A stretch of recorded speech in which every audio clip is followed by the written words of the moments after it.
I'm bored. Let's play a random Yuri visual novel I found on Steam for free.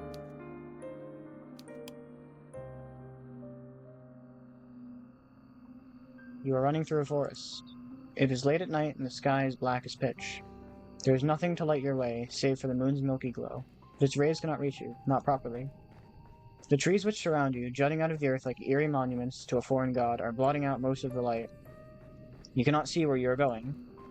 Even if you had commenced your flight at a more sensible hour, however, with the light of the sun to aid you, it would be of little use. You do not know where you are going. You have no map, no route, no plan. I guess that's what that does. We have some trees. This is where we are. You're running like a frightened animal, anxious and nervy with no destination in mind. You have no desire, as you run, save to escape. You cannot let yourself be caught. If that were to happen, you are certain that you would be ruined. You have no choice, therefore, but to keep going, on and on and on, though your feet are screaming at you for mercy.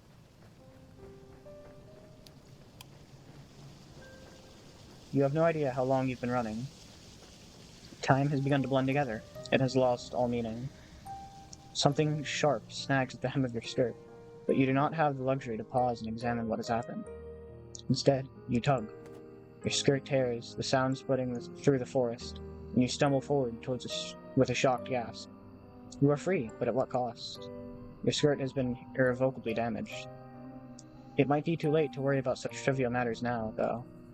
If you do not start running again, and soon, she will catch you. Then, your life will be over.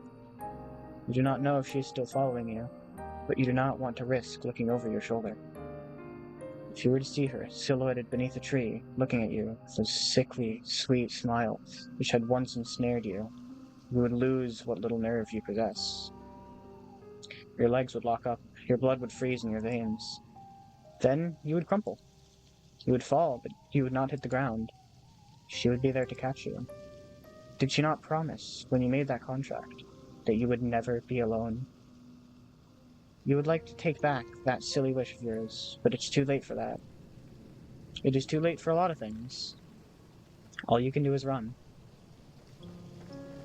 You run, and run, and run, while icy fog swirls about your feet. That's better. Here's this image. You run, and run, and run, while icy fog swirls about your feet. I said that right. It is cold enough to sap the heat from your body, and you shudder from it. It feels as though you are drowning. It feels as though you are being buried alive. Your knees and your shins, meanwhile, are bleeding. You cannot endure much more of this. But if you value your own life, you must. The art is really nice. It looks like pixel art if it was taken from a blurry camera. I'm pretty impressed. You run, and you run, and you run, until at long last, you reach a fork in the road. There are 3 paths which split off through the forest. Well, 4, if you count the path down which you came. You can't exactly double back on yourself, though, not when you have put so much effort into running forwards. You can only press on. The 3 paths are signposted, which is something of a strange sight given you are so deep in the forest. Dark though it may be, you have grown accustomed to the shadows. You can just about pick out the writing on this old, dilapidated signpost, curved and slanted though it is. Your fate, if you will forgive me for sounding like cliché, is in your hands. Now, I wonder, which path will you take? You didn't give me fucking time to save. Hold the phone. Oh, shit, cool. Let's grab, like, this many saves. I don't know. Go to the shore. Go to the village, or go to the castle. Let's go to the castle. That sounds cool. So, you want to go to the castle? Good idea. All decent fairy tales tend to conclude in castles once their beleaguered, put-upon heroines are finally able to wed the handsome princess they once dreamed of. Why bother trying with your luck ashore, which may very well be deserted, or the village, which may be full of dirty, barefoot peasants? It is far better to skip the suffering and go straight to the grand finale. That is very astute of you. I did not realize you had it in you to be so mercenary. I can only wonder what you will uncover during your moonlight meanderings. The night is far from over, and your adventures are only just beginning. I hope only that you have brushed up on your curtsies. They may come in handy when one is interacting with the sovereign. Royals can be temperamental, after all. If you fail to treat them with the prerequisite amount of respect, you might come to regret it. This is the same one from earlier. You follow the path which leads to the castle, supporting yourself on weary, aching legs, which feel ready at a moment's notice to detach from your hips. You are little more than a wisp of a girl. You have been running for so very long, and your feet are so very numb. You feel a great, lumbering thing, clumsy and ungainly. The soles of your feet are screaming at you. You need to lie down, and quickly. The only hope as you continue to run that you will find a spare room available for you in the castle. You do not know what exactly will await you at the castle, but you have visions as you run past of a vast, open, opulent dwelling. This dwelling will surely be full of finely furnished rooms in which you might rest your weary head. There must also be a king and a queen inside this castle, you ponder. Who will be the kind and wise? And what of their children? What of a princess? Every good castle must possess a princess who will take pity on you and your plight. You can imagine the face of this generous princess with ease, thanks to the fairy tales you read in abundance as a small child. The princess will be fair of hair and blue of eye, with soft pink lips, pursed like rosebuds. Her limbs will be slender, her hands dainty and unsullied from physical labor, and her sensibilities will be sweeter than marzipan.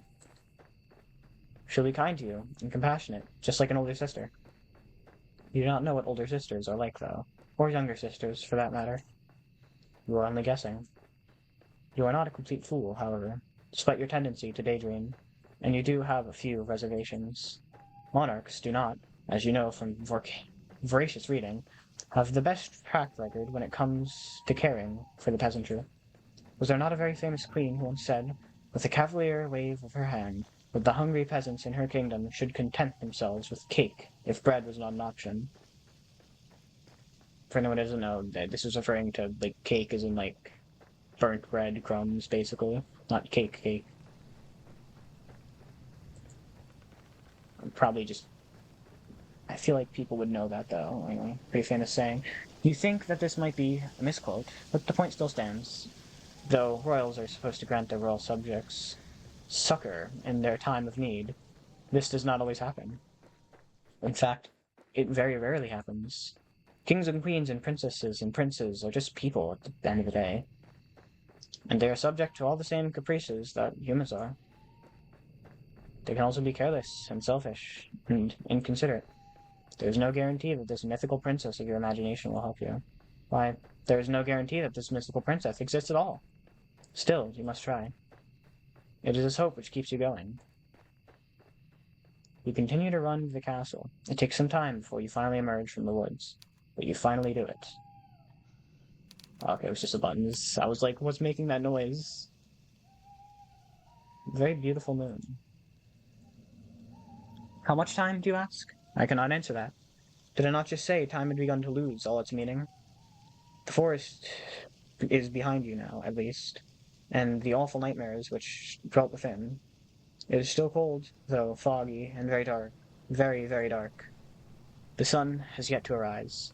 You see the moon more clearly now, as though it hangs above your head, round and as any pearl, or orb, or crystal ball. The moonlight shines down upon the castle, which looms in front of you like a cliffside. Ooh. How legal and grand this music is. We got some shrubbery, cool gate, sign that we can't read. What looks to be some sort of statue, probably something religious. I don't know. I'm not a religious guy. The stone edifice of the building is imposing, and it drowns you in shadows darker than the depths of the deepest ocean. The castle is not all dark, though, not like the night's sky above it. When you crane your head, you can see that there are lights flickering within, in the narrow, slitted windows. It would appear that somebody is home. The king and queen, perhaps? What of their servants? What, perhaps, more pressingly, of their guards? You half expect to stand there, that armored knights will accost you for daring to approach the castle of the king and queen and so-and-so. Do you not know your place, foolish peasant girl with the dirty skirt? Begone with you! You are not, of course, a peasant. Your family is wealthy, or rather, they were before your father made a series of poor financial decisions. You don't look like a young lady right now, though, with your dirty face and dirty skirt, which is torn at the hem. If any guards were to take you for a vagrant, it would be not surprising. Though you stand there, dithering, your filthy fingers hooked in front of your filthy skirt. You do not hear any cries. Nobody sounds the alarm. Lights may be on inside the castle, but there is nobody outside of its perimeter standing sentry. There is nobody to impede your entry, and the elaborate iron gates, which are just set into the vast stone walls of the castle's exterior, open. Just a crack. It would be a trivial matter to slip inside. There is nobody to stop you. Why are you trembling now, you silly thing? You have come so very far, and it would be an act of foolishness to turn now. Go on, go! You inhale. Perhaps in an attempt to screw up your courage, which has, at long last, begun to fail you. And then you step forwards. You slide between the wrought iron gates, as stealthy and as secretive as a thief. Then cross the path which leads up to the tall, imposing structure. The domed doorway which leads into the castle itself, hewn from stone, is closed, but at a push of your palm, it swings inwards. The door creaks alarmingly as it opens, the sound loud enough to split the silence like a thunderclap. You inhale at this and glance around, your eyes darting hither and thither. Ooh. Still very grand. If there are any guards posted about this castle of its grounds, they should all have been alerted by that sound. Will they come for you, at long last? What will happen should they catch you? Will they throw you into dungeons? That doesn't sound like a pleasant way to spend a night. At least you would have a roof over your head, though. And you would not have to keep walking. Your feet really do ache. You stand there for an indeterminable amount of time, your heart pounding, a panicked, regular rhythm at the base of your throat. But no matter how much time elapses, no guards come. You are thankful for your good luck, though it does make you wonder. Where is everybody? It's almost as if all the people in the world have disappeared. Could you be the very last human alive? You frown, then press your palm against the back against the door. You push less cautiously this time, heedless of the loud sound which splits the silence. There's no point in worrying about the guards, not when they might very well be non-existent. Is that, like, fucking Shakespeare? These are some cool photos. This reminds me of the, inside of Elsa's palace. Not Elsa's palace, the thing from Frozen, if anyone knows what I'm talking about. Your entry to the castle secured, you then take a step forwards. The door swings shut behind you, and the resultant slam makes you jump. You did not expect it. You hear knocks against your ribs. With wild eyes, you glance about. You are standing in a vast entrance hall made of stone, which splits off into any number of passages. At the very end of the hall, meanwhile, there's a large, elaborate staircase, one which seems to extend to the heavens themselves. It is dark inside the hall, but there are numerous torches, set in scones in the wall, which are aflame. They offer you some relief from the shadows. I'm a big save kind of guy. I gotta love saving. You can hear the faint sound of the wind outdoors as it moans against the castle's impervious walls, but you cannot hear any footsteps. You cannot hear any voices. You cannot, more importantly, hear any people. Maybe the castle is empty. If that is the case, though, then who lit these torches? It is a curious conundrum. You muster up what remains of your courage, then cry out, addressing the empty hall in a timorous voice, which fails to properly fill up the space. "Hello?" you say, your eyes wide. "Is anybody there?" Your voice echoes through the vast, empty hall, but it is met, yet again, with silence. You cannot say you are too surprised, but it is somewhat disappointing. Not one to be deterred, you try again, and again, your voice growing louder with each subsequent attempt. No matter how loud your voice, however, it fails to reach any ears. If anybody is here, they do not seem to be particularly sociable. That, or perhaps they simply cannot hear you. Could they be in another room? Yes, that must be it. You will never find that pretty fairy tale princess of yours. Imagination, if you stand idle, you know. It is time to get to work. Put those legs of yours to good use. Not knowing what else there is to do, is there anything else you can do? You begin to explore. You examine the rooms first on the ground floor of the castle, which are similar in scale to the impressive entrance hall, large and richly furnished, but utterly unoccupied. After some time of aimless meandering, you encountering nobody save the ghosts of aeons past memorialized on portraits of the walls, you muster up the courage to ascend to the second floor. You see what looks to be a set of armor, some weapons, probably some like emblems relating to the royal family of whatever this castle is. This floor, too, you examine, wandering through a seemingly endless series of hallways, until at long last you find a door, which is ajar. From between the crack in the door and the jamb, you can see a flickering light. Irregular.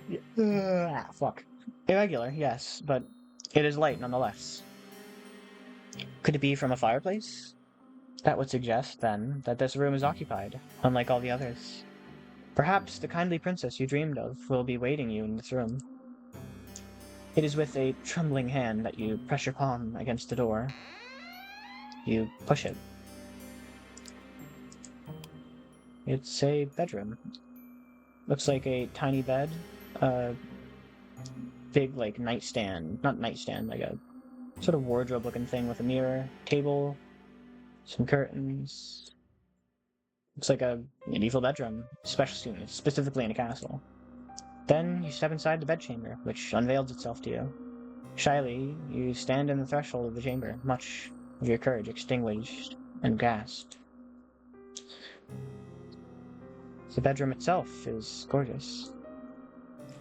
It is a chamber so luxuriant, not even the shadows can obscure the fine craft of the furniture within it, nor the rich patterns on the walls. It is the girl inhabiting the chamber, however, who truly takes your breath away. Ah, woman! Sitting upon the velveteen sheets of the towering four-poster is a girl in a sumptuous red gown, who seems to be of a like age to you. You do not have a clear view of the girl's face. Her head is bowed, her gaze directed downwards at her lap. You can tell from her hair, however, and from her slender calves, which protrude from beneath the hem of her dress, that she is very pretty. The girl's hair is golden, just like freshly cut wheat, but it is the red of her dress which truly captures your attention. She is so striking, you cannot look away from her. Oh, we got a full image. That's so cool. Look for nails. We got red, we got black. She does have a very nice dress. Her crown is got like little spikes on it. Her eyes are very red. Once again, she feels evil, but doesn't look evil. She looks like she's just like a little little alternative, dare I say. Baby. Hi. The girl is not alone in her chamber either. She has a companion, though this companion is not as half so endearing as she. In her lap, perched upon the velvet skirt, is a doll.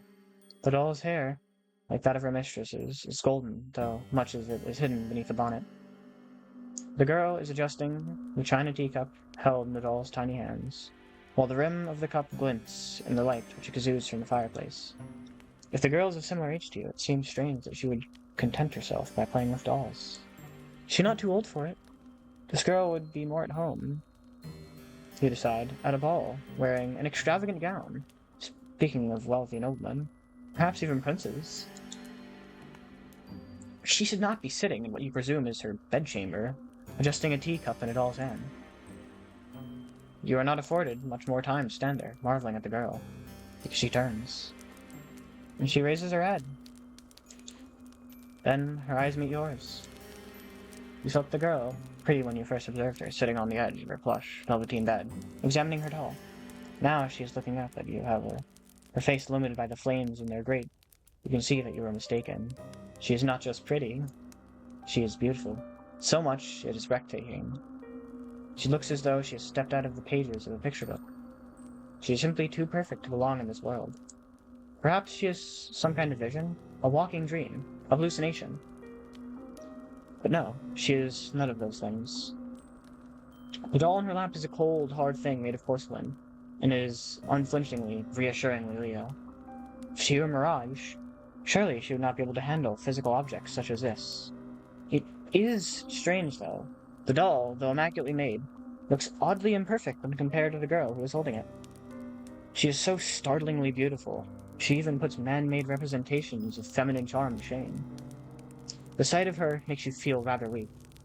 You always have had a fondness for fair maidens, haven't you? You are rather hopeless when it comes to them, even worse than the knights errant on a courtly legend. Your aesthetic appreciation is not particularly ladylike, but, well, it's not every day a girl encounters an elegant beauty like this, attired in red, illuminated by the firelight. I suppose I can forgive you for this rudeness, as too can the girl. She does not seem to be the type to hold a grudge. Oh, the girl says in a voice that is, surprisingly enough, far less refined than her appearance. It is good to see you. I've been waiting. Has she? That's news to you. You blink, perplexed. A response on the tip of your tongue, but you're unable to expel into the ether. The girl is setting her doll aside. Then she stands, the hem of her dress swishing about her legs.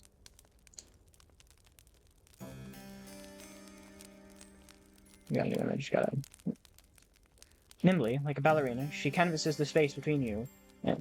Her room is so very large, there is quite a lot of space. Then takes your hand in her own.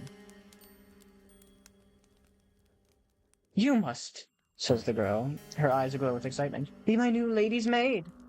It has been a while, but it is such a relief that you finally arrived. I knew that you would. You'd never leave me alone. Not even when you knew how long I was waiting. Oh, I'm so happy. The girl's good mood is contagious, so much that you find yourself being swept away in it. You're tempted to accept any identity she might press upon you. You have never been a maid before, but you might not mind being this girl's maid. She does not seem like a poor mistress to serve. Not if she always is this kind. You cannot mask your confusion, however, which flickers across your face. You are not a good enough actress, and in this case, this is all happening too quickly. Why, you barely know this girl. Why is she being so very familiar? It is with blank, bovine eyes that you examine the girl. Your befuddlement is pronounced enough that even the girl, despite her good mood, notices it. She frowns. Then she says, her fingers sliding away from your own, or am I mistaken? Are you not my new lady's maid after all? The disappointment in the girl's face is abundant, so much that your heart clenches. You do not know her, she is still a stranger, but you are struck, all of a sudden, with the intense desire to appease her. You do not want to let her down. Though, the thought is devastating. You are not aware, you tell her, that you had applied to be her maid, but if this is what she wills, you would not be opposed to it. You pray that she forgives you, though, for your discombobulation. You come from a distant country, and you have traveled for many miles. You don't know where you are, and you do not know who she is. What? You don't know who I am? It is regrettable, you tell her, but no. You don't know her, though that is no fault of her own. Why, you have spent such a long time running. You hardly know yourself. Ah, so you're a fugitive then, from another country, I see. I won't pry into your past then, if you'd rather forget about it. I don't mind sharing my past with you, though. Everybody in this country knows who I am, after all, or at least they should. Now, this is quite the impressive boast. If I were to come from the lips of another, you'd find it unpleasantly arrogant. You do not think, however, that this girl is trying to show off. You get the feeling instead that she is merely telling the truth. If you don't have the pleasure of knowing me, then allow me to do the honors. My father and my mother were the king and queen of this realm, and I am now its princess. I've lived in this castle all my life, so I don't know much about the outside world, but I know there are countries that do exist out there. I presume it is from one of these foreign countries that you have come. It is very good to meet you. I've always wanted to talk to somebody from overseas. It feels quite like the opportunity. The girl giggles at this, and you smile. The girl giggles at this, and you smile in response. You tell her, unthinkingly, that it is your pleasure, really, to meet her, or at least you mean to. You only get halfway through this remark when... Oh my fucking god, shut up, Discord. You only get halfway through the remark when, full of gravity, what the girl told you sinks in. You come to a stop. Then you stare. Did she just say she was a princess?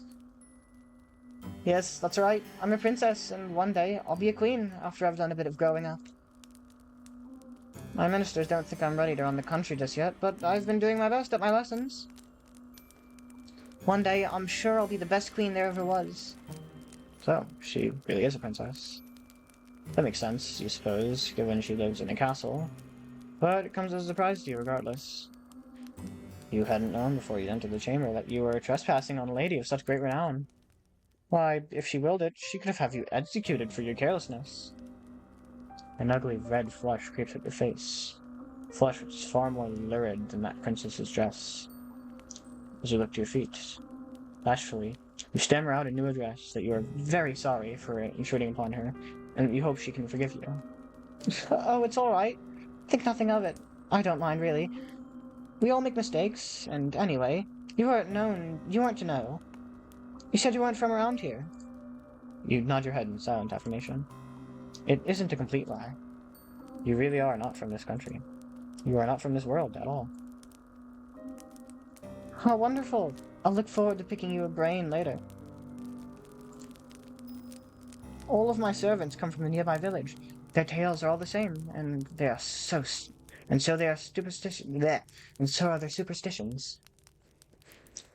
I could do with a breath of fresh air. My last lady's maid told me I was too impetuous, but I don't think there's anything wrong with wanting a bit of adventure.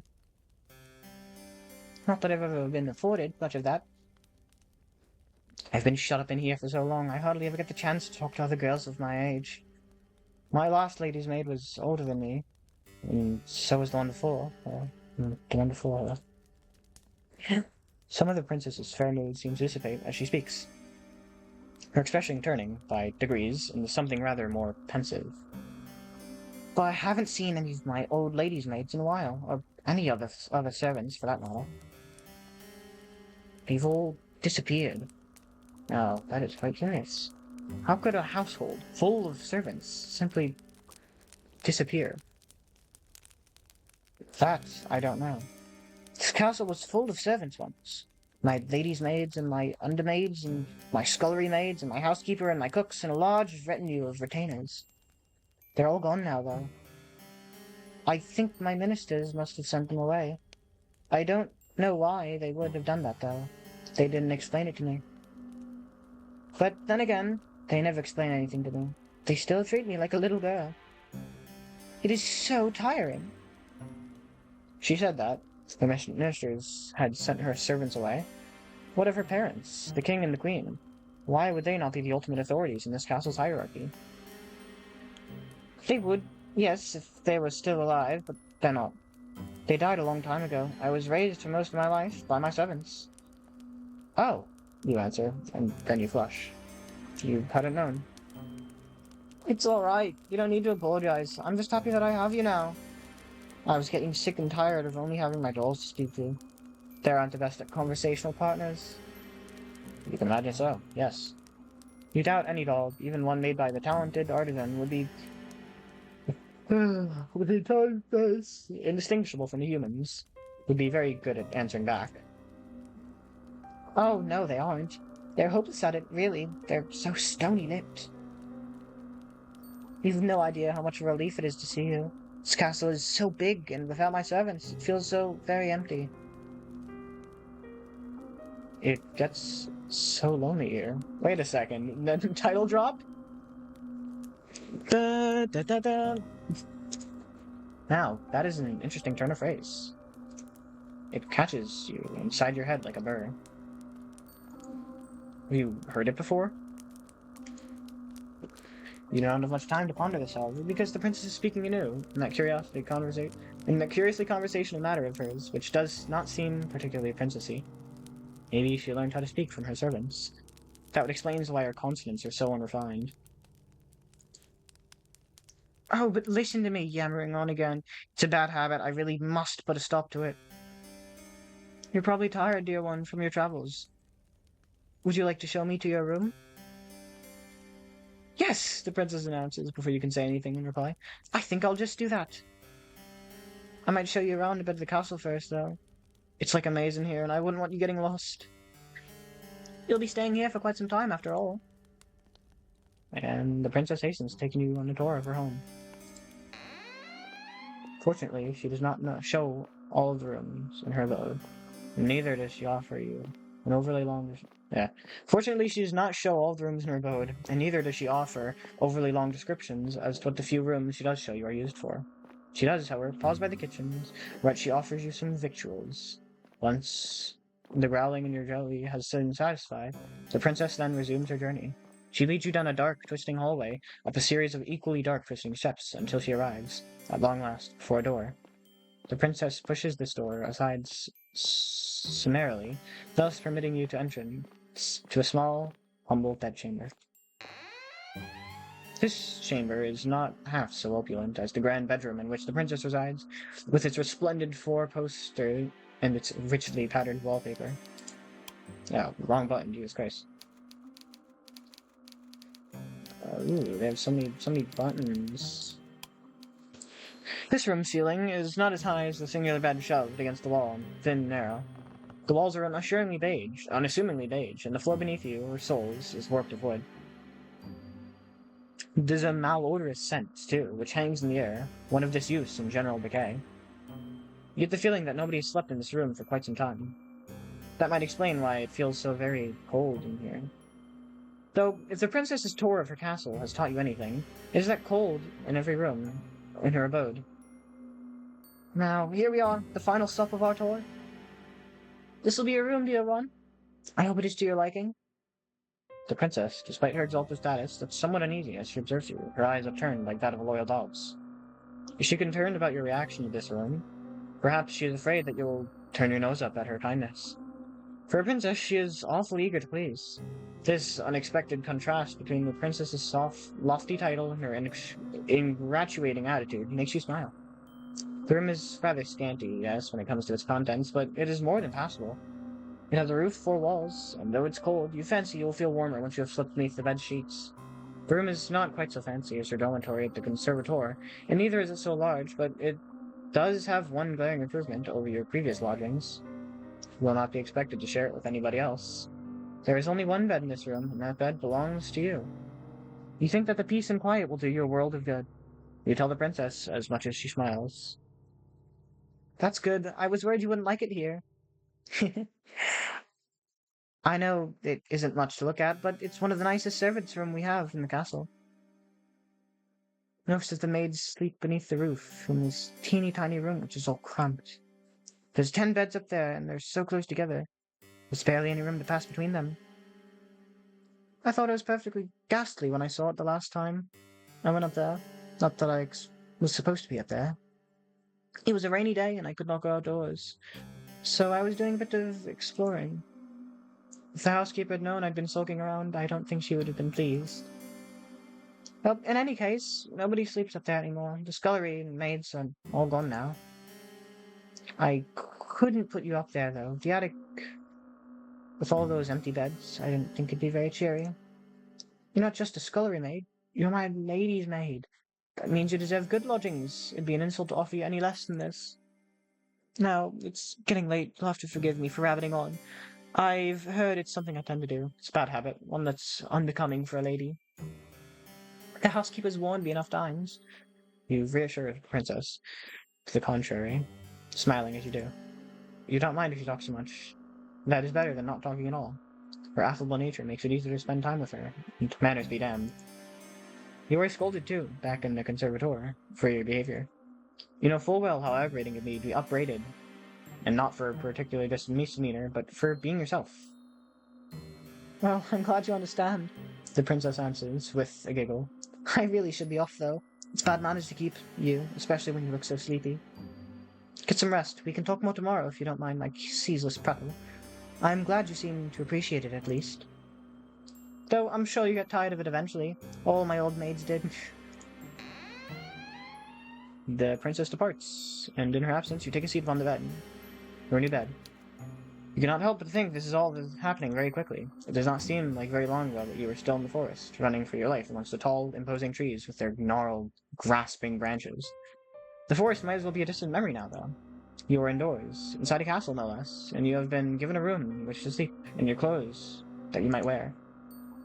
It seems premature to declare that you are out of the woods, in a metaphorical sense. But things could certainly be worse. You force yourself to stand on legs which feel too weary to support you, and change into the nightclothes hanging in the wardrobe. The nightclothes do not fit you perfectly, but you are too tired to care about that. You are too tired to care about much of anything. You retreat to the bed and slide underneath its sheets. Then you let your eyelids fall shut. You exhale.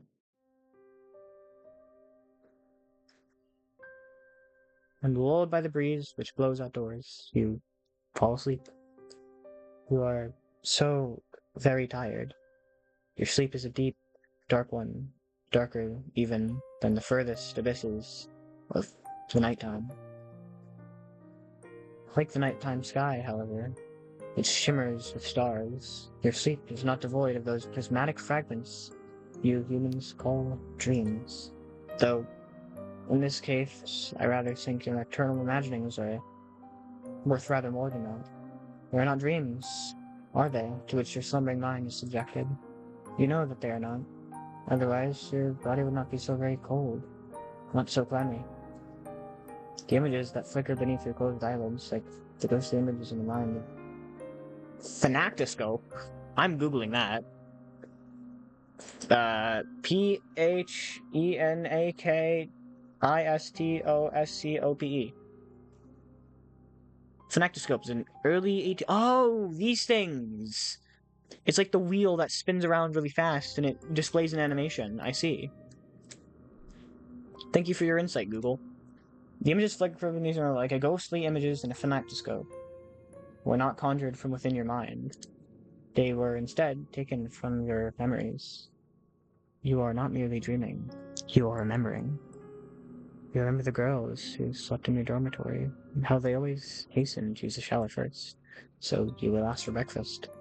You remember how, when you finally did arrive at the dining hall, the most desirable morsels had already been snaffled up by the girls who got there earlier. You struggled, too, to find a seat. Once you finally did get your hands on some food, because nobody ever wanted to sit with you, the other girls all acted like you were a leper, save for when they wanted favors. They never asked for these favors, mind you.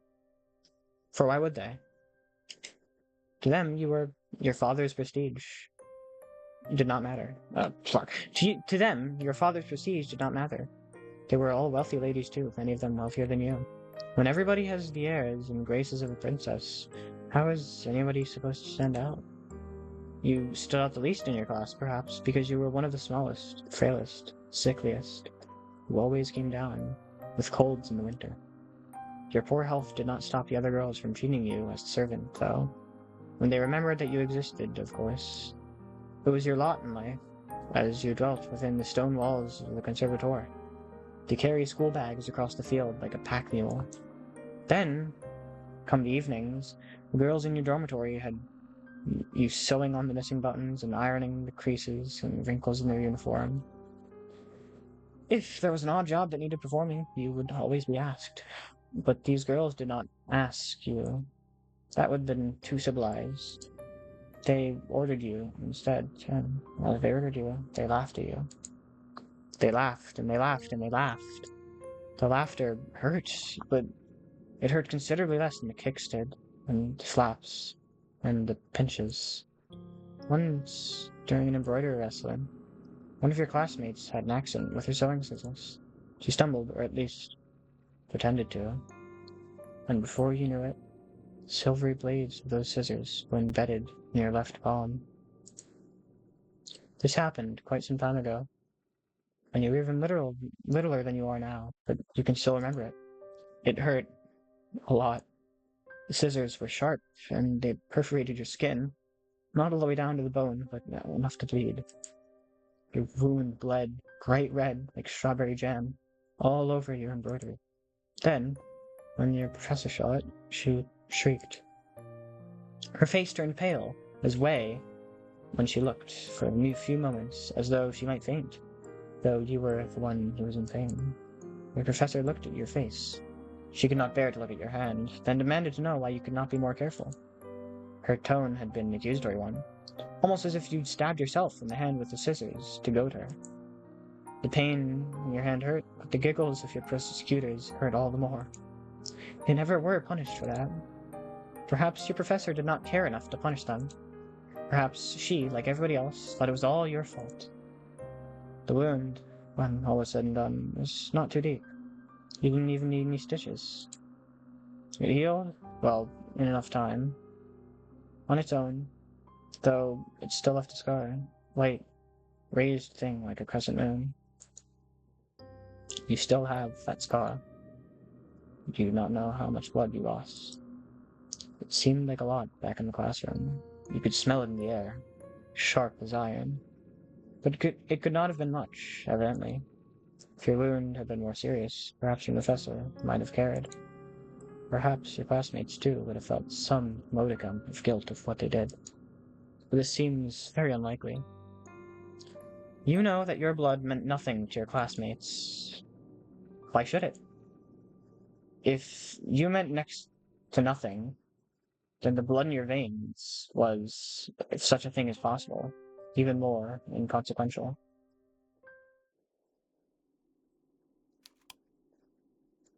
You feel disoriented when you awake at long last. With the rising of the sun, you do not remember what you dreamt, but you do not think that your dreams were of particularly pleasant nature.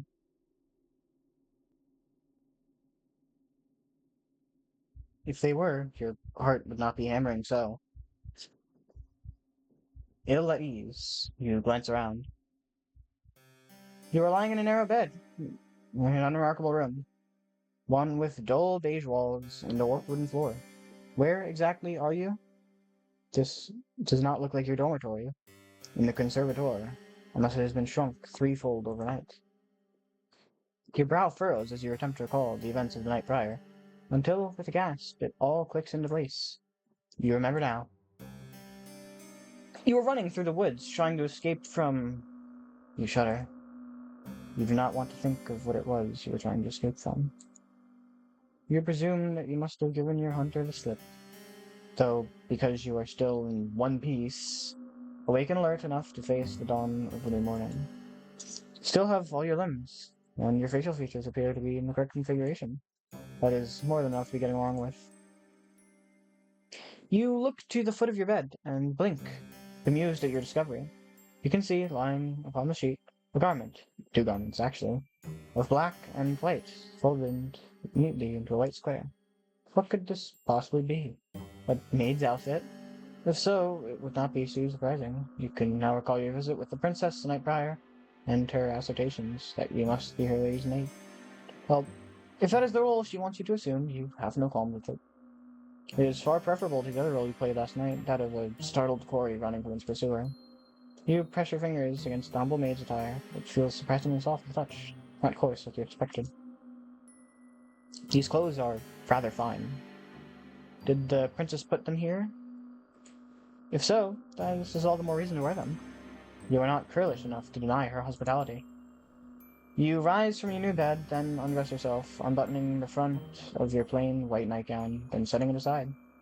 This task accomplished, you then clad yourself in your new attire, black, white, and eminently sensible. You feel very far away from the girl you once were. Your face might be the same as always, but something within you seems to have changed. You are no longer a student, not as long as you mean to reside within the princess's castle. You would far rather be her servant. Assured of your newfound identity, you retreat from your chamber, then make your way up to your mistress's bedroom. The castle is large, one with many hallways, and many rooms. That is not what the fucking text says. And for a brief while, you find yourself horrendously lost. You cannot remember where the princess's bedroom was. You are beginning to feel rather disorientated.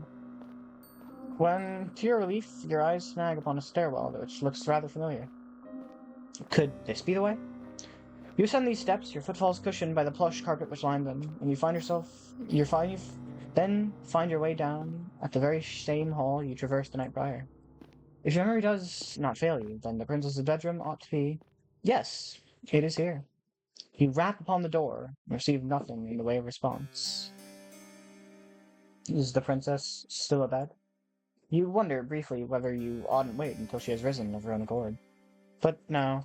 The sun is high in the sky, and it would be a shame that the princess sleep through the day. You ought to instead rouse her. That seems like the sort of duty a lady's maid should attend to. You enter the princess's bedroom and glance about. Oh, the music is so happy. Listen to it.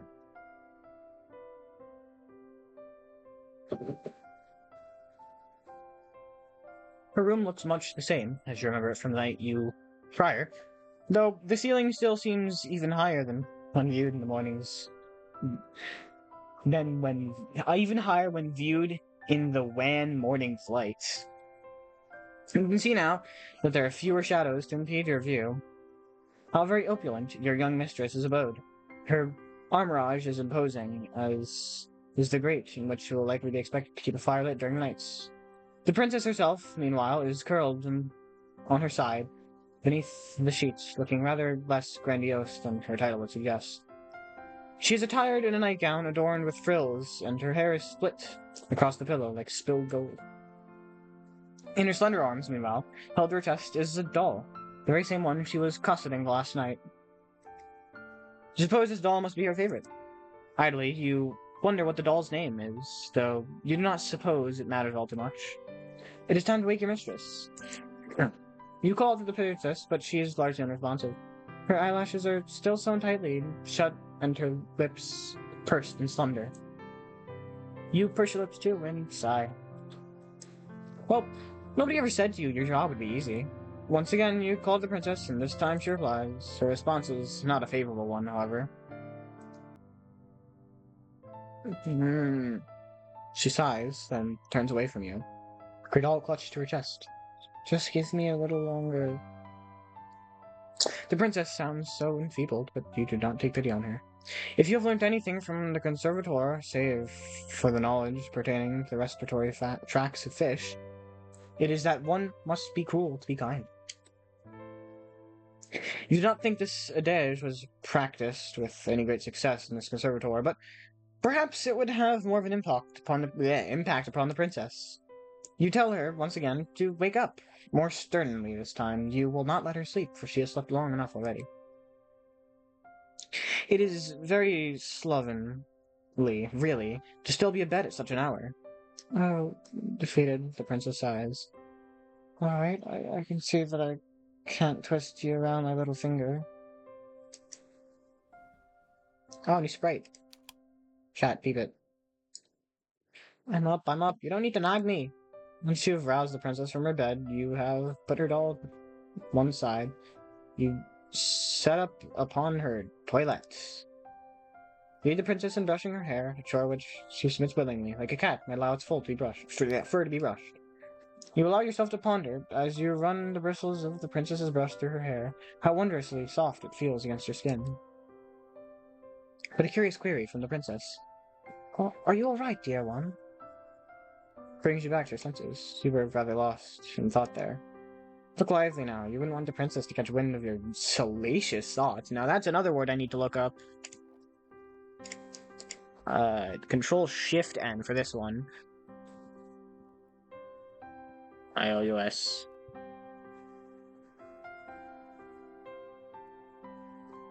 Take a guess. It's exactly what you'd expect it to be. I thought that you hadn't learned your lesson about that already. Wait, what? Oh, yeah. Wait, what? Eh. It's probably nothing. Suitably chastened, you finish with the princess's hair. Jesus Christ. You finish the princess's hair and set the brush aside. Now that the princess's tresses have been taken care of, you must start on her attire. The princess remains seated upon the edge of her bed, looking up at you, askance. She does not ask you to avert your eyes, nor does she make any motions of divesting herself in her nightgown. It really does expect as though she expects you to undertake this task on your own. Is that alright? You ask the princess as much as you would not wish to impinge on her modesty, but she only laughs. Yes, that's alright. It's what you're supposed to do if you're supposed to be my lady's maid. I'm used to being dressed and undressed. I'm a bit squeamish about it. I'm not a bit squeamish about it. She might not be squeamish, but you are. You've never seen a naked woman before, excepting yourself. Even then, however, you have always dressed yourself and undressed yourself fugitively, not wanting to examine your body for longer than is strictly necessary. You have never much liked the way that you look. You make a few more mumbled objections, but the princess sweeps them to one side easily. It's alright, I might be a princess, but we're both people underneath all of our clothes. I doubt we look much different. You are not sure about that. You have not yet seen the princess unadorned, but you already know, to look at her face, that you are different. She is much, much prettier than you are. But she is waiting, and you do not wish to keep her any longer. You steady your nerves. Then you reach out with trembling hands, and you begin to undo the buttons which run down the front of the princess's nightgown. You work as quickly as you are able, which, given how badly your hands are shaking, is not very. You fumble with a couple of buttons, flinching as you do so. The princess, however, seems blissfully unaware of what exactly you're doing, or not doing, for your fingers have begun to seize up with the front of her nightgown. She's not even looking at you. Instead, her gaze is directed beyond her shoulder to the windowsill, and the sky beyond it. It isn't particularly sunny, but I don't think it's too cold outside. Going for a walk might not be a bad idea. What do you think, dear one? You think that you would like to finish undressing the princess as soon as possible so you can make some progress on dressing her again. The sight of all this exposed skin is bad for your heart. Fortunately, you are able to make quick work of the princess's nightgown, despite your initial mishaps, spurred on, perhaps, by your anxiety. You bid the princess to stand, which she does so neatly. She steps out of her nightgown, her motions once again as graceful, as fluid as a dancer's. This task complete, you search worriedly for the princess's red dress. Where is it? You cannot find it. Sweat begins to prickle in the back of your neck. Your palms, meanwhile, feel uncomfortable, clammy. The moments pass awkwardly, uneasily as you search. The princess is still standing there, all the while as naked as the day she was born. Why did you not find her day dress before you stripped her night one? What a fool you are! The princess, noting your panic, giggles, then says, Are you looking for my dress? Yes, you reply, your face flushed. That is what you were doing. I thought so. I did wonder before you started undressing me. Why didn't you not ask where it was? Maybe it slipped your mind. It had slipped your mind, yes. To your shame. You were too busy trying to not fixate upon the princess's bared skin to think about it now, best to conceal it. My dress is the armoire, the princess says, glancing over the aforementioned piece of furniture. That armoire of hers, intricately carved wooden structure, large enough, or so you estimate, to fit inside enough dresses to attire a whole ballroom's worth of princesses. I'd like to wear the red one. It's my favorite. Would you be a dear and fetch it for me? I don't want to rush you, but it's very cold in here, especially while I'm still naked. She raises a good point. You turn away from the princess and make your way to her armoire. Once there, you open its wooden doors and pursue the clothes hanging within. It is just as you expected. Inside the wardrobe lies numerous dresses, all of them finely sewn and decorated with no shortage of ribbons, laces, iridescent pearls. You find the princess's red dress soon enough, then hurry to her side. There we go. With your spoils in hand, you hurry to dresser, concealing, once again, the princess's pale skin beneath layers upon layers of soft red velvet. She is easier to look at now, you think, with her skin concealed. That might have been the most nerve-wracking task you have ever had to accomplish, even more so than your perilous escape through the foggy forest. Why, it seems a small miracle you can still remember how to breathe. Ha, that's much better. Thank you, dear one, for your help. You've not been there for a full day, but I already wonder what I'd do without you. Shyly, you assure the princess that you did nothing, really. Nothing beyond your job. You did not do anything that incredible. And in any case, being complimented by someone is so pretty is embarrassing. Aw, don't be like that. I want to compliment you. Why shouldn't I? When you've been so helpful. It'd be rude not to, and anyways, I think you're very pretty too. Oh, my. Your face flushes from this, more deeply than ever before. Your face flushes from this more deeply than ever before. I don't know if I said that already. You ought to count yourself lucky, really, with all this excessive blushing, the princess does not seem to possess any vampiristic tendencies. You are making yourself quite the easy target. Now, the princess declares, why don't we go for a walk? It's a nice enough day, and I get so very bored from being cooped up inside. You can't think of any particular objections to raise this remark. And you can't think of the princess might have and you think that the princess might have a point. The castle, though expansive, is somewhat stifling. The walls are so very thick, they put your mind in a crypt. With your acquiescence required, the princess quits of her chamber, her posture elegant, her gait unhurried.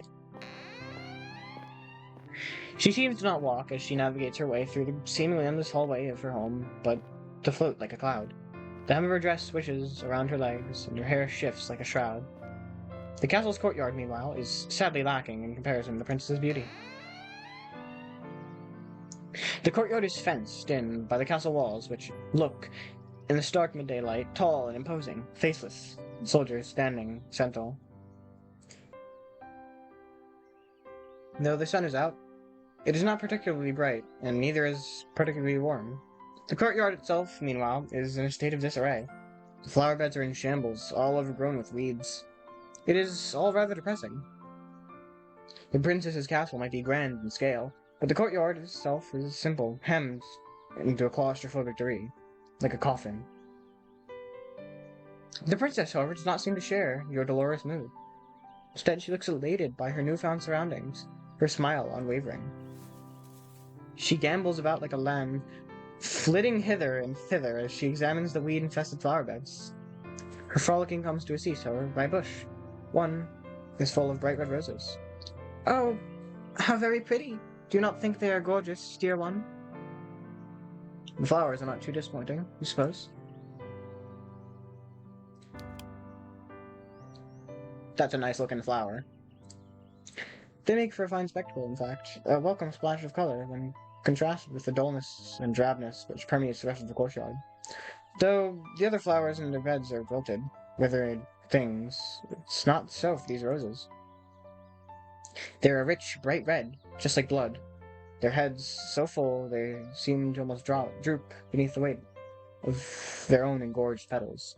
They are pretty, in a sense, but there is something unsettling about them, too. Something that is almost obscene. How did these roses become so very red? What has been sustaining them? Could it be possible that these roses have been draining the life from the other flowers which are struggling to grow from within this garden? It is a fanciful thought, but... oh, they are simply divine! Looking at these roses always lifts my spirits. They really are my most favorite flowers. I simply must pick some of them. Perhaps I can use them to decorate my bedchamber. It could use a bit of color. The princess reaches out as to pluck one of the roses free from its resting place amongst them its brethren. You watch her, your breath bated, anxious that this gesture might result in perforated flesh and bright red blood. Wait, hold on. I'm an idiot. Oh. But the princess is not as clumsy as you fear. Of course she is not.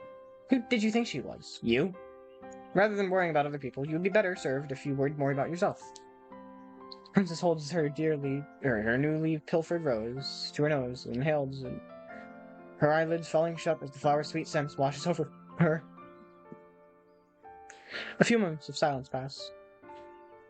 Then the princess begins to toy with the petals which adorn the flower's crown. Now, I wonder what fate has in store for me. She loves me. The princess plucks a petal from the flower. Its overburdened head. She loves me not. Princess continues with the childish incantation, all the while stripping her rose slowly and methodically of its petals. These petals flutter about the princess's like bloody snow. The princess's voice, meanwhile, echoes throughout the courtyard, even more melodic than the strains of Pianola. Pianola.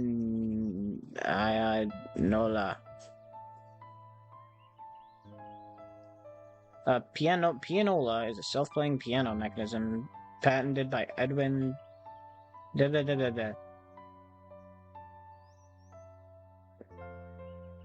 Automatic piano. She loves me. She loves me not. She loves me. She loves me not. Princess's fingers hover over the final petal, which crowns her nearly denuded flower. Then, with a triumphant smile, she declares, "She loves me. I knew it." You watch the princess amused by her girlish good cheer. The little mantra she has been reciting is one that you're familiar with.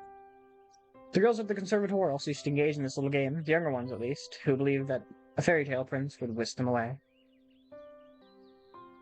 You might have participated in this game yourself when you were a child, but you never pinned your hopes and dreams on a handsome prince. Your interest in princess has always been notable. When it comes to fair princesses, though, well, this is a different matter altogether, isn't it? Presently, you ask the princess whose love it is she wishes to court, a query which makes the princess giggle. Oh, dear one, who else should I be thinking of? Naturally, I was thinking of you. Naturally? She says it so easily, as though you ought to have suspected as much, and indeed, part of you did. You wanted to believe, yet part of you was afraid to. You did not want to be arrogant enough to assume that the princess might care for your affection. You begin to blush, your cheeks almost red as the roses, while the princess laughs. She laughs and she laughs and she laughs. Her voice clear and sweet, like a nighttime's tale, like a nightingale's song. I think that's a bird. As though you're the funniest thing she has ever seen. You never like being laughed at when you dwelt within the walls of your conservatoire, but it's different with her.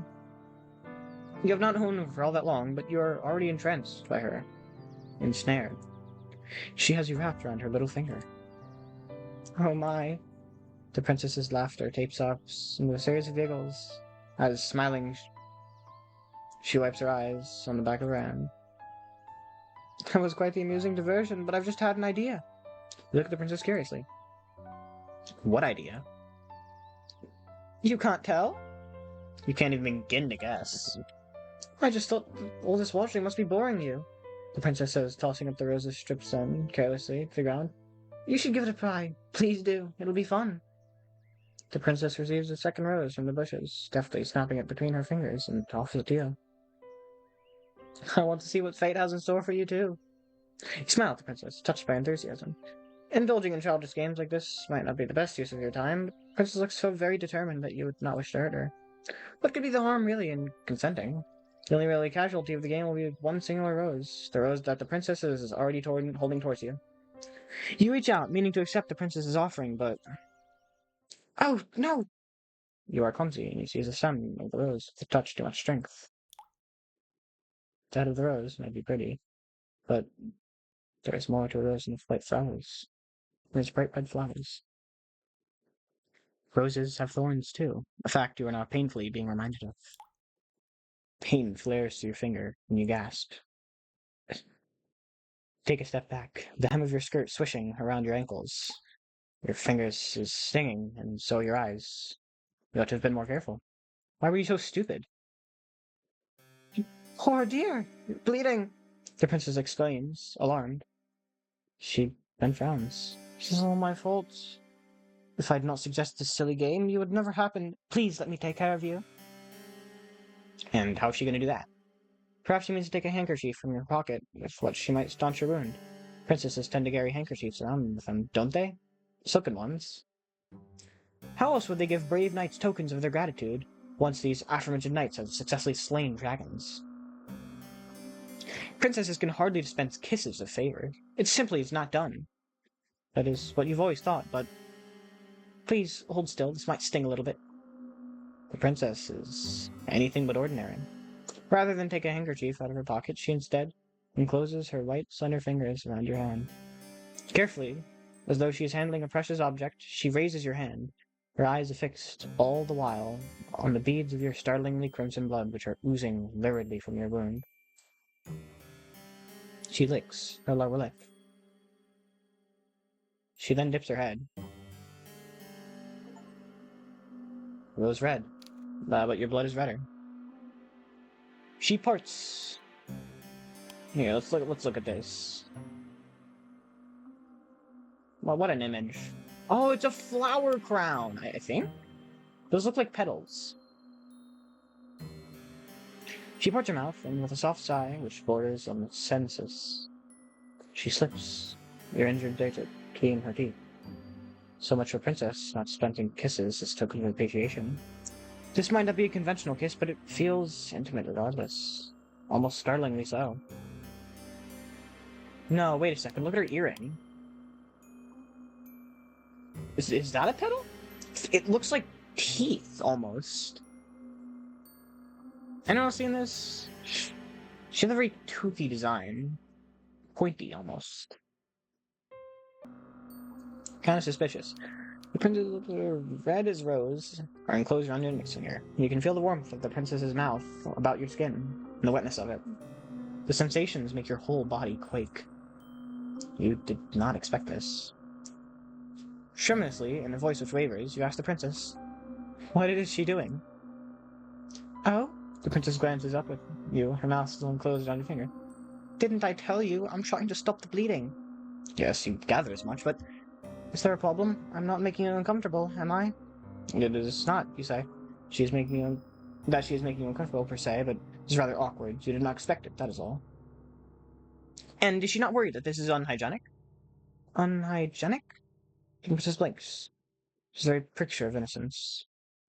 Which is funny, really, given her tongue is nestled against... Which is really funny, really, given your finger is still nestled against her tongue. "I don't know what you mean by that exactly. But I've heard this is the best way to take care of cuts. My nursemaid used to do this for me when I was a child. That is what you're supposed to do." "Yes." And you asked, your voice catching in your throat. The nursemaid keeps staunching at her wound with her mouth open when she grew older. "Well, no, but my nursemaid was dismissed when I was 8 years old. That is the normal way of things. I had my lady's maids to look after me then." How very interesting. And do they even clean her wounds like this? "No," the princess says, smiling mischievously. "Because I'm not clumsy enough to cut myself, silly." Now that was quite the sharp retort. You did not expect it. Your face turns even redder, as if such a thing is possible, though this might perhaps be your benefit. With some luck, all of your blood will flow to your face rather than your finger, and your bleeding will stop. Has it stopped? Your injury was not a deep one. There should be no need for the princess to keep suckling, but she still is. You are not accustomed to the intimacy of this nature. It is making your heart flutter. If the princess knew what her mouth is doing to you, you are sure she would not be so very familiar.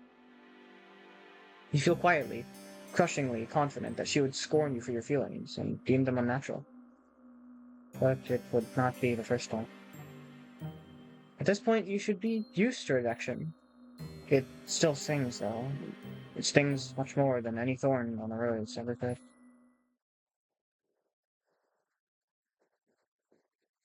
The days pass, following your misadventures in the rose garden in a relaxed, unhurried sort of manner. Your mad dash through the forest is beginning to feel like a distant memory. So much so, you can scarcely recall the raw, naked fear you once felt as you fled for your life. There is no running to be had while you are working for the princess. You have nowhere else to run, and in any event, there is no longer any reason to run. The shadows, which once tormented you, have at long last begun to recede. You can scarcely recall, as you lay down your bed, the petty cruelties that you were subjected to by your classmates at the conservatoire. They no longer matter. Your attention is focused, not upon yourself, but upon the princesses. The more time you spend with her, the more you come to care for her. You become quite besotted with her, but you are yet to realize it. Well, I never. How very ignorant can one girl be of her own feelings? The princess is not half so ignorant as you are, though, despite having spent her whole life within the palace walls. The weight of her own feelings are not unknown to her, and during one stormy night, she chooses to make them known to you.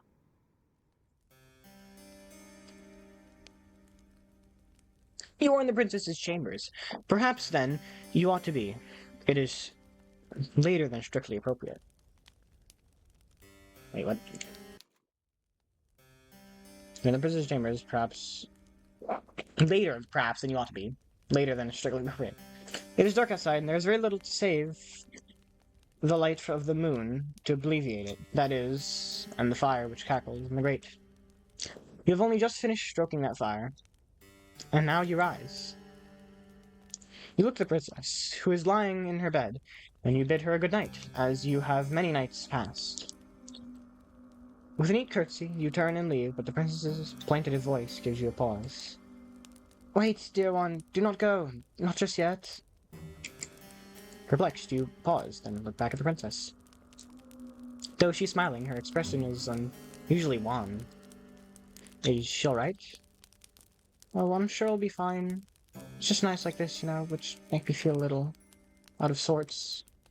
And what, you ask, does she mean by that? Only that it is very cold and very dark. And it is very windy, besides. I'm afraid there'll be a storm waiting. It was awfully cloudy earlier when we went out for a walk. The princess is not mistaken about that. The sky, when the pair you promenaded about the gardens earlier, was grey and steely, the wind biting the cold. You can hear the wind rattling mournfully against the panes in the princess's bedchamber. The princess's castle is built of stone and is well fortified, but even with the fire, it is rather cold. You do not like to think of how much chillier, by comparison, it will be in your humble bedchamber, which is not fortunate enough to have its own fireplace. This game is so loud. I have the audio turned all the way down. Oh my goodness. It might sound childish, but I've always found it hard to sleep on stormy nights like this. They make me feel uncomfortable. You look at the princess with no small degree of sympathy. No longer clad in her bright dress, she looks oddly uncommonly vulnerable. Will she really be alright, all alone in her oversized bed, in her high-ceilinged bedchamber? You know it is silly of you to contemplate such a query. Why would she not be alright? There is nobody in the castle to hurt her. But still, you fret for her. As the lady's maid, it is your job to fret for her. You never want your mistress to feel unhappy. You ask the princess what it is she would like to have you do, and the princess perks up with this. Pleased, perhaps, that you are taking the initiative. I wouldn't just like to take up too much of your time when it's so very late. But would you mind sitting with me a while longer? And reading to me, provided that you can, of course. This is a fair enough question, but you pride bristless regardless. Hastily, you reassure the princess that yes, of course, you could read. You were a poor student in many aspects of the conservatoire, but you had something of a gift when it came to your literary arts. Reading books is all you've ever been any good at. Oh, I see. Suppose I should have known. You're so incredible sometimes, I wonder if there's anything you can't do. The princess's high praise makes you flush. Awkwardly, you look away. Being able to read, you reassure her, is not such a great feat. Perhaps it isn't where you hail from, but here, very few of my old servants could read. And they certainly couldn't read books that I like. Just piques your interest. Intrigued, you ask the princess what books exactly she likes. Well, I'm glad you asked. I'm fond of fairy tales, you see. Old ones from centuries past. I have a collection of here, the princess says, indicating a book on her bedside table, as thick as a mortuary slab. The book is old, though, and the bindings are weak, the pages brittle, and the writing woefully old-fashioned. I didn't trust any of my past servants with the book, but I think you would do a good job breathing life into those old stories. Would you mind reading to me, just for a brief while? Please, dear. Oh, please. The princess's request seems a simple one, expressed so sweetly. So much, you see, no reason to refuse it. You take a seat beside the princess on her luxurious bed, which sinks beneath your weight. Then you retrieve a leather-bound book which is resting upon her bedside table and spread it open. The pages of the book are very brittle, and, like the princess said, the bindings of the book are loose. You can feel, in the heft of the book's manifold pages, the weight of the ages concealed within it. How old is this book? Perhaps it is as old as the castle in which it resides. It is, with a quiet voice, hesitant at first, you begin to read. To the princess, a tale of a courtly love which culminates in a lavish wedding ceremony. All the while, as you read, the princess listens to you, enraptured, hanging, or so it seems, upon your every word. Once you reach the final phrase, embossed upon the pages of this aged tome, and they lived happily ever after, the princess sighs, as though this tale has touched her very soul. Would that there handsome prince to marry me, she says, somberly, or better yet, a beautiful princess. At this point I think I'd even settle for a lowly scullery maid. You blush at this idle remark, mumble softly that this would not be proper. The storm outside is still squalling, and you have never been one to raise your voice. You do not expect, therefore, that the princess will overhear you, but she does.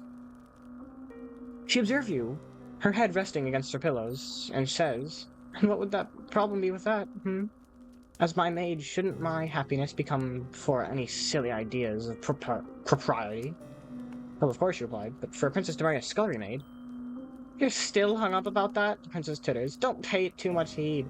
I'm just talking to myself. As if anything like that would ever happen, when there is no priest around who would officiate it." You think there are greater issues with the princess's plan than lack of a priest, though she does present a good point. The castle is an empty one.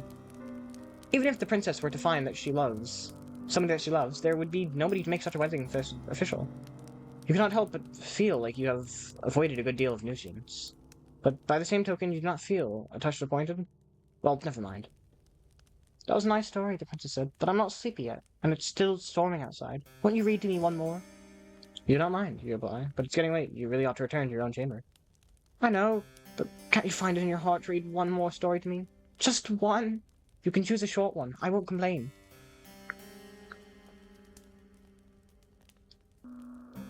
You have some doubts but, as before, you cannot resist the princess's demands. It's not, though, you think, because she is a princess, though that is, of course, a part of it, but it's because she is, well, radiant. You would not, you think, as you turn to the next story recounted in this aged compendium, want to upset her. You'd rather cut out your own tongue. Is this foreshadowing? You read another story to the princess, of which a similar vein, to the last impossible adventures, culminating at their close in a happy marriage. This tale delights the princess just as much as the tale you read prior, and she begs for another, then another. One bedroom story becomes 5, but even when the candles flicker, the princess's bedside are close to guttering out. The princess is not satisfied. Like a grasping, greedy child, she has never heard of moderation. When she wants something, she seeks to glut herself with it. Her only request of that, more. If she were less comely, perhaps her inability to adhere to the word no would be seen as a character defect. The princess is very comely, however, and so when she makes her next request, you almost agree offhand without considering the ramifications. "I think I could go to sleep now, but the storm is still raging. I feel lonely on my own in this big, empty bed, so—" "I know!" The princess's eyes light up, like the night sky in a thunderstorm. "Why don't you sleep with me?" You stare at the princess, your eyes wide as a goose's egg. Slowly, you blink. Then, just as slowly, you bid her to repeat herself. "Didn't you hear me?" The princess giggles. "Maybe you've been so busy cleaning up after me that you've neglected to clean out your own ears." "I said, dear one, would you like to sleep with me?" If that is the question she truly needs to ask, then it is easy enough to answer. Of course you would like to sleep with her. It would be an honor. But would it really be all right for you to accept such an invitation? It must be a gross breach of protocol, surely, for a lowly domestic such as you to share a bed with a princess. You sit upon the princess's bedside, fretting, while she observes you with wide, beseeching eyes. She is waiting. "Well, what's the matter, dear one? Why do you tarry so? Could it be—" The princess's lower lips begin to tremble. "Don't you want to lie with me after all?" The sorrow present in the princess's voice and in her face makes you feel awfully guilty. Hurriedly, you console her. You tell her, in no uncertain terms, that if she truly wishes to partake in your company, then you will have no qualms with it. Why would you? Well then, don't just stand there dilly-dallying. Come, come and join me. And that is what you do after returning, briefly, to your own chamber to change in your nightgown. Once dressed, you waste no time in returning to your impetuous. Another word I gotta Google. Control and impent impetuous. Acting or done quickly without care. Ah, I see. Impatient, basically. She's already lying in your glorious four-poster bed, awaiting your return as though you were a knight errant, gone away to slay some wicked dragon. The princess giggles when she sees you. In her haste to change, you have made a hash of the buttons, and she bids you to come closer. Let me fix that for you, silly. Oh, no, you say. I couldn't possibly do that, but I am a servant after all. Should it not be your job to dress her? Maybe so, the princess says, but I don't mind a bit of role reversal. It makes things more fun. You try a few more refutations, but in vain, the princess similarly discards all of them. Quite at the prince's mercy, she might be even more stubborn than you are. You calculate to her demands. You let the princess unbutton the front of your nightdress, then rebutton them, so the fabric of your plain gown is drawn shut. Satisfied with her handiwork, she has very elegant hands. The princess draws back and pats the mattress beside her. Now, come in. It must be horribly cold out there, but these sheets are warm. Coyly, the princess smiles. And so am I.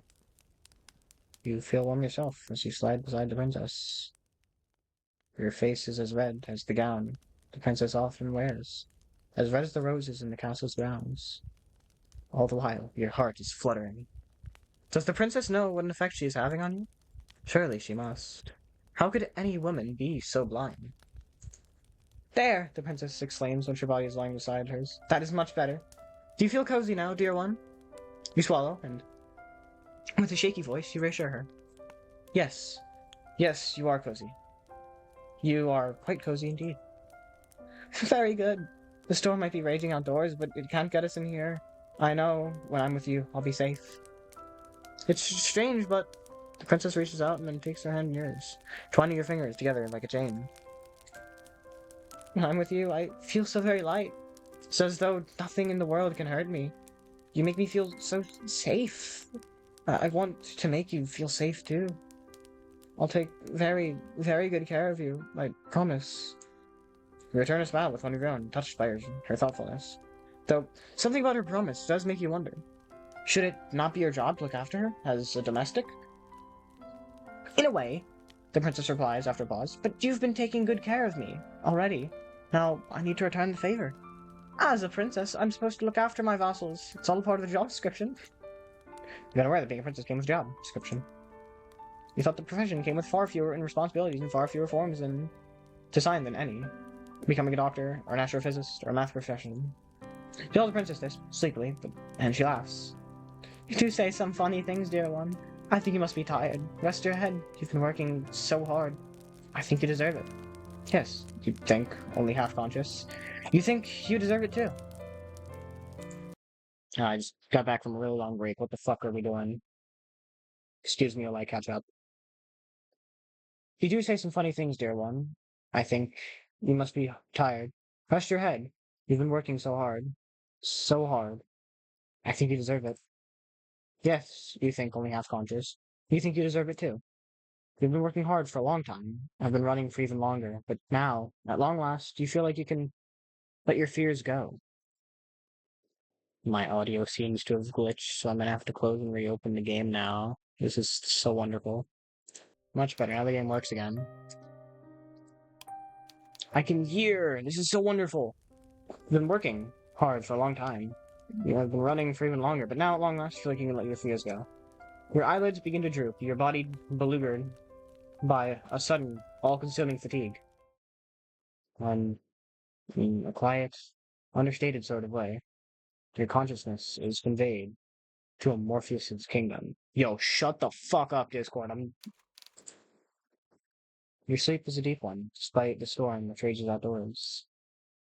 The wind is howling like a couple of wild cats, both walking a vicious and bloodthirsty bout to the death. But you do not hear it. Swaddled by the warm blankets about you, and soothed by the princess's presence, you are immune to fall. You are immune from all the ills of this world. When you are with the princess, you feel safe, secure, and, yes, you even feel loved.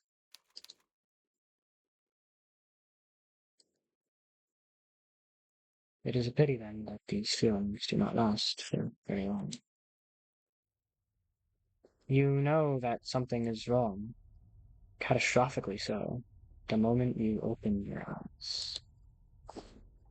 Your thoughts are hopelessly jumbled, but you are certain that when you fell asleep, it was in a bed. A nice, warm bed, no less, beneath soft, comfortable sheets. You are not lying in a bed right now, though. You are not, in fact, lying at all. You are standing, instead, against a cold, hard wall, made of stone. The curve of your back is pressed against the wall so intimately you can feel its icy chill seeping through the fabric of your nightgown.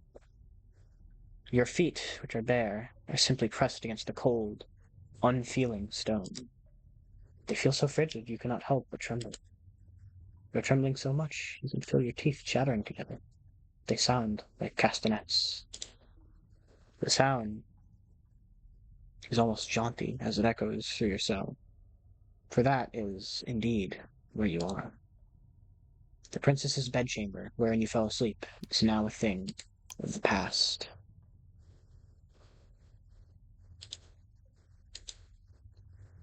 You are standing. Instead, you realize, with a sharp start, in the cell of some great underground dungeon. Oh, what the hell? You swallow, and when you do, you can taste something bitter on your tongue. Your stomach is beginning to churn with anxiety. You feel like you're going to be sick. A feeling wells up inside you to a staggering degree.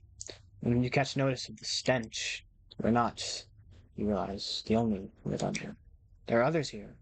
Others attired in simple black and white outfits of servants, which look much like the dress you have once worn. The others who are with you, however, in this expansive cell, manacled to the walls, are in no fit state to speak to you, nor tell you of their plights. They are all unfeeling, unseeing, unbreathing. They are all dead.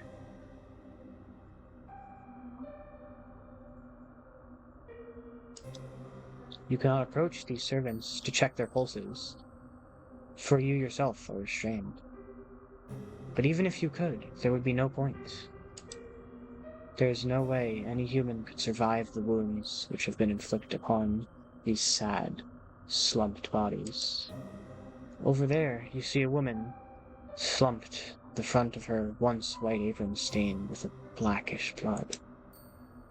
There is a gaping wound in her stomach, one through which her entrails have half escaped in some sort of burgundy goop, which might have once been pale pink.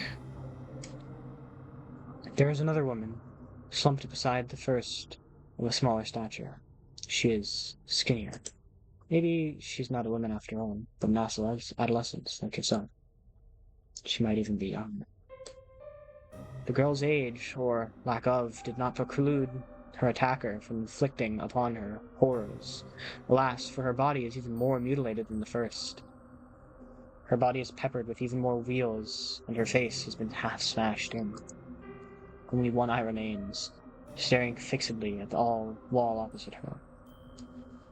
In ruin remains what was once her skull.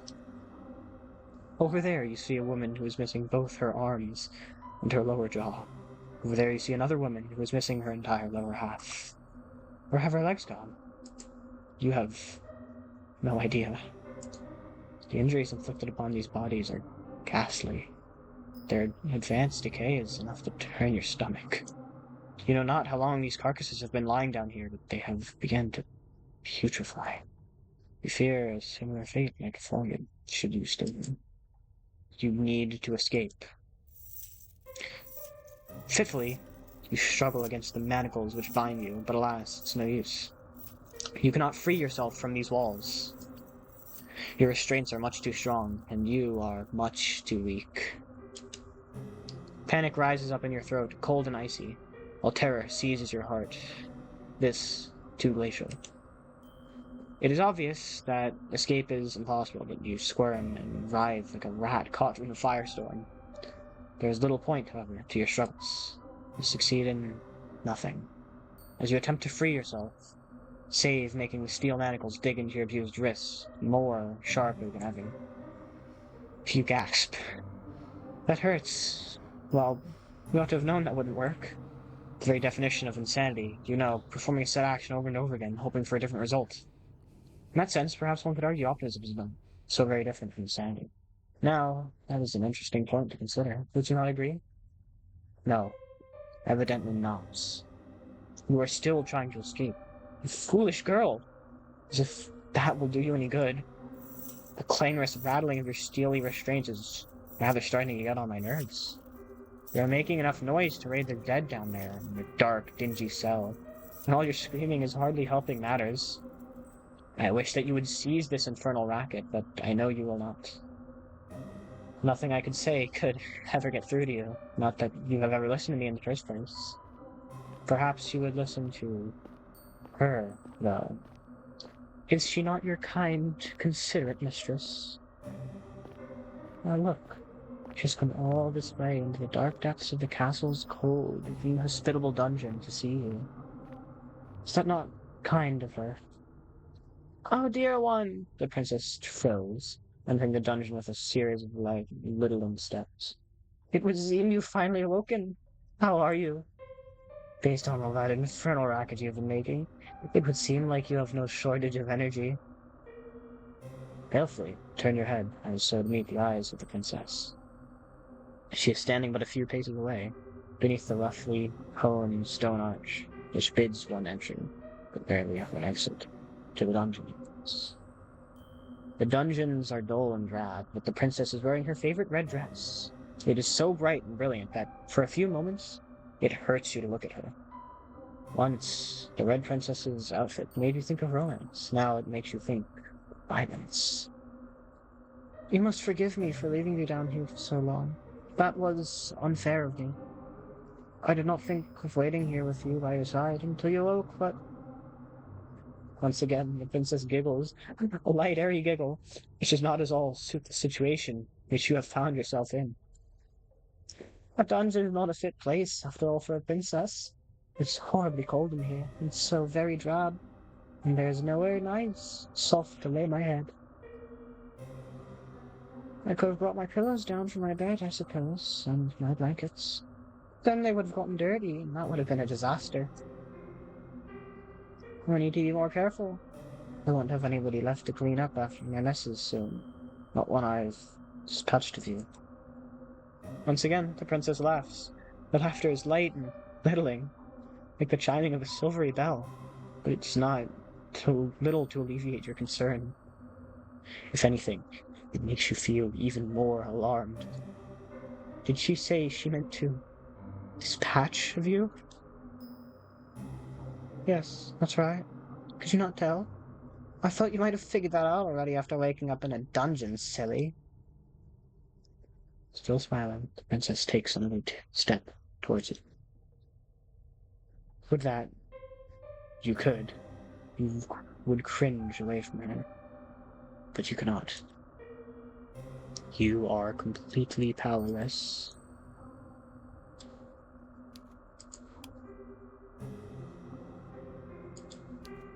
The princess reaches out and places a hand upon your cheek. Her skin is very white, and though her touch is cool, it is less so than the frigid air in the dungeon. Though your body is aching, the princess's touch is gentle, and you find yourself leaning into it subconsciously. You wish she could keep holding you. You wish she would keep touching you. You luxuriate in her kindness as best as you can. But though the princess's caress is so tender, your circumstances rather undermine them. How can you relax like this? Ah, you're such a good girl, the princess says, in a cajoling sort of voice, as one might address a cat. You've been so lovely to me while we've been together. I really couldn't ask for a better servant. I feel as though I've been spoiled.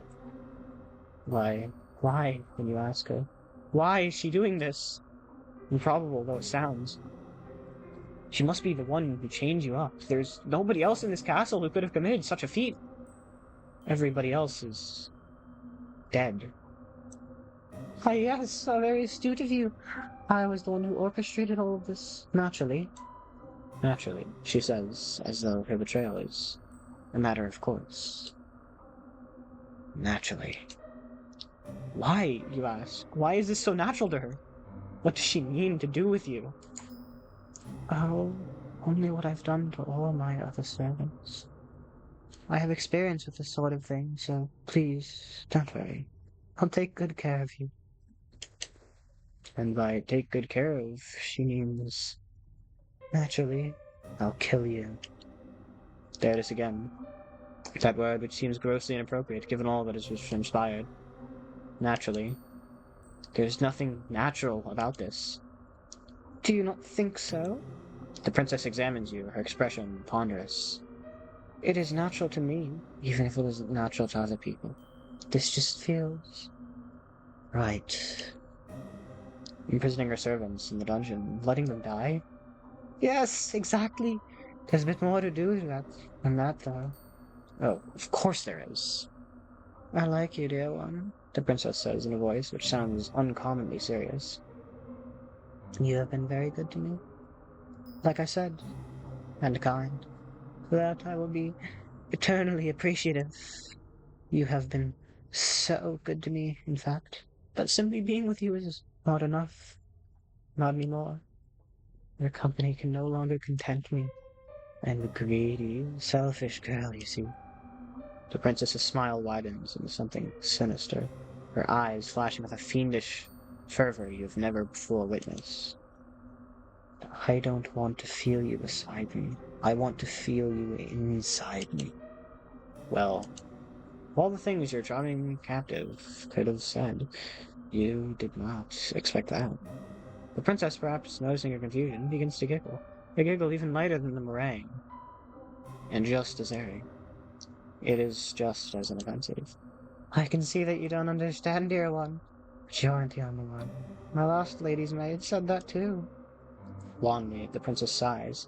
A beleaguered woe-is me sigh, which makes her look even younger fuck, than the scant handful of years she truly possesses. And the one before that, and the one before that, and the one before that, and the one before that. I thought that you at least might be able to appreciate my point of view, but perhaps not. I don't think it should be too complicated to grasp, really. But maybe my way of looking at the world is a little... That's what my nurse always used to say, at least, when she still had the breath to speak, of course. You look at the princess. Where else is there for you to look, really? Your eyes affixed to her face. She is still smiling, but there's something sinister about her smile. Or perhaps, in your anxious state, you are only imagining that there is something sinister about her smile. It is easy to see things which do not really exist when your surroundings are festooned in shadows. In actuality, however, the princess does not look any different than how she usually does. Neither is she acting any differently to the way she usually acts. She has not changed. It is only her perspective that has changed tremendously. You ask the princess what she means. A question the princess is only too happy to answer. It's simple, really, like I said. You're wondering, weren't you, why there weren't any guards or other servants in the castle when you first arrived here? The question had crossed her mind, yes. You're sure that the princess and her ministers sent them away? But is that a lie? I wasn't being wholly truthful now. I thought you would be afraid of me. You knew it had actually happened. I didn't want that.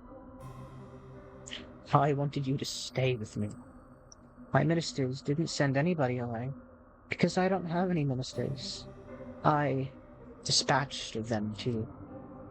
Did she, now? Suppose you ought to not be surprised, but you still shudder regardless. My ministers weren't very much fun, I'm afraid. They had a lot of ideas about what I should and shouldn't do after my parents died.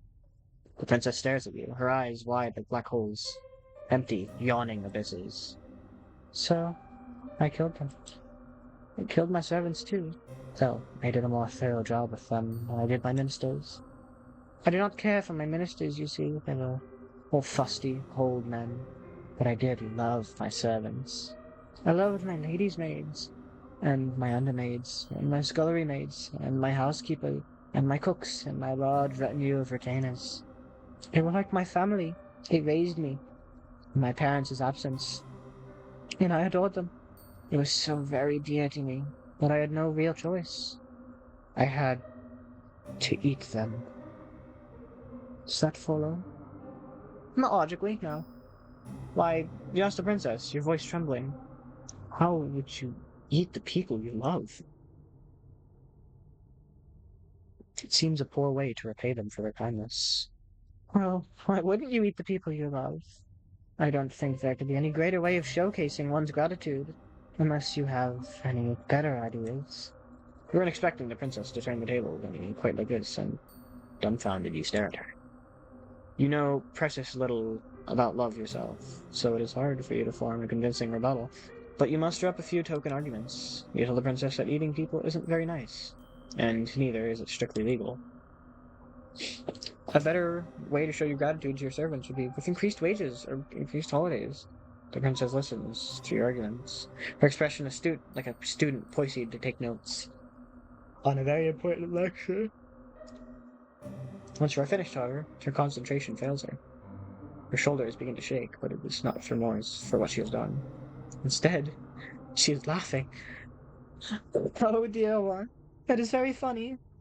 But why should I care about the law? I'm a princess. One day I'll be the queen. I am the law. That is a good point. But would eating people not turn her subjects against her? What subjects? I'm no fool, you know. No matter how I might act and what might happen beyond the castle's walls. I know all about the plague. Once I might have had a populace to govern, but they're all gone now. I'm a princess in nothing but name only, a monarch without any subjects. Don't you think that's sad? I know I do. It's so woefully lonely. If she feels lonely, then why has she been systematically slaughtering all of her domestics? Doesn't make a lick of sense. Perhaps not to you. Generously, the princess caresses her cheek. But I shouldn't judge you too harshly. As much as I like you, dear one, you are a commoner. Perhaps you can't understand the intricacies of my thoughts. Privately, you doubt that anybody would be able to understand the intricacies of the princess's thoughts process, largely because it is unreasonable. You do not say that, though. Instead, you ask her the only question you can think to ask, with your weary throat just sore from shouting. Why? Why, you ask? The princess blinks. It's because I don't want you to leave me, of course. Everybody leaves sooner or later. Whether they have pledged their allegiance to me or not. And that is simply the way of the world. People are fickle and inconsistent, even to me, a monarch. That is why I decided to eat my servants. I had no choice, you see. You see, it was the only way to ensure that they would never leave me. When you think about it, they should be grateful that I would demean myself so, to consume their flesh and blood. I am a magnanimous...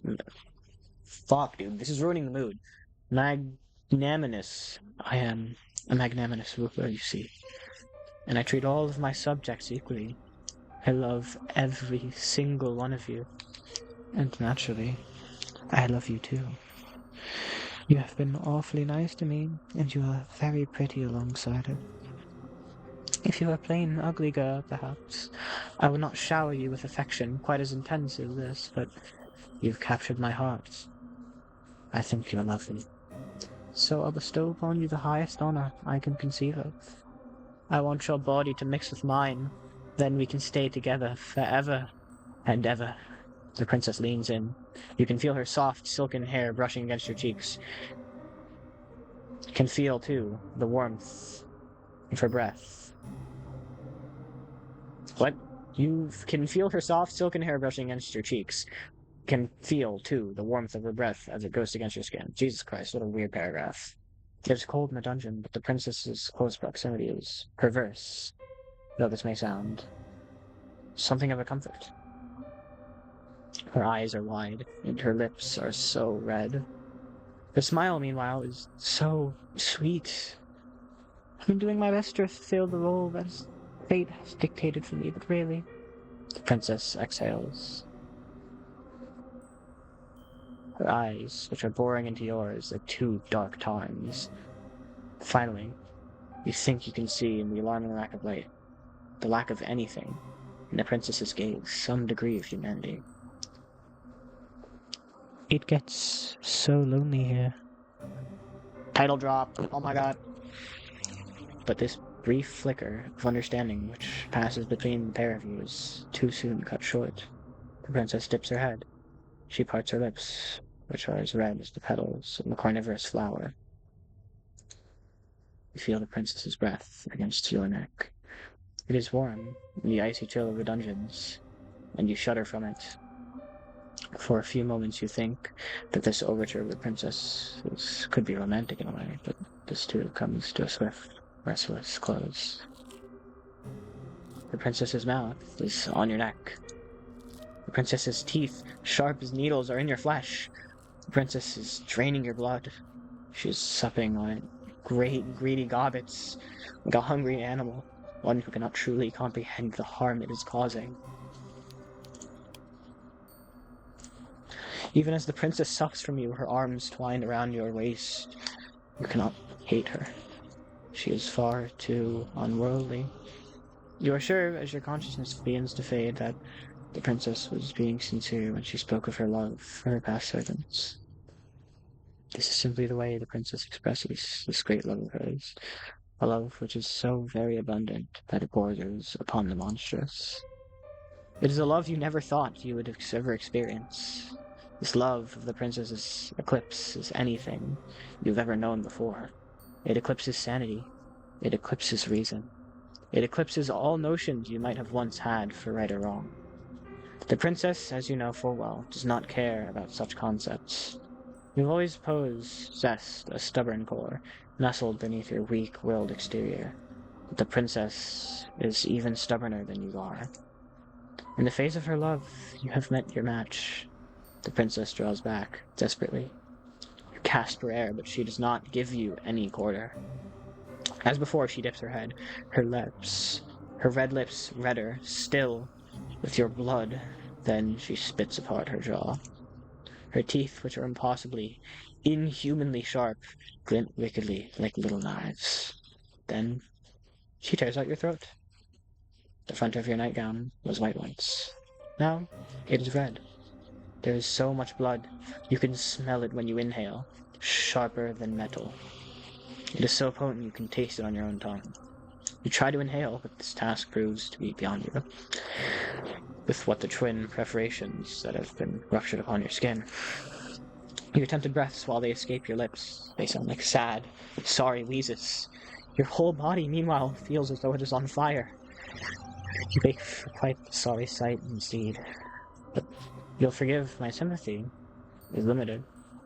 You did bring this upon yourself, you know.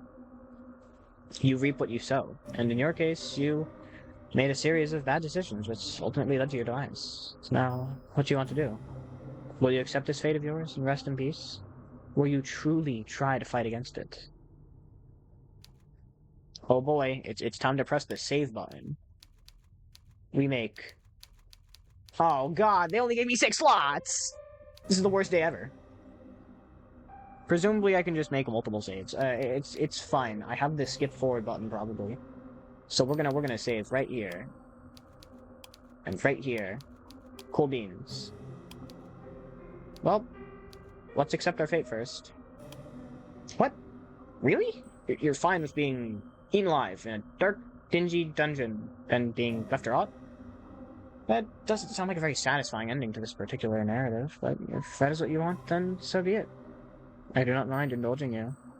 That is what I have always done, after all, from the moment we first met. I have dedicated myself tirelessly to answering your wishes, and this is no different.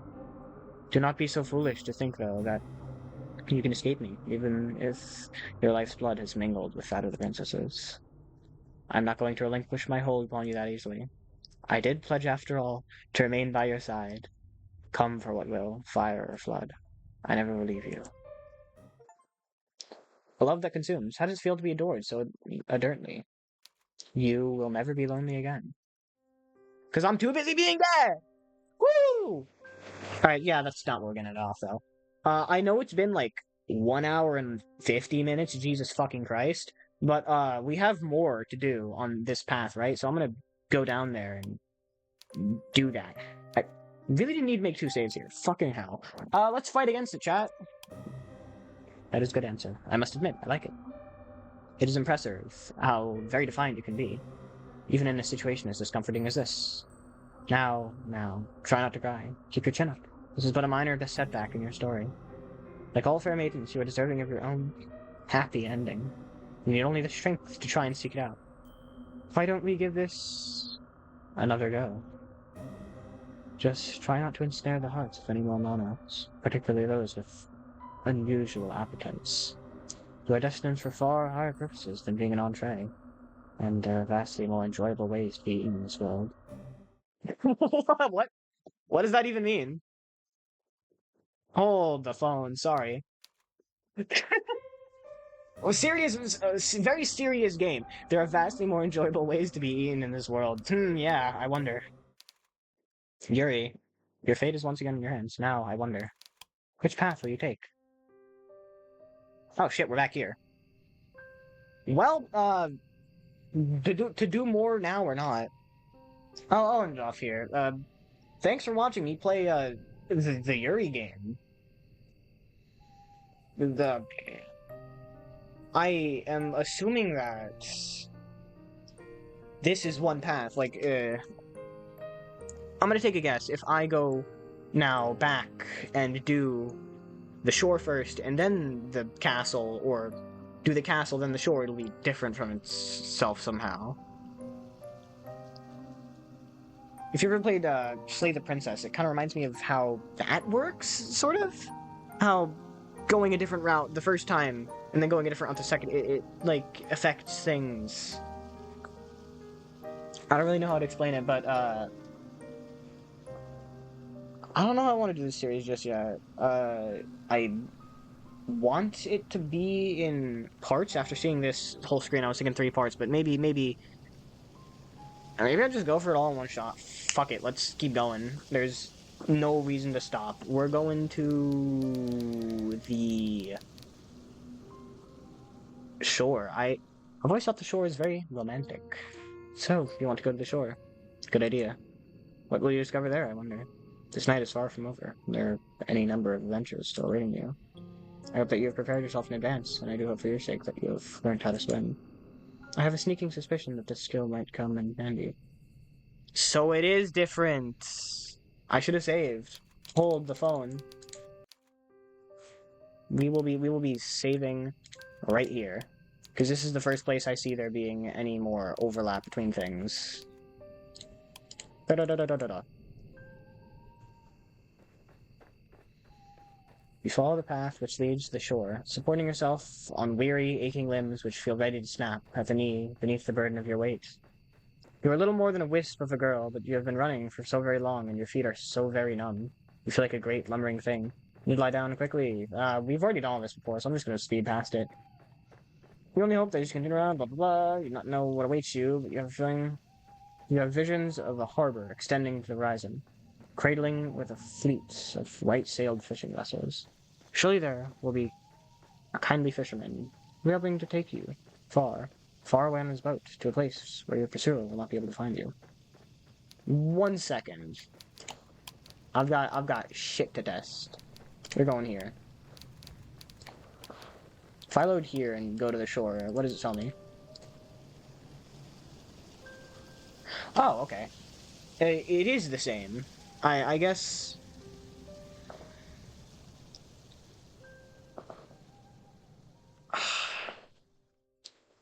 I'm gonna... Let me think. You know, I know just the thing.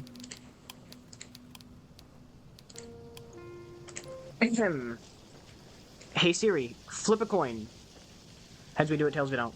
It is heads. Siri did not announce it, but it's heads. Here we go! Surely by kindly fisherman there. You can imagine, too, the face of the kindly fisherman, the face you have lifted from the fairy tales you read in abundance as a small child. He'll have thick, bushy eyebrows and a dark brown beard, streaked through with white-gray. White-gray. He will look intimidating at a glance, but he will be fiercely protective of you, just like a father. You do not know what fathers are supposed to be like. You are only imagining. It is your imagination, however, which grants you the strength you need to keep going.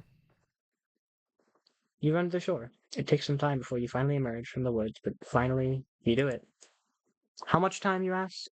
I cannot answer that. Did I not say that time had begun to lose all its meaning? The forest is behind you now, at least, and all the awful nightmares that lurk within it. Still cold, though, and still foggy. It is still dark, too. The sun has yet to rise. You can see the moon more clearly as it hangs above your head, round the Necrologo's door.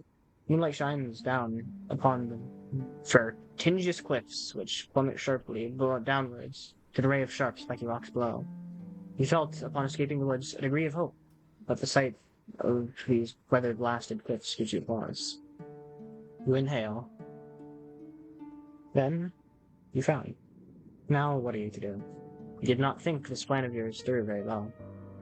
Not that you had much in the way of a plan in the first place. There is little in the way of civilization here. The cliffs are far from the village. How far? You do not know. And you cannot see any houses. Where exactly will you rest your weary head, and what of your weary legs? Fitfully, you look around. There is nobody to your east, nor is there anybody to your west. Whoa! Listen to the music!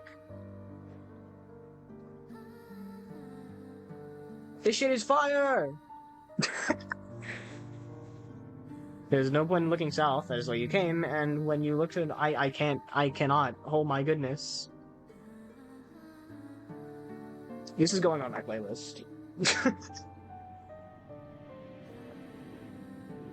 Oh my goodness. Why have I never heard of this game before? There is no point in looking south, that is where you came, and when you look to the north, the world falls away from you. The cliffs are too steep to scale, and it is too dark. Naturally, there is not a soul there to help you. You are on your own. You feel so overwhelmed, you could very well cry. You do not cry, however. You know that tears have never helped anyone.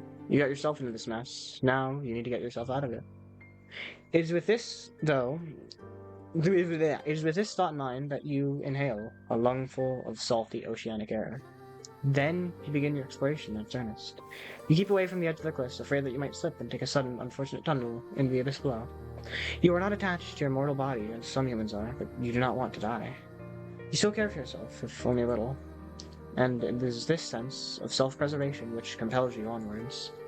You glance this way and that, depressing the tall crest beneath your shoes as you search for a place of shelter. Surely there must be somewhere. You cannot see any likely-looking settlements, but what is that over yonder? Could that be a roof? You hurry onwards, hope budding anew in your heart, until at long last you've reached your destination.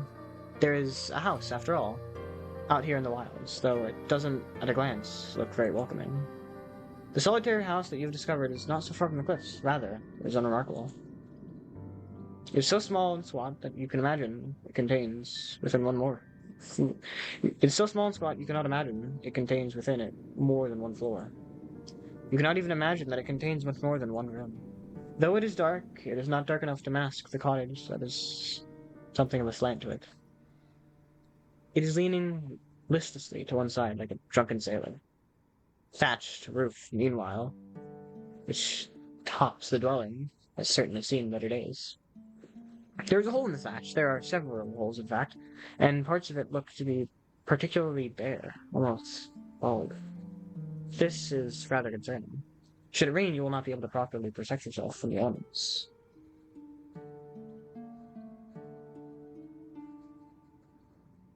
Sorry, can you really stay the night in such a place? You have some misgivings, but do your misgivings matter, really, when there is nowhere else to go? It is not as though you have any other options. It is with a sense of defeat, therefore, that you approach the cottage, which sticks out of the earth like a tombstone. Part of you wants to turn back, but you know that would be foolish. The windows of the cottage are dark, and that does not necessarily mean it is empty. It is rather late at night, after all. Whoever lives here, if indeed anybody does live here, might be asleep. You cannot imagine the owners of this cottage will appreciate being roused so very late at night. You cannot let yourself worry too much about these small details, however. Otherwise, you will never get anywhere. You swallow. The taste of the salty breeze is pungent in the back of your nostrils. Then you rap the knuckles of your right fist on the door. You rap quietly at first, but you do not hear any resultant shuffling inside the cottage. Perhaps you did not use enough strength. Emboldened, you rap your knuckles on the door for a second time, more loudly this time. You wait a few moments, but still you cannot hear anything. Perhaps the cottage is unoccupied after all. You knock for a third time, then wait. The third time is, as they say, the charm, but for all that, your knocking goes unanswered. Well, nobody can say that you did not try. More intrigued now than anxious, your fingers find the handle of the door. You pull it down, and to your surprise, it yields easily. The door swings back for you, as if by magic. It feels almost as if this was preordained. You step foot inside the cottage, which is very dark, and glance around. It is hard to see given the lateness of the hour. The cottage's interior is about as inspiring as its exterior, which to say is not very. It is every bit as small and as cramped as you fancied when you observed it from the outside. There are a few cupboards which line the walls, a wood fire which has been extinguished, and a straw pallet on the floor which must function as a bed. Your searches are successful, however, when it comes to trying to locate other humans. You cannot find another soul. Surely that is to your benefit, though. If nobody else lives here, then you might as well make yourself at home, or as home as one can be, I suppose, in a small, cramped cottage such as this, with holes in the roofs. You close the door behind you, then approach the straw pallet. All of a sudden, you feel incredibly weary. The tirelessness that assails your limbs is absolute, so intense it overcomes the last of your concerns. You settle down upon the straw pallet, yawning as you do. It is not comfortable, but being able to lie down eases some of your aches and pains. Lying down on an uncomfortable makeshift bed such as this one is better than standing. It is far, far better than running. Your eyelids fall shut and your lashes melting together. And soothed by the sounds of the wind and the distant rolling of the waves, you fall asleep. Then you begin to dream. It is not uncommon to dream, the best and the worst of us do. In queens in their castles, the peasants sleeping on straw. Why, who is it to say that you have observed? Okay. Haven't we already done this? I'm gonna read it again. I don't think I have. Why, who's to say that you have observed tonight? Has not, in a sense, a dream of its own. Or would that make your nighttime fancies, then, a dream inside a dream? Perhaps our dreams are empty, hollow things, stacked, one inside another, like little wooden dolls. Is that not a whimsical thought? How very droll. Your dreams, however, cannot be recalled. Whimsical, neither are they particularly droll. They are not pure fabrications, as dreams sometimes are, fleeting fancies which can never come to pass. Your dreams are rather more precarious of sorts. Your dreams of at the conservatoire, with your red hair tied back in two prim proper bows. You are walking through the courtyard, clutching your books, your chest, as you make your way to the library. Your head is bowed as not look at any of the faces of your passing classmates. You do not want to meet their eyes. These girls with their sensible braids and their sensible shoes are merciless. You hunch your shoulders together in this dream of yours, as so not to draw any attention. But alas, it is not enough. You stumble clumsily, thing that you are, and you fall, and just like that, all eyes are upon you. They are staring at you. They are laughing at you. You lay there on the ground, by the fountain, your books scattered, and your skirt in a woeful state of disarray. Your knees hurt. Is it bleeding?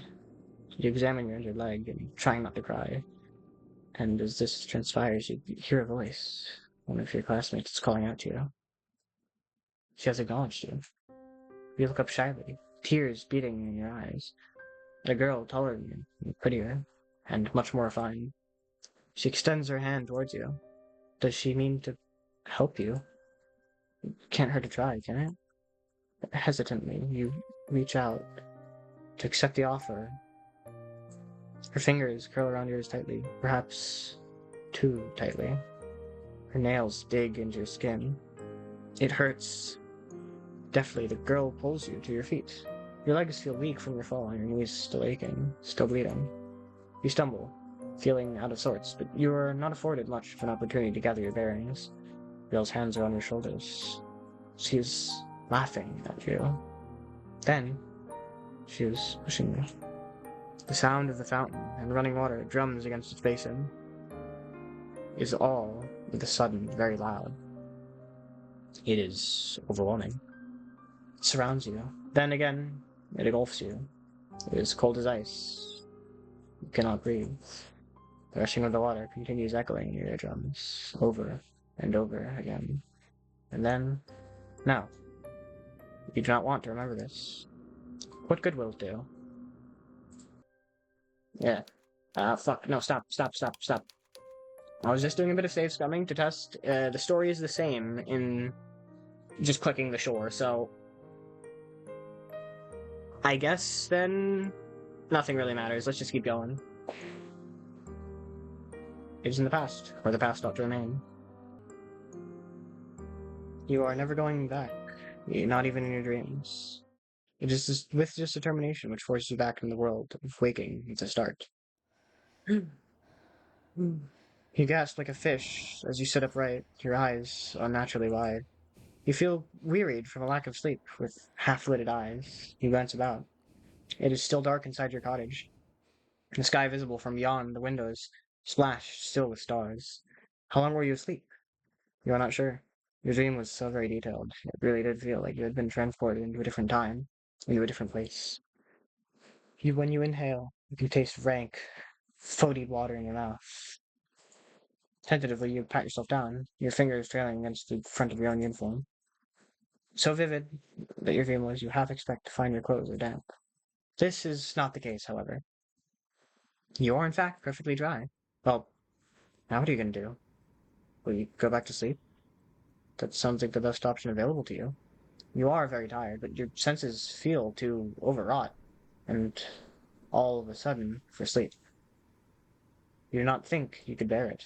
On unsteady legs, you rise to your feet, and stand by the window. You look out to the starry sky, and to the pitted moon which hangs amongst them, and you frown. You can hear the winds outdoors, howling like an injured animal, and more softly, the ebb and flow of the waves as they meet the cliffs. But that is not all. What is that sound? Why, it's almost like singing. The voice is far away enough that you cannot pick up out any individual words, nor even the individual syllables, but there is a haunting quality to it all. The singer, whoever they are, possess quite a pretty voice, high and clear like a bell. The song is a melancholy one, which stirs your heart. Curiosity takes root inside you, as it did, stirring that fateful day you found that book in the library. Logically, what the fuck? Curiosity takes root inside you, as it did during that fateful day you found that book in the library. Lore significance here, chat. Logically, you know that you should not go outdoors to seek the source of that singing, but emotionally? That is another matter altogether. You really should have learned your lesson by now. You should know better than to go sticking your nose into business which does not concern you. But naughty little girls, such as you, never do learn. You cross the old fisherman's cottage, as though in a dream, then reach for the door handle. The handle depresses easily enough beneath your grasping fingers, and the door opens with a click. The rest of the world yawned before you, framed in the doorway, all of it bathed in moonlight. You thought that it was cold inside the old cottage, but it's still colder. Now that you open the door. An unpleasant wind rushes forth to meet you, knifing mercilessly through the fabric of your uniform. You look across the cold, inhospitable landscape, with your fingers clenched into fists at your sides. Then, you step out into the unknown. You canvass the cliff face, led by nothing more than luxurious singing. So haunting, ethereal is this voice, as it hangs on the breeze. It would be enough to send 1,000 ships off to war. You keep walking in the night, until you reach the very edge of the cliffs, where they drop downwards into empty air. You ought to not go any further, but the voice is yet to cease. You can still hear it echoing inside your head. It compels you to act. You look down at the shore, which seems like a dizzying distance away, and out to the ocean, which is breaking against the scattered rocks below. You narrow your eyes with determination. Then, you take a step towards the cliff. These cliffs are steep, and the rocks below them are sharp. You can see them glinting in the darkness, their tips jagged, like the teeth of hungry predators. The cold wind blows, rocking your hair, and you shudder from it. Your shoes were not built for scaling cliffs, and your heels do not have much in the way of purchase, particularly not when the cliffs are so steep. Clinging to the cliffs is no small feat, yet you are determined to ease yourself down onto the shore, in one piece, preferably. The wind is so powerful it feels as though there is something deliberately malicious to it. You wonder during your descent if it means to knock you off your perch on purpose, to cast you down to the rocks below. Well, if that's what it wants, then you refuse to give it the satisfaction. You can be awfully stubborn at times, and now is one of them. You continue to climb. How long have you been at it now? Until, at long last, your feet meet the shoreline below. You have made it. You did not sustain too many injuries. Oh, I've been forgetting to look at the images. They're very beautiful. I like them. Your palms are throbbing, yes, after gripping those rocks, and you might have a few cuts, but your wounds are shallow and superficial of sorts. Things could have been worse. You flex your fingers. They feel uncomfortably numb and cold alongside it. Your skin is prickling, but at least you can feel discomfort. At least it is still attached to your bones, where it ought to be, your vital organs concealed with the hollow cavity of your body. You have a lot to be thankful for. This night has, by large, been quite successful. There are no longer any obstacles between you and this mysterious voice which has lured you outdoors. Now, we must find them. You set off down the shore to hunt the singing voice which has captivated you so. You sidestep sharp, jagged rocks which jut out in the sand like teeth. The rocks which cannot be circumnavigated, meanwhile, you clamber over. All the while, the sound of the sea mingles with that of the singing. It provides an ethereal, haunting backdrop to your exploration, one which adds further to the serenity of their moonlight stroll. The waves lap against the shore, then recede shyly, pushed and pulled by the bleak white moon which hangs overhead. The oceans that you have seen in your library books were all blue and sapphires, but this ocean is different. It is so late at night that it looks black instead. The undulating surface of the water reminds you of a mirror, though its depths are even deeper and much more mysterious. A sense of foreboding settles upon you, but you try to squash it. You'll not let yourself be afraid. Oh my god, it's a fucking mermaid! Part of your world, you stumble upon a scenery plucked straight from a fairy story. You're on the corner, your feet unsteady in their sensible brown shoes, and then at long last, you see her. So I've decided I'm going to upload all these in one part. But I, personally, need to take a break and go sleep. It's like 9 p.m, so I'm going to stop here and be back tomorrow.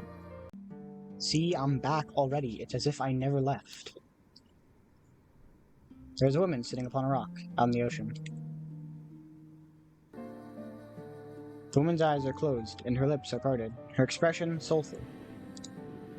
She is singing. Her hair, which flutters around her face like a shroud, which adds to her otherworldly aura. Her eyes might be closed, but her lashes are long and luxuriant like a doll's. Her lips, meanwhile, which are parted in song, are soft, like the freshly plucked petals of a flower. Her face is perfect, as are her proportions. Her neck is tall and slender, like that of a stem of the flower. As for the lower half of her body, meanwhile, well, it's nothing like anything you have ever seen before. It is here, and here alone, that the woman betrays your narrow, human definitions of beauty, for her legs are non-existent. Rather than two awkward appendages, this woman has instead the sleek, shimmering tail of a fish. Is she not, then, a human? She cannot be, with a tail like that. This unusual sight makes you gasp, and quite audibly at that. You don't mean to be rude, but you can't help yourself. Humans tend to react poorly to things they do not understand. At least, you do not scream. That would have been even ruder. Oh my. You meant to observe the mermaid from a distance, but it would appear that your shock gasp was loud enough to attract her attention. The fish-tailed vision, sitting upon the rock, is looking at you. Her gaze is so piercing, it feels almost as if she's looking through you. Your heart seems to stop inside your chest, as if by some manner of magical spell. You thought the mermaid pretty when you first observed her, sitting atop on that outcrop of a rock. Her face turned in profile. Now she is looking at you, however. You can see that you are mistaken. She is not just pretty. She is beautiful. So much so, it is almost unnerving. She looks as though she has stepped out of the pages of a picture book. She is simply too perfect to belong to this world. Perhaps she has some kind of vision? A walking dream? A hallucination? But no, she is none of those things. Her tail might be an impossible thing, but its scales look slick and wet regardless, like those of any fishes one might find at the supermarket. These scales are iridescent and bathed beneath the light of the moon. They seem almost to glow. The sight of her rather takes your breath away. You look at the mermaid. She looks back at you. You prepare yourself, expecting some sort of altercation. But the surprise soon feigns from the mermaid's face. Her lips, which were once pursed in a frown, now shift upwards. She is smiling. Then she says in a refined sort of voice, My, it really is good to see a human again, particularly a human girl. I was beginning to fear that your kind had all disappeared, and I would no longer have anybody left to tell me of the world above the waters. My, this is quite the effusive greeting. The mermaid's introductory speech is positively brimming with excitement, of a sweet girlish variety. She is rather more admissible than the fine polish of her syllables, which would make one suggest. You might be a well-bred lady yourself, with an accent to match, but you cannot help but feel overwhelmed. Anxiously, you observe the mermaid, and you ask her what she means. What happened? As for that, I'm afraid I cannot say. I've been sitting on these rocks and singing for many, many nights, but nobody has come to see me. There have been no lovely humans for me to play with. I was beginning to wonder whether your kind had disappeared altogether. I feared some manner of calamity had occurred while I was slumbering beneath the water surface, and your kind had been eradicated. You shudder, then reassure yourself, the mermaid to the contrary. You do not know about the humans that she used to speak with, but you, at least, have not been eradicated. You are still here. Yes, well, I can see that, the mermaid answers, with a light laugh. It really is a relief. My fellow merpeople who live beneath the water told me not to worry. So, but I could not help myself. I have always been fond of you humans. It was rather sobering sitting here night after night all on my own. It gets so lonely here. Now, that is an interesting turn of phrase. Couldn't have said it better myself. It catches inside of your head like a burr. Have you heard it before? So, dear human, did you say that you are unfamiliar with these parts? Hesitantly, you examine the mermaid. Thoughtless though you may be at times, you are not so very self-centered that you cannot detect the note of longing in the mermaid's voice. Is it evident, as she looks at you, that she is hoping for a particular answer to her query? This answer, alas, is not the one you can furnish her with.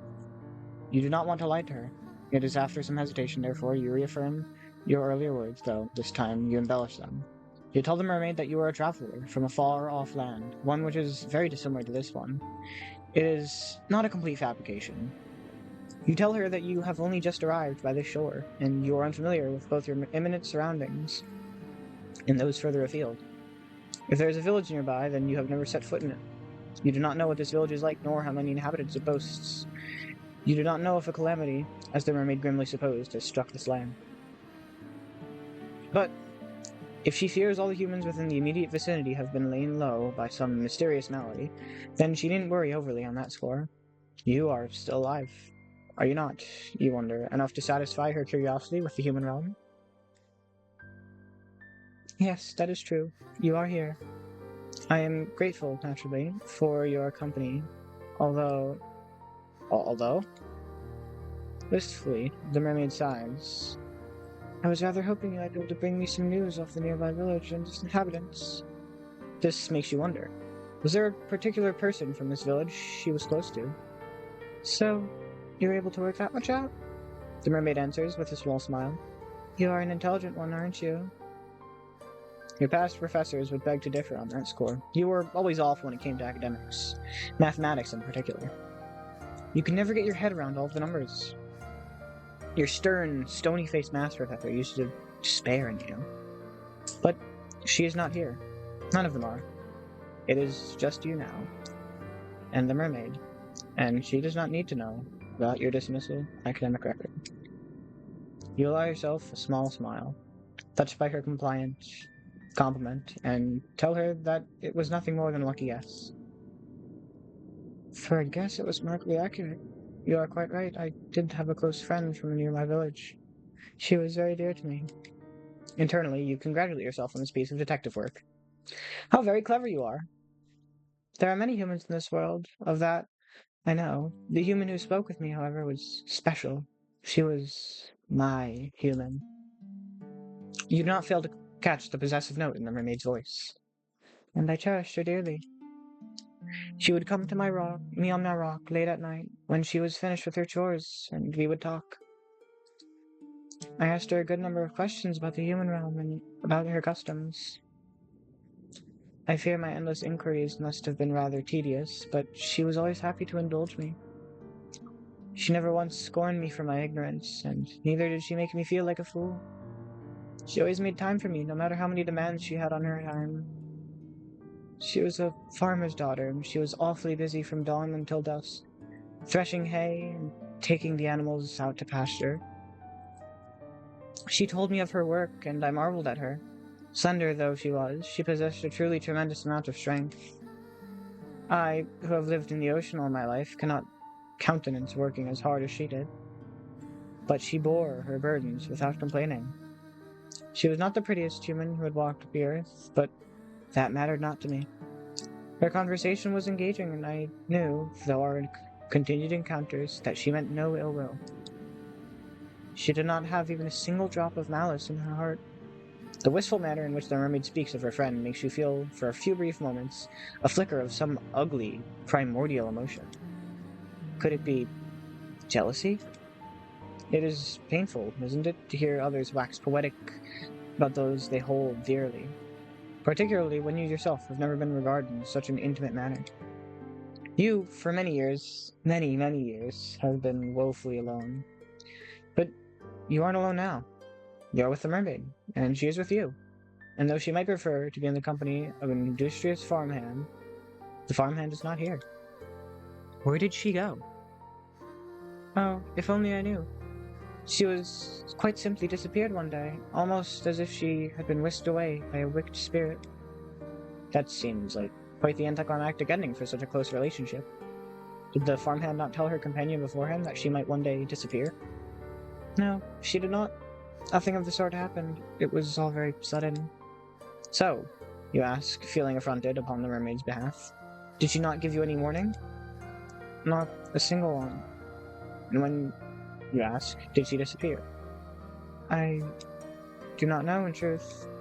Time is a strange concept to beings such as myself, particularly as it seems to ebb and flow differently both above and below the surface. You Hermans have a strange compulsion to pin down and place labels upon everything. You have names for your seasons and your months, and even for your days of the week. It is all very precise. We merfolk, however, do not bother with such affairs, perhaps because we live for so much longer than you humans do. We have no need to obsessively document our days, not when we have so many of them at our disposal. This curious remark catches your attention.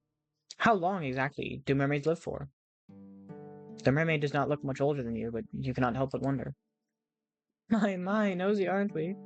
The mermaid asks, and she laughs, a soft, tinkling sound, like that of a bell, which makes you blush. Were you being nosy?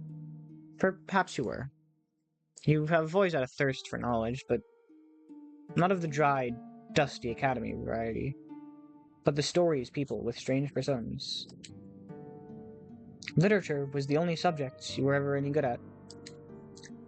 Again, it is hard to me to quantify, but to put it in terms a human like you can understand, I suppose we mermaids can live for centuries. Centuries? That is quite a surprise, but perhaps it shouldn't be. You have been subjected to any number of surprises tonight. What is one more to add to the pile? I have not been waiting quite long, however, for my friend to return to me. I think it has been but a few seasons. It might not sound like much, but never before have I been so aware of the passage of time. I have experienced any number of wants during my life, but I have never wanted to see the lady quite as badly. That's not what that fucking said. I wish she would sit with me, and she would just talk to me, just one more time. But perhaps I'm asking for an impossibility.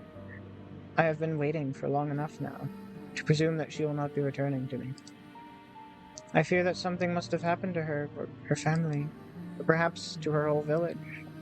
You can hear the worry throbbing in the maid's voice, so potent that for a few moments you swear you can feel the depths of her sorrow within your own breast. Her sadness over this human girl is a deep, dark thing, almost fathomless. You cannot let yourself indulge for too long, otherwise, you fear, you might drown in it. Ruefully, you tell the mermaid once more that you cannot help her. You are only a traveler, after all. What do you know of a single, insignificant farmhand nearby the village? Yes, I thought you might say that. It's quite unfortunate, but, well, I ought to not reflect upon all that I'm missing. That would be churlish of me, and it would not be fair to you either. You did not approach me, I am sure, with the hope of hearing about all of my woes. I should be grateful instead, for it is all I do have. Still, I have my long, long life, which stretches before me like a golden cord. And of course, I have you now. Does she? Do I not? I ought to go soon before my absence is noticed. But will you not come and visit me again tomorrow night? I think I would like that. I've always enjoyed speaking to you humans. You make me feel less alone. You can't help but feel, as the mermaid observes you with those enchanting eyes of hers, that she does not truly wish to speak to you for your sake. She wants to use you instead as a substitute for the farmhand that has been missing so very ardently. This thought stings, though you really ought to be used to it. Still, to be in lower esteem than a farmhand of all things makes your self-esteem sting. You try not to let the mermaid notice this, though. The woes of your past are not her fault, much as the woes of her past are not yours. It is silly, in any case, to be jealous of a girl who might very well be dead. That is what you tell yourself. It is the only way to prop up your bruised sense of self-worth. You would, you tell the mermaid, after a pause, like to see her again. You would like that very much. Oh, thank you. I've been feeling very gloomy for quite some time, but seeing you has invigorated me. Finally, it feels as though I can smile again. Did she not smile, you wonder, after her friend disappeared? No, I did not. I did not have the heart. Without her, the world seemed very dull and drab. Your company has cheered me up immensely. This is why I like humans so much. You are not callous and unfeeling, like the merfolk who live beneath the water's surface. You are much kinder than they are. Oh, if only she knew. The mermaid was aware. I wonder of how petty you are and how jealous. Would she still care for you? Well, that is neither here nor there. You agree to meet with the mermaid come sundown the following night. Then make your slow, stumbling way back up the cliffs, and to the cottage, where you have purloined as your own. Once indoors, you settle down upon your pallet, and then you close your eyes. Sighing of wind outside and distant rolling of waves against the rocks do not disturb you. You feel, after your midnight encounter with the Mersh kind, quite at ease, perhaps prematurely so.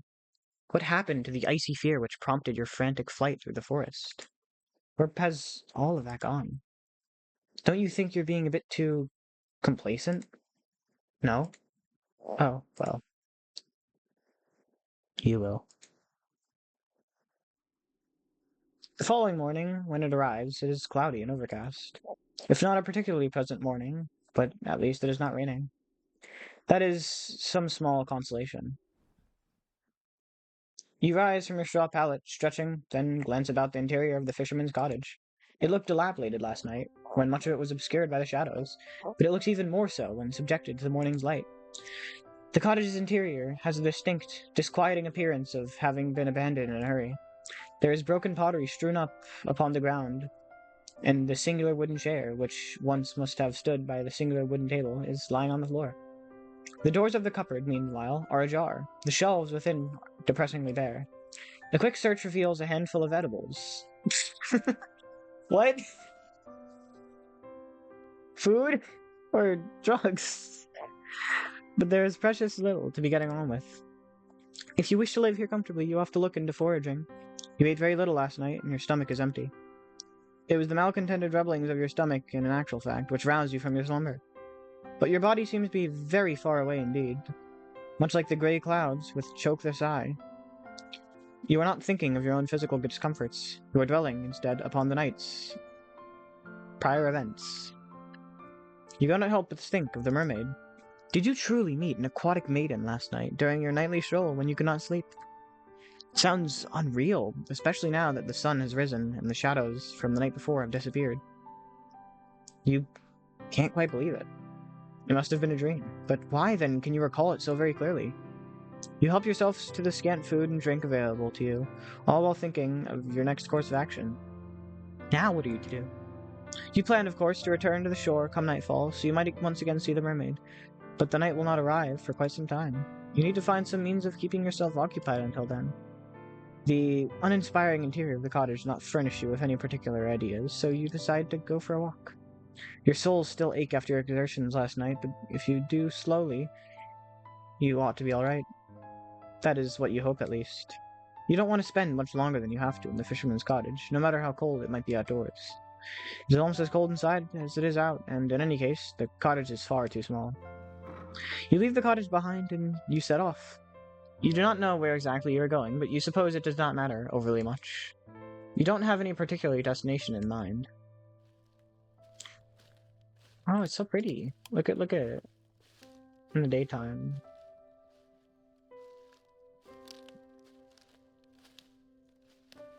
I'm starting to see now my original assumption of this being like pixel art made to look like a painting is kind of wrong.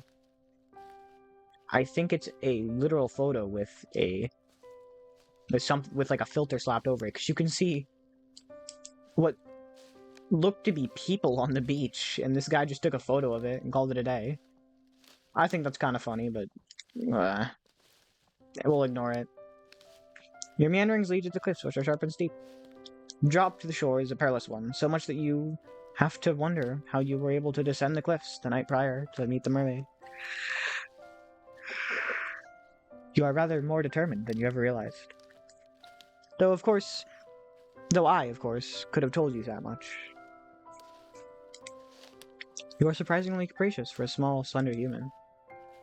You walk along the sides of the cliff, keeping a sensible distance away from the drop of the shore. You might have survived last night's excitement unscathed, but you do not fancy trying your luck. It would be so like you, really, to avoid a drop to your death in the darkness, only to stumble in the morning's light and take an irreversible tumble. Your fortunes have never been the fairest. Your meanderings along the cliff reveal to you all manner of curious flora. You thought the night prior that the cliffs were weather blasted, but you can now see that your assumptions were incorrect. There are flowers here very warm and very bright, like the sun's light during the summertime, or you think, with a flush of pleasure, the fair hair of the mermaid whom you had certainly spoke last night. Oh, these flowers are so very like her hair, it is uncanny. You step towards the flowers, drawn towards them, and sink down to your knees. The tall grass brushes your ankles, like a caress, the morning's dew wetting your skirt. Your clothes are getting damp, and your legs, but you care not for this minor discomfort. You've just had an idea. Why not make a gift for your new friend? You are sure that she would appreciate it. Why would she not? She told you in a voice, which was steeped with dolor, that she had been feeling lonely. You want to see her again, and when you see her next, you would like to make her smile. It is with this thought in mind that you begin to pick the flowers which are growing upon the cliffside. These flowers do not have any thorns, and their delicate stems snap easily enough between your fingers. You take care when plucking these flowers to leave a substantial amount of the stem intact. You'll need these stems that you might twine the flowers together. You mean to make your mermaid a diadem, something she'll be able to wear in her hair. This tiara is certain to suit her. So pretty, anything would suit her. You continue to work, slow and steadfast, as the weak sun shines. It takes time, but you are eventually able to fashion something you are satisfied with. You hope that the mermaid will feel similarly, if indeed she really does exist. Carefully, you pocket your makeshift diadem, then decide to forage for some food. You discover during your search some fruit trees whose sweet burdens are enough to fortify your spirits, for the present at least. It is fortunate, really, that you are so excited about your moonlight rendezvous with the maid. If you're less focused upon the future and dwelt more in the immediate present, you might have more of an appetite. The emptiness of your stomach soothes you to return to the cottage where you meant to wait for the settings of the sun. There is very little to do, you soon discover, in the cottage, other than checking the cupboards and sweeping the floor. Occupations which both feel depressingly pointless. There are no books to read, either, which you might pass your idle hours. You do, however, busy yourself with trying to light a fire so that you might ward off the cold. That time is horribly slow in passing, in part because you have precious little to do, but also because you cannot stop thinking of the mermaid. Will she really return to the shore as she said she would? Can you truly trust her? Oh, you hope that you can. If she were not present at your designated meeting place, you think you would die from the disappointment. The seconds continue to trickle by, unchecked by any hourglass, and as they do, the sun sinks beneath the horizon. Part of you worries, however, that it might still be too early to search for the mermaid. Will she be there yet?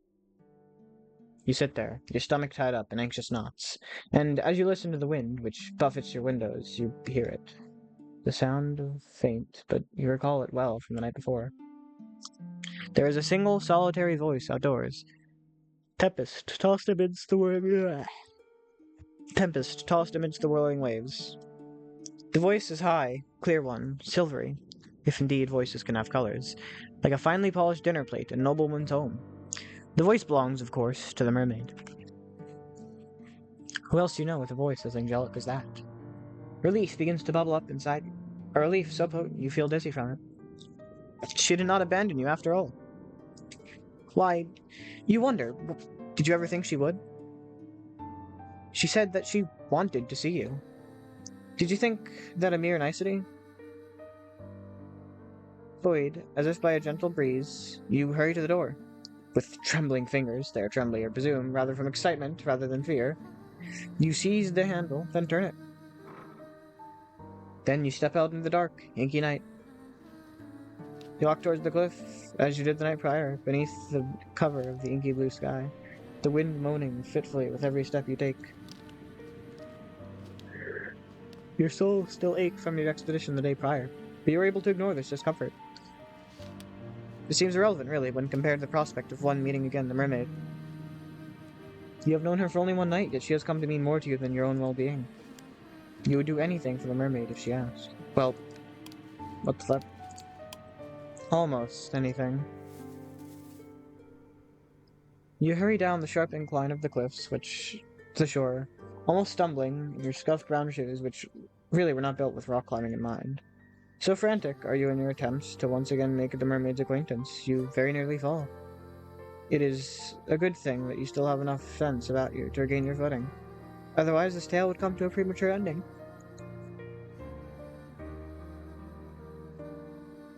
Eventually, you make your way onto the shore, then approach the jagged outcrop of rock where you last met the mermaid. Like the night prior, the mermaid is perched upon these rocks. Her hair is strewn about her shoulders. When she sees you from across the shore, she ceases her singing, and her eyes light up, or at least they seem to. So you have returned to me, my hero, the mermaid says, and then lightly she giggles. Or perhaps I should say, heroine? Her praise makes you blush. You do not feel worthy of it. Nobody has ever called you a heroine before. You do not even think of yourself as a heroine. If a story were made about you, you rather think that would be a supporting character, one without her own voice. You are not interesting enough. The mermaid seems to think that you are, though. She is staring at you delightedly, as though you are the one person in the world she wishes to speak most to. The thought makes you tremble, but not as much as the mermaid's gaze. You tell the mermaid that you did not think you are so very brave, but she dismisses your awkward remark with a laugh. I think you are. The way you scaled those cliffs, I thought that was very heroic. Oh, so she saw that, did she? Then, did she see how you slipped down the cliffs, grazing her palms in the process, and how you very nearly fell?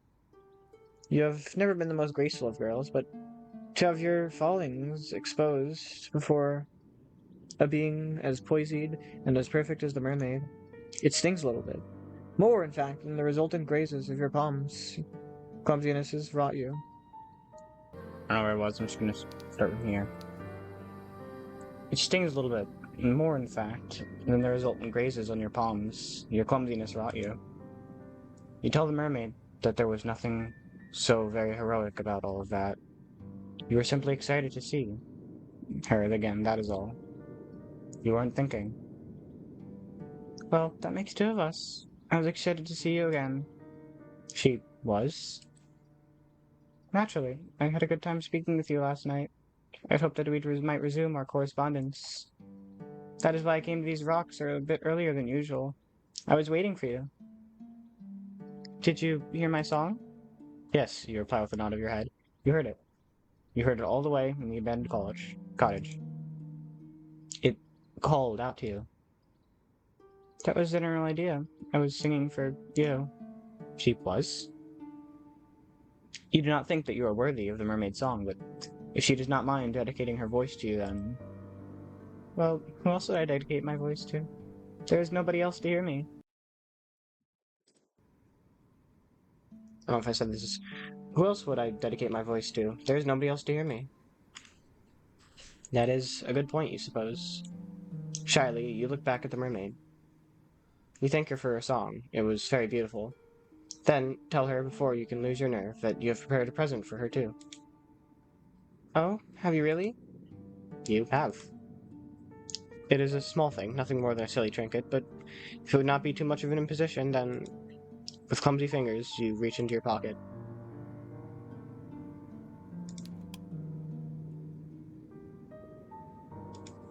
For a few moments, you fret that your near fall down the cliff might have damaged the delicate chain nestled within it. But your worries are in vain. The chain is surprisingly sturdy, given it was made with only a few flowers, and held firm against the odds. You handle the chain with great care, all the same, however, as you hold it out, presenting it for the mermaid's approbation. It was for the mermaid that you fashioned this chain. You thought it ought to look nice, nestled in her hair. You were pleased with the chain when you first made it, but after looking at the mermaid, you have begun to reconsider. The mermaid's beauty is so otherworldly, so much it almost hurts to look at her. Your flower crown, by comparison, seems a very meager offering indeed. The longer you hold your gift out, the more unworthy it feels. You have half a mind, as the seconds elapse, to snatch your silly, wholly unworthy gift back from the mermaid before she can judge you too harshly. But the mermaid's lips curve upwards into a smile, and in a voice full of gratitude, it makes your heart throb. She says, "Oh my, did you make this for me?" Well, yes, you reply, still feeling a little flustered. You saw these flowers earlier when you went for a walk, and they made you think of her. Now, not, you hasten to add, that you think her beauty is comparable to these flowers. They are far inferior to when contrasted with their good looks. You simply thought. You are unable to get the rest of the sentence out, however, because the mermaid interrupts you, not rudely, but with something resembling compassion. Perhaps she pities you. She must be able to hear how your voice is trembling. Can she also see the way your hands tremor? Oh, dear. Faint heart never won the hand of a fair maiden, you know. What happened to all of your confidence? I think that your gift is a wonderful one. I did not at all expect it, but it is really, really pretty. You look at your feet, too shy to meet the mermaid's gaze. Then you say very quietly that you are glad, that she thinks so, but she does not need to spare your ego. You have precious little of it left, as it is. The mermaid seems touched by your shyness. Perhaps she likes her prey to be self-conscious. Because she smiles. I'm sorry, what? Prey? I am not simply saying things to spare your ego. I'm not like that. Humans might spout platitudes as easily as they breathe air, but I do not compliment others unless I truly mean it. Is that not the point of speech, to have an honest dialogue with one another? If one party in a conversation is withholding their true intentions, then conversation is not possible. Playing games is a waste of my time, particularly given above the surface. My time above the surface is so very limited. Oh. You blush at this more deeply, still, and survey the mermaid beneath the full fringe of your eyelashes. Then does she really like it? Did I not just say that? You humans are so very funny. What with all of your second guessing? She was like that too, in the beginning. She? My friend. The mermaid's answer is a simple one, but it makes your stomach clench regardless. Ah, yes, her friend. How could you have forgotten about her? She used to make me gifts, too. Sorry. She used to make me gifts too, you know. Gifts like this one. She would pick flowers on the cliff over there. I cannot tread. Mermaid gestures with one hand to the cliffs, which tower above the shore, tall and imposing, as though to stab the sky above. And she would fashion them into crowns like this one, and bracelets. I was appreciative of her tokens, though she was similarly shy when she first presented them to me. She did not seem to think very much of her handiwork. You and her are remarkably similar, really. There is no guile in the mermaid's voice, but her words have rather taken the wind out of her sails. Of course, the cowherd gave her the mermaid gifts. Why would she not? The mermaid is beautiful. She is so very beautiful. Like a tutelary goddess, she seems to invite tribute simply by existing. Were you more religious, or irreligious maybe, you might even consider worshipping her. Though, in essence, that is not what you were doing with your flower crown. How silly of you to think that your idea was an original one. I might be accustomed to gifts, but it has been a long time since any human has bequeathed me with anything. This is a pleasant surprise. I truly am thankful for your kindness, dear one. The mermaid leans forward on her rock as though to pluck the circlet from your fingers. Her benevolent smile, all the while, is unwavering. Now that I look at your gift more closely, I rather think it's of superior quality to the gifts my old friend once gave me. Now, this is enough to make you start, if the touch of the mermaid's fingers upon your own was not. Could your silly gift really be better than those she once accepted? I think so. My friend's trinkets were all rather clumsy in execution. Though I cherished them nonetheless, they were very precious to me. They did not last very long, though. Not when I took them with me to my home beneath the ocean. The waters soon rend the fragile links between the flower stems asunder. Your diadem, however, seems more sturdy, but it is, by the same token, very delicate. You must be very good with your hands. You think back briefly on your disastrous sewing lessons of the past, of your numerous failed attempts to thread your needle while the other girls giggled at you, and you blush. You think the mermaid's praise might be a touch too effusive. You tell the mermaid as much, but she only laughs. I do not think so, now. The mermaid places her floral trinket upon her head, over her long, fair hair, then surveys you in a manner which seems almost coquettish. That's a word. It really does look good on her, wow. What do you think? You think the mermaid looks radiant, though that is less because of your gift, and more because of her natural looks. You tell the mermaid this, though not in terms quite this glowing, and she giggles. You are selling yourself too short. I think this gift is lovely, really.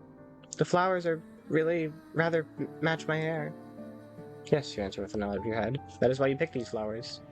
She's all you've been able to think of. I'm glad that you've been thinking of me. In truth, I have been thinking of you, though I did not wish to say as much. No?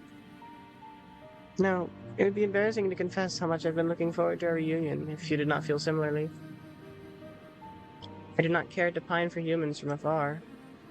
But if you care for me as I do you, then that makes me feel less alone. You hasten to assure the mermaid, your face aflame. Do you ever stop blushing? God damn it. That you do care for her, very much so. You have not known for very long, but she has certainly made an impression upon you. She is such an easy conversationalist. The time simply slips by when you are together. And it does not hurt, of course, that she is so pretty. I've heard it said, yes, that my looks are rather appealing. My old friend was similarly complimentary. I cannot blame you humans for being so taken with me, when my form is so very graceful. Your legs seem rather cumbersome in comparison to my smooth, sleek tail.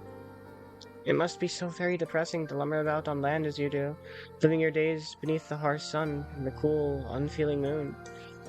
Sometimes I rather think I pity you. The surface is a good deal brighter than it is underneath the ocean. I will grant you that much. You agree with the mermaid, still feeling flushed that there are some perks to having legs, an agreement which makes the mermaid giggle. I am certain that there are, that you cannot explore the ocean's depths as I can. I presume you've never tried it. You shake your head. No. You had never thought to do so, largely because you have never been so close to the sea before, not in your life. You did not have much opportunity for nautical exploration last. You were not allowed to go anywhere then, save to the local church. It was quite a lonely existence. Well now, that is a pity. You were kind enough to give me a gift fashioned from the flowers which grow here, where I cannot reach them. So perhaps I ought to return the favor. The favor? Yes, that is right. It would only seem fitting that I give you something which can be found only in the ocean's depths. Perhaps we could look at it as a form of cultural exchange. Oh, no, you protest, your eyes wide. You couldn't possibly put such a burden upon her. You did not give her a gift, after all, because you wanted to receive anything in return. Anything other than her friendship, that is. Her conversation is more than enough to satisfy you. You did not need any physical presence on top of that. The mermaid does not seem convinced, however, by your saying. She raises one eyebrow, even this gesture is performed elegantly, then says, If my company is all it takes to satisfy you, then you are easy to please indeed. But please, do not rebuff me. I am offering because I wish to do this. Remember what I said. I do not take things for the sake of it. Well, you murmur, she really doesn't mind. Of course I do not mind. Now, wait there. I will not be very long. It would be rude to abandon my new friend in the midst of a conversation. The mermaid turns her attention to the clear, mirror-like water, which shimmers beneath the moonlight. Then, she dives. Her body arches elegantly through the air, her long, slender limbs cleaving through the surface of the water with a nary ripple. The mermaid's face is first submerged, then her torso, and at long last her tail. The water rushes forth to envelop her, as though it has been waiting for her. It subsumes her. It swallows her. Then she disappears from view. The mermaid is gone, but you are still there. Well, now what are you to do? There's nothing you can do, you suppose, save waiting. You stand there for several moments, watching the black water lap against the shore. The breeze howls mournfully like a wounded animal as it buffets against your hair, and about your face, and your torn skirt around your legs. Time elapses, but how much of it? While you stand there fretfully, feeling ostentatious as a May people. When will the mermaid return? Will she ever return? You're starting to worry. Is that all you do? When... Look! Over there, by the rocks which the mermaid once sat, the water is rippling. It looks as though your new friend has returned. The mermaid pulls herself onto the rock, using a surprising amount of upper body strength, then smiles at you. I apologize for the wait. I hope I did not make you worry. You were worrying, but you're not half as honest as the mermaid. Mermaids might be spoken of as devious tricksters who lure sailors to their deaths, but in actuality they're very sincere. They're much more sincere than post-humans. Perhaps that is why your kind fears them so much. There are few creatures who inhabit this world whose capacity for lying is greater than your own. You tell the mermaid that you were not worrying, and she answers with a wry smile. I am not so sure about that. The mermaid is wilier than you are giving her credit for. She has seen straight through you. But no matter. It took me some time, but I was finally able to receive a gift for you.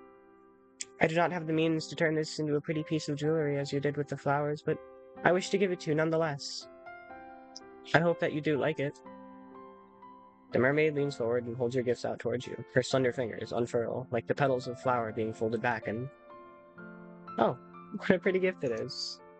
The ocean might be dark and deep, cold and unfeeling, but the same cannot be said for the object which glitters upon the mermaid's palm.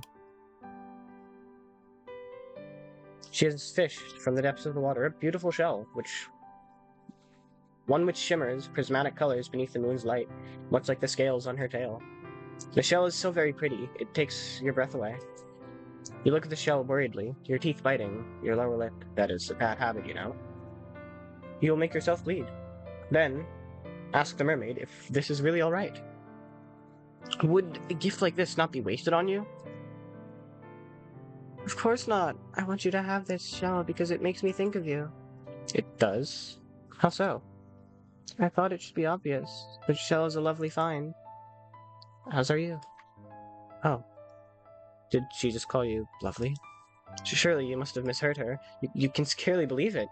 It is an awful lot for you to take in, but now, why are you gawping at me like that? The wind will change, and then your face will be stuck like that, which would be quite the shame.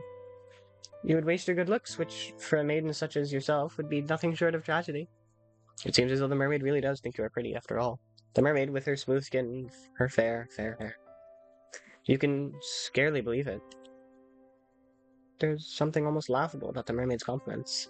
How could she call you pretty when her looks are so immediately, obviously superior?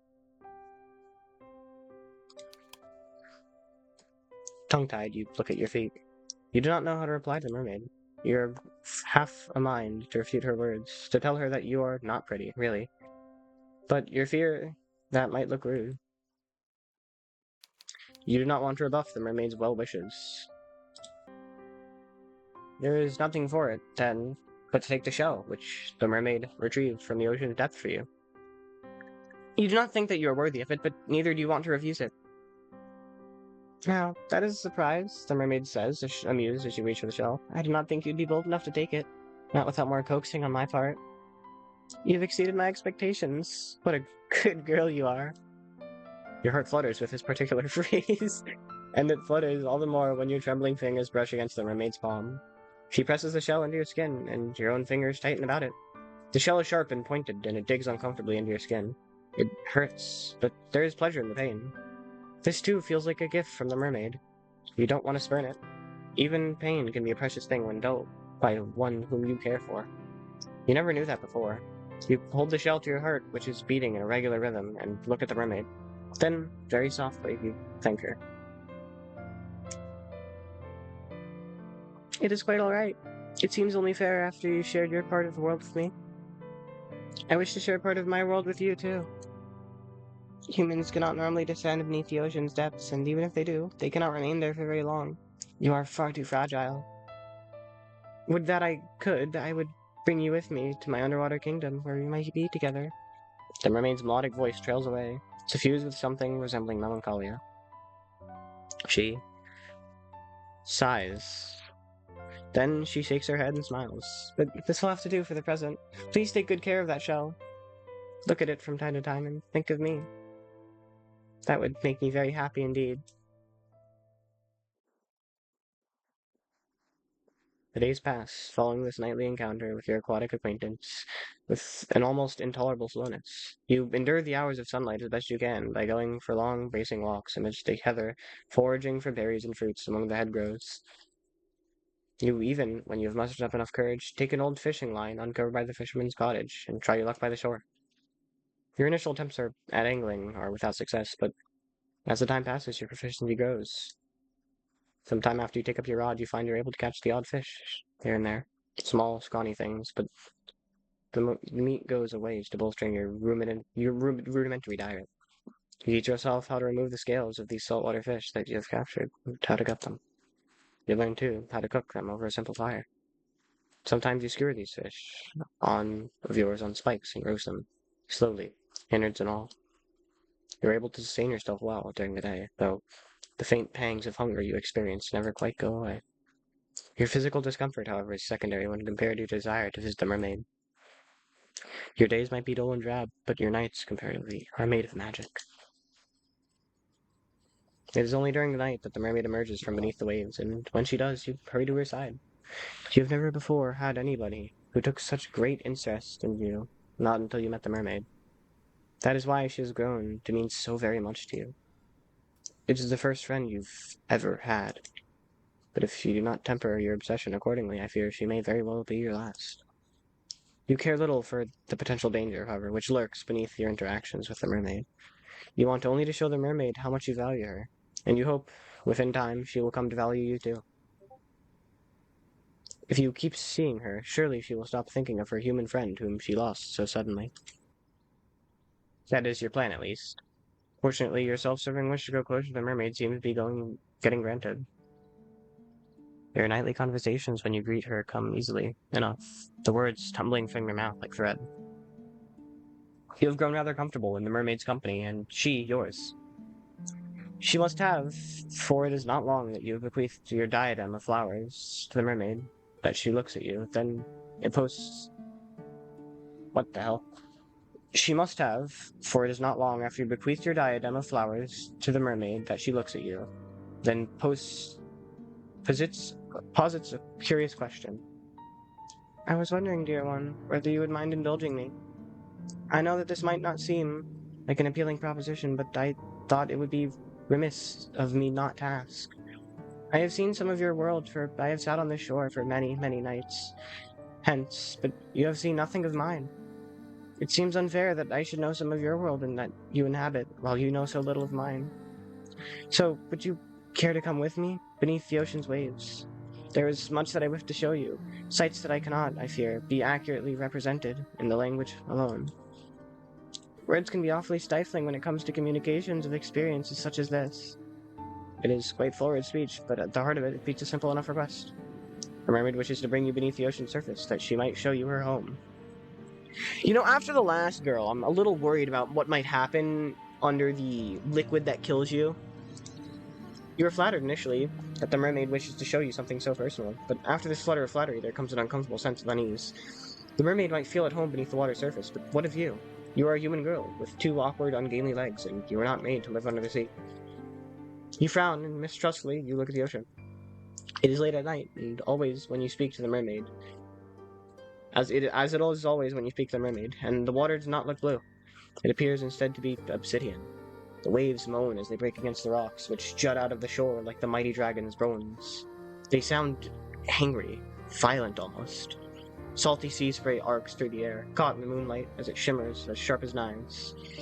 Hesitantly, you take a step back. You are a little afraid of the sea. It's so restless, so deep, and all so consuming that it reminds you of a hungry monster. You have never submerged yourself beneath the ocean. You've never had the opportunity. You don't even know how to swim. You're fearful of your own safety, should you consent to dive beneath the undulating meniscus of the water, but don't look so frightened, dear one. I'll be with you, and I will not let you go. You have my word. Shyly, you glance at the mermaid. She is still perched upon her rock, her hands folded neatly upon her. Well, she does not have a lap, really. You are afraid, but the mermaid's reassurance does help. Has she not told you numerous times that if she is, if nothing, not honest? You trust her not to break her word. She will not leave you behind the waves, abandoning you to a cruel, lonely fate to become food of so many fish. Of that you are certain. That is why, despite all of your misgivings, you find yourself nodding your head. If that is what she wants, you will accompany her. You're interested, too, in what lies beneath the ocean's surface, out of sight. Oh, I knew you would agree. Thank you very much for humoring me. I will endeavor to make these next few moments the most memorable that you have ever experienced. Now, would you care to come with me? I shall be your guide. The ocean's depths might be dark, but I will not let you get away from me, I promise. The mermaid extends her hands toward you, a hand which seems to cut through the moonlight, just like a blade. The moon's celestial rays play against the mermaid's upturned palm so that it shimmers. The mermaid's hair, too, is glowing, backlit by Selene's glow, so that she almost looks like an angel. Her beauty is such that, for a few moments, you cannot do anything, neither step towards her nor back, away. You feel frozen in place, rooted into the sand, like some shore-growing tree. You still don't understand why the mermaid has taken such an interest in you, but as an old adage does occur to you, you ought to not look a gift horse in the mouth, or ignore the pleas of the graceful, dignified mermaid. You reach out, your arm shaking like the skinny bough of an ancient tree, and find the mermaid's hand within your own. The mermaid's fingers curl about your own, her nails, only now you notice how sharp they are, digging into your skin. Though the mermaid herself looks very soft, her grip is surprisingly strong. You do not think, if she willed, you would be able to get away from her. But why would you want to? She doesn't mean you any harm. Now, let us be on our way. There is much to see in my underwater kingdom. I cannot wait to show it to you. The mermaid turns towards the ocean, as do you. A brief moment passes, one which you allow yourself to stand there, your hand claimed by the mermaids as the wind buffets against your hair. You inhale deeply. The smell of salts is heavy in the back of your nostrils, so much you could choke on it. It is not a particularly pleasant smell, but you have grown accustomed to it after living in your tumble-down cottage by the shore. It is nostalgic, almost.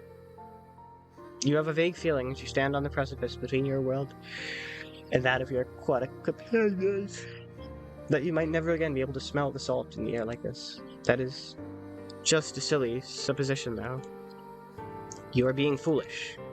The mermaid will return you back to the surface, in due course, will she not? You hope that she will. You, unlike her, cannot breathe underwater. You open your mouth, meaning to ask the mermaid about this fact, but you are not afforded the opportunity to speak. The mermaid has already shifted her fingers, still twined about yours. She dives forward, her body slicing through the surface of the water like a knife. You inexorably are dragged along with her.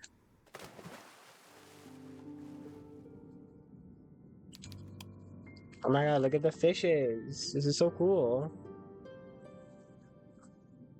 I feel like this is gonna be really annoying because these are the only clothes she has. What is she gonna do with them? I don't feel like they're gonna dry very well in the cold shore air, you know? The water rushes forward to meet you in a sudden, shocking rush. The mermaid's descent might be graceful, but yours is anything but. You do not know how to position your legs, and your limbs feel awfully ungainly. The shock of the water as it touches your skin, meanwhile, is intense. You do not think that the water would be this cold. No, it is not just cold, it is freezing. It feels as though all the warmth has been sapped out of your skin. If your head was not already beneath the ocean's waves, you would gasp from it. You do not gasp, however. You can't. You've already been submerged. Your body no longer feels as though if it is your own. Your hair is unspooling behind you like thread, and your skirt is fluttering. Your body rocks to and fro, as though being soothed in a mother's arms. Oh my god, the music is like dampened by the water. It's so cool. It is a curious feeling, but it is not wholly unpleasant. If only it were not so cold down here beneath the ocean's depths, you might find it relaxing. It is dark under the surface of the water, yes, but you have not ventured so very far, not yet at least, that the glow of the moon cannot penetrate its depths. Your surroundings are illuminated, though faintly, and thanks to the press's illumination, you can see the schools of fish swimming about you. Their scales all glisten, as they arc through the waves like rainbows. They do not look like life forms, they appear, instead, to your fairy tale-addled mind, to be ancient relics brought to life through some strange arcane sorcery. They are pretty. No, that word is not significant enough. They're beautiful. You did not know, as you stood upon the shore, how very full of life it was beneath the water surface. You did not know, either, how very beautiful these aquatic denizens of the deep were. You have never seen fish like these before, not in real life. You have memories, vague, hazy memories of dissecting a fish once, in particular the gruesome biology lesson, but that feels like a very long time ago now. You would far rather think on your present than dwell upon the past, but as the seconds pass, and as they do, the mermaid continues to swim, leading you deeper and deeper into the ocean's depths. While you once were close enough to the surface, the moon's light could still slice through the waves. It is now so very dark, you can scarcely see. Your vision is beginning to blur. You can feel an uncomfortable amount of pressure weighing down on your inert body. You have descended, you realize, with a ripple of anxiety. Too deep. Humans were not meant to descend into these depths. The water, once cold, now feels freezing. It caresses every inch of your exposed flesh, as if to sap it from what little warmth you might still possess.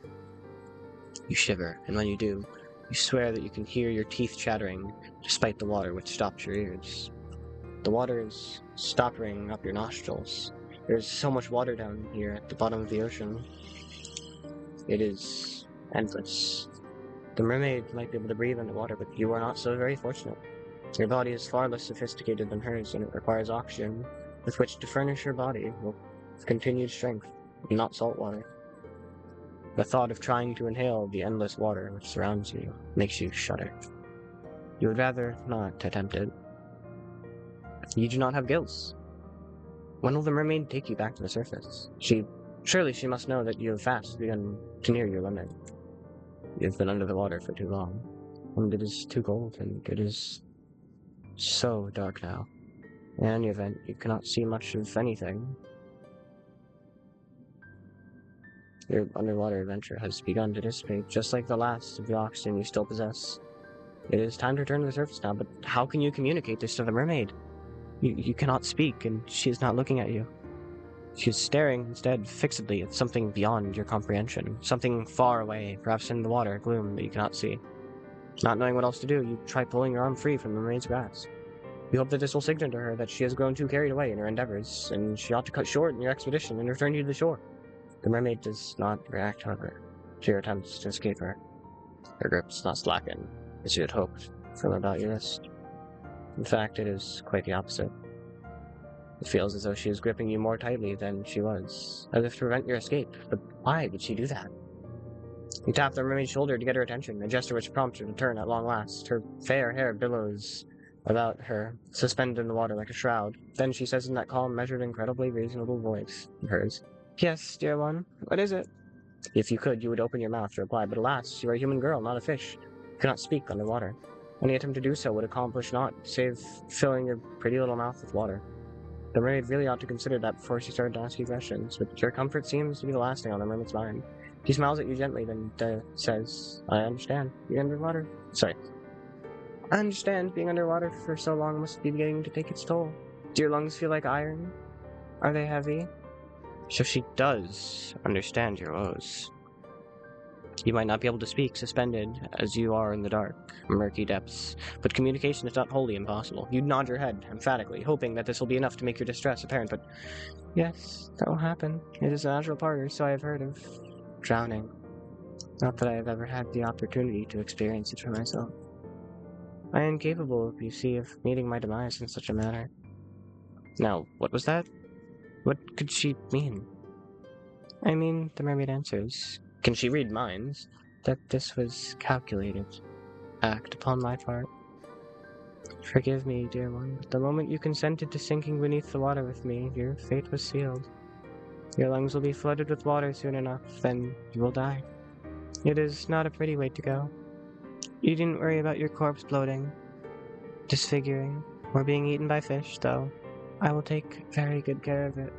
I promise. In death, you will look lovely, almost angelic. Is that not what you've always wanted? You do not know what the mermaid thinks that it is exactly that you want, but you think she is laboring under some severe misunderstandings. She would like to try and correct her. You don't want to die, but of course, you can't open your mouth. What a pity. Well, at least it saves me the effort of transcribing your dying pleas. I doubt they would be particularly interesting.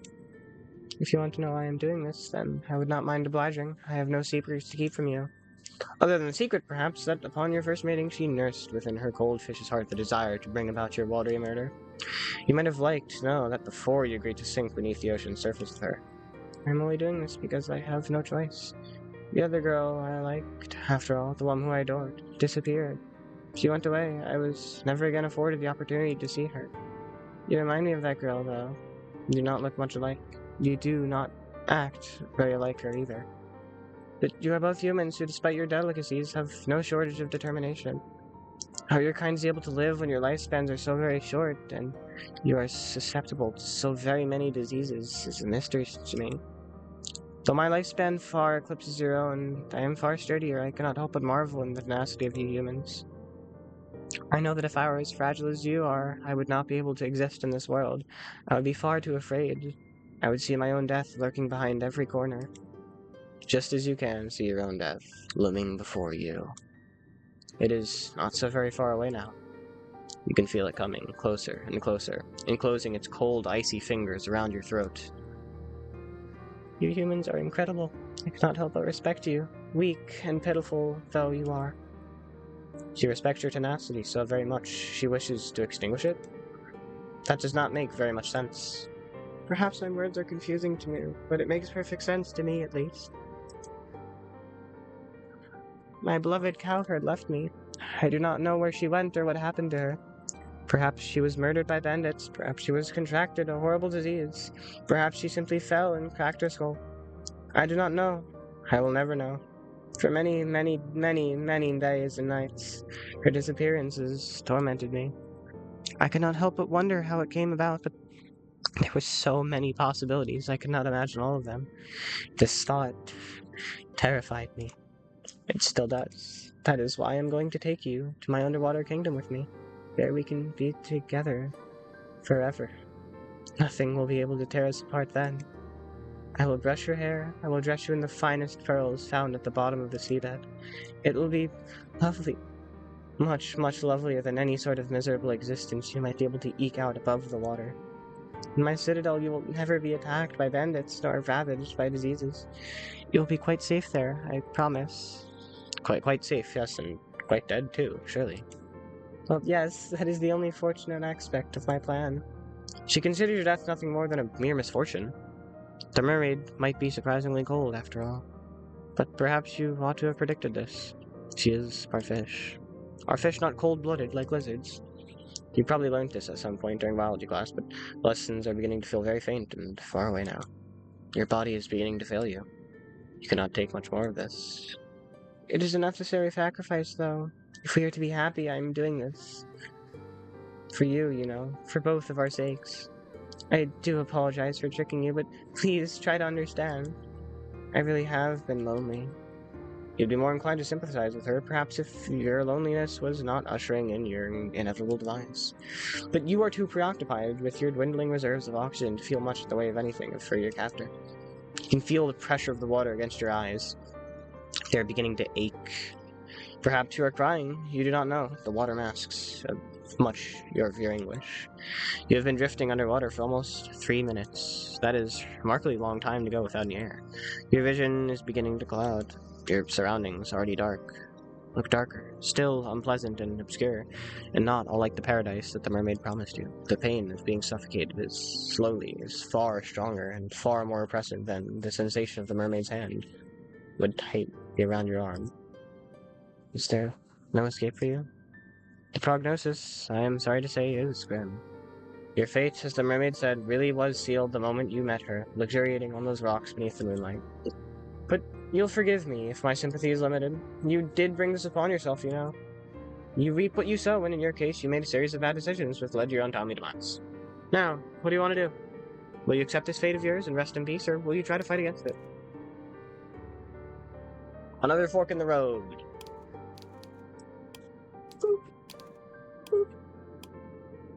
Let's just accept it first.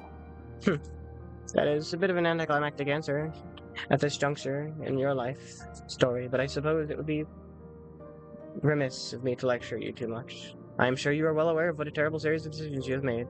There is no need for me to belabor you the point. That would be boorish, not to mention tedious. I am rather tired of scolding you, so instead I think I will content myself with loving you. But you thought in your death the mermaid was the only one who would be able to cuss at you. I know I have said this before, but you really are naive. You cannot escape me, even if you are at the bottom of the deepest, darkest ocean. This world might have forsaken you, but I will never. I will never leave you. You with the fishes, you are beginning to feel distinctly waterlogged. You will never be lonely again. It gets so lonely here, people. Wow, okay. So, we drowned. Cool. Next one. I guess the only place left to go is the village now. That was heavy. Yeah, I knew going to the water place with the liquid thing that kills you would probably not be a good idea. Let's fight against it. Ah, I like that look on your face. It is a look full of determination, the self-same determination which the fish prompted me to take an interest in you. Well, what the fuck? No, that did not say fish. It is a look full of determination, the self-same determination which first prompted me to take an interest in you. I can tell that you are not happy with this ending. You did not come all this way, after all, to drown. That is quite the indecorous demise, regardless of how many fine stones and shells the mermaid means to twine through your hair after your death. If you wish to carve out a new story for yourself, then I would only be too happy to indulge you. Just try not to get on the bad side, or the good side of any homicidal naiads this time. The drowning of the fair maidens is something of a cliche. Your fate is once again in your own hands. Now, I wonder, which path will you take? Oh man, so many options. Wow, damn, I'm really swamped by just all the decisions I can make here. I don't know. I don't know where to go. So many. I'm just gonna click the button. So, do you want to go to the village? Good idea. Let us see what further trials await you there. This night is far from over, as much as you wish it was, and there's still much more to discover. I wonder what will happen next.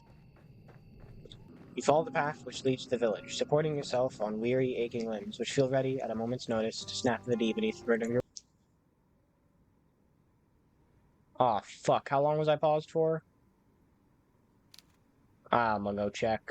Yeah, the recording low-key just stopped. I'm gonna try this again. You follow the path which leads to the village, supporting yourself on weary, aching limbs, which feel ready to, at a moment's notice, to snap beneath the knee at the burden of your weight. The soles of your feet are screaming at you. You need to lie down and quickly. The only hope as you continue to run that you will find a suitable residence in which to rest at the village. You don't know what will await you at the village, but you have visions as you run of a quaint, scenic settlement, all thatched cottages with sloping roofs. Surely there will be a kindly peasant who will be willing to put up a young runaway for a few nights. Young runaway for a few nights. You can imagine, too, the face of this kindly peasant from fairy tales you read in abundance as a small child. She'll be broad-shouldered and ruddy-faced, with dull brown hair crammed beneath a cap. Her arms will be sturdy from many years of washing clothes and milking cows, but she will be kind to you and compassionate, just like a mother. You do not know what mothers are like. You hardly ever spoke to yours. You are only guessing. You are not a complete fool, however. Despite your tendency to daydream, you do have a few reservations. Peasants do not, as you know from your voracious readings, have much money, nor do they have much food. It might be hard to convince a resident of the village, even a kindly washwoman of your fantasies, to take in a complete stranger. Still, you must try. That is all you can do, really. So, you run to the village. It takes some time before you finally emerge from the woods, but finally you manage it. It does look very nice. I like this village photo. How much time, you ask? I cannot answer that. Did not say that time began to lose all its meaning. The forest is behind you now, at least, and all the awful nightmares which dwelt within it. It is still cold, though, and foggy. It is still dark, too. The sun has yet to rise. You can see the moon more clearly now, as it hangs above your head, round as any pearl orb or crystal ball. The moonlight shines down upon the village, nestled among the hills like a diorama. Hope bubbles anew within you. You have finally made it. Surely naught but your salvation awaits you. You follow the winding dirt path to the village, looking this way and that. But your hope, such a precious, fragile thing, soon begins to fade. The village, close up, does not look half as welcoming as you imagined. There are cottages, yes, but they are in a state of disrepair. There are holes in the roofs and holes in the windows. Most of the doors are tightly shut, but the others are gaping open, the kitchens beyond them even darker than the night sky which shrouds you. There are no lights in any of the windows, and neither can you see any people, insomniacs like you, like them. You cannot hear anything, either beyond the sound of your own footsteps and the low, mournful sighing of the wind. The village is quiet, eerily so. It is immediately obvious, even to a naive girl such as yourself, that something terrible must have befallen this village. You know before you try your luck that one of the houses that nobody will answer you, but there will be no kindly, red-armed washerwoman to welcome you here, no matter how much you wish for it. But that does not stop you from wishing regardless. Your knuckles rap smartly against the wooden door. Your efforts, however, soon prove to be in vain. There is nobody to hear your entreaties. How very sad. You try another door, and another, then another, but the result is the same, regardless of how many doors you rap upon. Nobody answers you. How could they? There is nobody there. Once again, you have found yourself all alone. At least you have found some dwellings in which you can rest your weary head. Will you utilize one of these cottages for your purposes? Nobody is here. You might as well. No, an abandoned cottage is not what you're looking for. You would far rather have companionship, would you not? Bravely, you swallow your tears and you wipe your eyes at the back of your arm in a well-practiced motion. Then inhale. You square your shoulders, and you keep on going. Surely the village cannot be completely deserted. There must be one person here, at least, who can help you. That is what you're thinking as you resume your search. You slip from cottage to cottage with precious little to show for your determination, until you make yet another discovery. Oh my goodness, what the fuck? Oh! This is beautiful! Excuse me? Cello jump scare.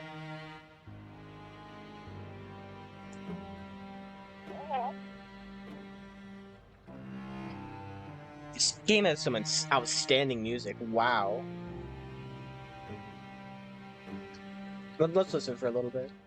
Look at this cool church. Alright, that's enough. This village, with its squat thatched cottages bathed in the moon's glow, has a church. Well, of course, it has a church. The villagers who once dwelt here were not godless heathens. Not that their faith did them at all much good in the end. Still, the sight of the church soothes your overtaxed heart.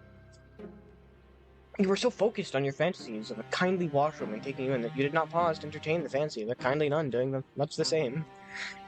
Jesus Christ. The main character is a little bit horny. All hope is not lost. You approach the church, which seems to tower over you, despite being so humble. The church is a small one, but it is stout and sturdy. It must be, for has withstood centuries, forever standing sentinel on this hill, like a relic from a bygone era. The church does not have any stained glass windows, but it does not need them. Even without more luxurious trappings, the church still exudes an aura of dignified solemnity. The stone building is fringed by a sizable graveyard, one which occupies the rest of the hilltop and some of its sloping sides. The graves which have been planted by generations of wardens are hewn from a similar stone to that which the church's walls are made of. Some of the gravestones are shaped like lozenges, while others are shaped like crosses. A handful of headstones are even shaped like angels, though these are far and few between. There are very few people in the village, such as this one, who can afford such luxurious final resting places. Here are the tombstones. We have a couple of them. You look at the tombstones with an almost childlike curiosity, forgetting in your examination the visceral, heart-rending fear which gripped you as you ran through the forest. You are out of the woods now, and you have subconsciously already begun to relax. You try to read the names hewn onto the myriad of tombstones, but it is dark and you are tired, and some of these graves are very, very old indeed. You strain your eyes, but you do not have much luck in this endeavor. Oh well. Such superfluous details are not important. You eventually tire of examining the graves in turn. This graveyard is an expansive one, unusually so, given the village itself is so small. How can it boast so many corpses, and there's so much to explore? You walk about the perimeter of the church, casting your gaze here and then there, then everywhere, consumed as you are by your immense, all-encompassing curiosity. And as you do, you see her. Ooh, she looks interesting. I think she's my favorite. I like her hair and her cool little cloak. She looks like an ordinary girl, small and scrawny, just like yourself, but she is much, much more than her unremarkable appearance might suggest. From some moments you observe her, hiding all while in the shadow cast by the church, like a furtive lizard clinging against a rocky edifice to shroud itself from the sun. There is no sunlight here, though. There is only a night sky and the stars and the moon. Beneath the moon's light, a silvery implement, and the girl is clutching on shimmers. It takes you a few moments to see what it is the girl is clutching in her hands. It is not until you see her manipulated, sharp edge biting into the earth that you understand. That's good attention to detail. You can hear like digging noises in the background. This game is so cool. It is a shovel. This girl is standing in an isolated corner of the churchyard late at night, and she is digging a grave. Well, you suppose she could always be digging a hole for the sake of it, but her work seems much too precise for this to be the result of mere whimsy. It is hard for you to see her face given the distance between the pair of you, but her posture is one that speaks of supreme concentration. She moves slowly, mechanically, like a woman on a mission, driving the end of her shovel into the earth, over and over. Her motions are regular enough to be repetitive. There is something hypnotic almost in the manner in which she attends this task. Should you risk interrupting her? Do you dare? You get the feeling that she would not appreciate it. Oh wait, did the shovel change colors when I wasn't paying attention?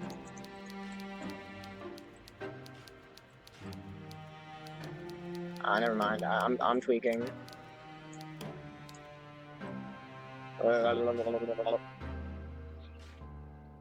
Do you dare? You get the feeling that she would not appreciate it. The shovel in her hands, meanwhile, is rather hefty. If she wished, she could cause you no small amount of damage with it. Cold anxiety makes your skin prickle. You do not know if you should risk speaking to her when she, in her dark cloak with her shovel, looks so very strange. But what do you have left to lose? You have come this far.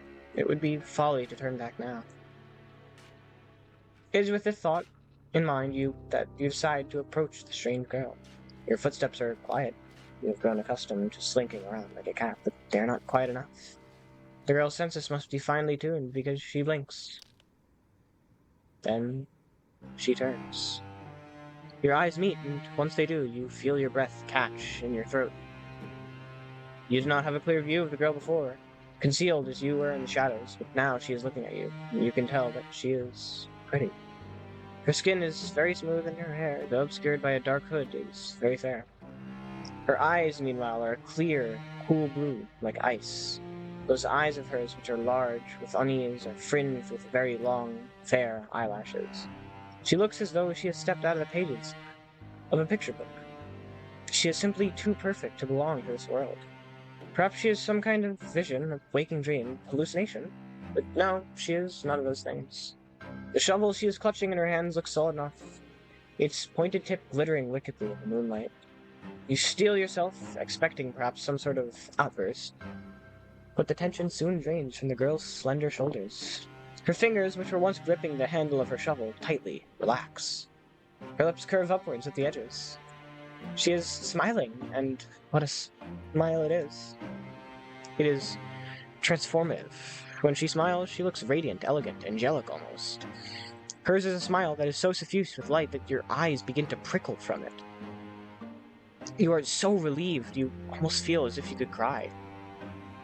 It would not be the first time you have wept during this night, and neither would it be too surprising if you did. You've been through a lot. You must be exhausted. The girl holding the shovel seems to realize this because she bridges the distance between you cautiously. One might approach a skittish cat. She says in a rough voice which does not match her dainty appearance. Well, she does live in a rural village. What were you expecting? Hold on, I gotta... Oh, it is so good to see another person. I was afraid that I was the only one alive. The only person in the whole world. Now, this is quite the effusive reading. Her introductory speech is riddled with exclamation marks. She is rather more personable than her apparel would make one suggest. You, a well-bred young lady, cannot help but feel overwhelmed. It is your turn now to be on your guard. Anxiously, you observe the girl with the shovel and ask her what she means. What happened? Oh, do you not know? There's an awful lot you don't know. So much, in fact, it would fill a whole encyclopedia. No, whole library. You shake your head, ashamed of your ignorance, and the girl frowns. You mustn't be from around these parts, I guess. I should have known. This village is a small one, and everybody knows everybody else. The girl's expression falls. At least they used to, back when there were still people to know. That ain't the case now, though. Not after the plague. There was a plague? That would certainly explain why the village, when you walked through, was so quiet. Did everybody else succumb to this mysterious illness? That's right. It's just me here now. I've noticed she's like the only person who uses contractions in her sentences. I've not seen another human being in a long time. A long, long time. It gets so lonely here. Now, that is an interesting turn of phrase. It catches inside your head like a burr. Have you heard it before? You do not have much time to ponder this, however, because the girl takes a step towards you. I took a quick pause to look at the Steam achievements, and it looks like there's a bit more to this game than just these 3 parts. I made a community post the other day saying this will be like 6 to 7 hours, which was a good estimate based on the fact that the castle took me around 2 hours, but now that I'm looking at it, this might only take 4 hours because the last part was quick and this part could be quick as well. But now I'm looking at it again, and it could go back to way even longer because there's still more to do. So, let's just keep going, I guess. Where was I? You do not have much time to ponder this, however, because the girl takes a step towards you. Oh, where are my manners? They must have gone rusty after being on my own for so long. Apologies, my miss. You look like you've come a long way, and you just said you were a traveler, yes? Your hands are very cold, just like ice. Would you like to come inside? Maybe have something warm to eat and drink? My home's small, I'm afraid. And my food ain't nothing fancy, but I'd be more than willing to share. It's not every day another girl stops by. Especially not one as pretty as yourself. I'm feeling very blessed. The girl laughs, a carefree, airy sort of laugh, which does not match your initial impression of her. You thought when you saw her amongst the grave that she would be more distant somehow and more mysterious. Perhaps you were mixing her up with somebody else. You are still unsure if you can trust this girl, but her invitation is an appealing one. It is much more appealing, certainly, than spending the night outdoors in the cold kipping on the graves. What are you, a romantic poet? Please. You make a show of pondering the girl's invitation, at the very least. You do not want to appear too eager. But your acquiescence, Jesus Christ, this game has big words. Your acquiescence is, alas, inevitably. Why would you refuse her? She's the first ever friendly face you have seen all night. Without her, you would be all alone. Your hostess leads you to a small but humble home located in the stones throw away from the church, built in the shadows of a twisted, towering sycamore. The girl's home is in such a state that it seems folly to even call it a home. Hovel would to you be more appropriate descriptor. But when the hostess leads you inside, her eyes alive, and she says, "Here we are, home sweet home." You don't have the heart to tell her that you don't find her home very homey or very sweet. That would be incredibly rude. As a guest, you ought to be more appreciative.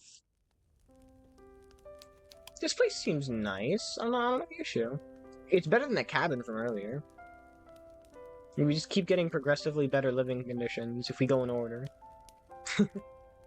Half-heartedly, you look around your newfound surroundings. The ceiling is supported by wooden joists, and it is perilously low, but not so much that you are in danger of bumping your head, but just enough to feel claustrophobic. There is a fire in the corner, though it is not consigned to a grate. The fire instead is blazing in the open, a circle of logs set alight, a scene from which like a witch's kitchen. Above the fire hangs a silvery pot suspended from one of the wooden eaves. Other objects of interest are hung from the eaves. Iron implements you take to be cooking utensils. Various herbs and strips of meat left to cure. The smell of cooking fish fills the air. The smell of cooking fills the air, mingled with the sharp, sour scent of unwashed bodies. How, you wonder, does your hostess clean herself? You do not see a bathtub anywhere. Perhaps she does not possess one. The girl's home is unremarkable in every regard, but it is, you suppose, better than nothing. At least there's a roof over your head and food to put in your stomach. Oh, now she's not wearing the cloak anymore. I love her design. She has like the little bones. And these little hourglass-looking pins. I feel like if we look at the... Alright, I'm gonna go for a 10 here. If we look at the designs of all the characters so far, they've had some sort of representativeness. Of course, the mermaid drowns you. The castle individual, she had a bunch of teeth. Like, she had like a tooth crown of sorts, it looked like. And she was all about roses, which are red. So, then she eats you. So, I wonder what this could be. I wonder what could happen with this individual. Hopefully something good, finally. The girl looks at the pot suspended over the fire, which she gives a stir with the ladle. Then she brings the ladle to her lips to taste whatever concoction she has brewing within it. You can only hope that she is not like the weird sisters from that famous play, brewing a broth with fenny snake fillets. Yes, I think it's just about done, the girl says, to nobody in particular. She sets the ladle down, back in the pot, and then looks at you and smiles. You want something? It looks as though you've come quite the long way. You must be hungry. These words are like music to your ears, even more divine than the trumpets of God's most loyal angels.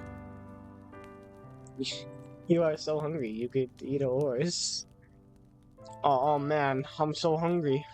I could eat a... You could eat a what now? Not that there are any horses in the immediate vicinity. You express your interest to your hostess, who smiles in response. I thought you'd like the sound of that. Just give me a few moments. Your hostess retrieves 2 earthenware bowls from a cupboard with rickety hinges, into which she pours 2 hefty helpings of whatever it is she's cooking. This she serves with bread, which is so hefty it can be used as a murder weapon. It's not much, I'm afraid. It's only soup and bread, but should take the edge off your appetite, though. You thank your hostess for her hospitality, your stomach rumbling all the while. The soup does not look like anything you would typically consume, but the soup's poor presentation does not dissuade you. It is true enough that people eat first with their eyes, but when one is hungry, one becomes obliging enough to eat almost anything. Why else do you think that people, when stranded upon desert islands, will resort to cannibalism? Humans are creatures of necessity. You like to wrap yourselves up in pretensions, but in actuality, you are not much better than animals.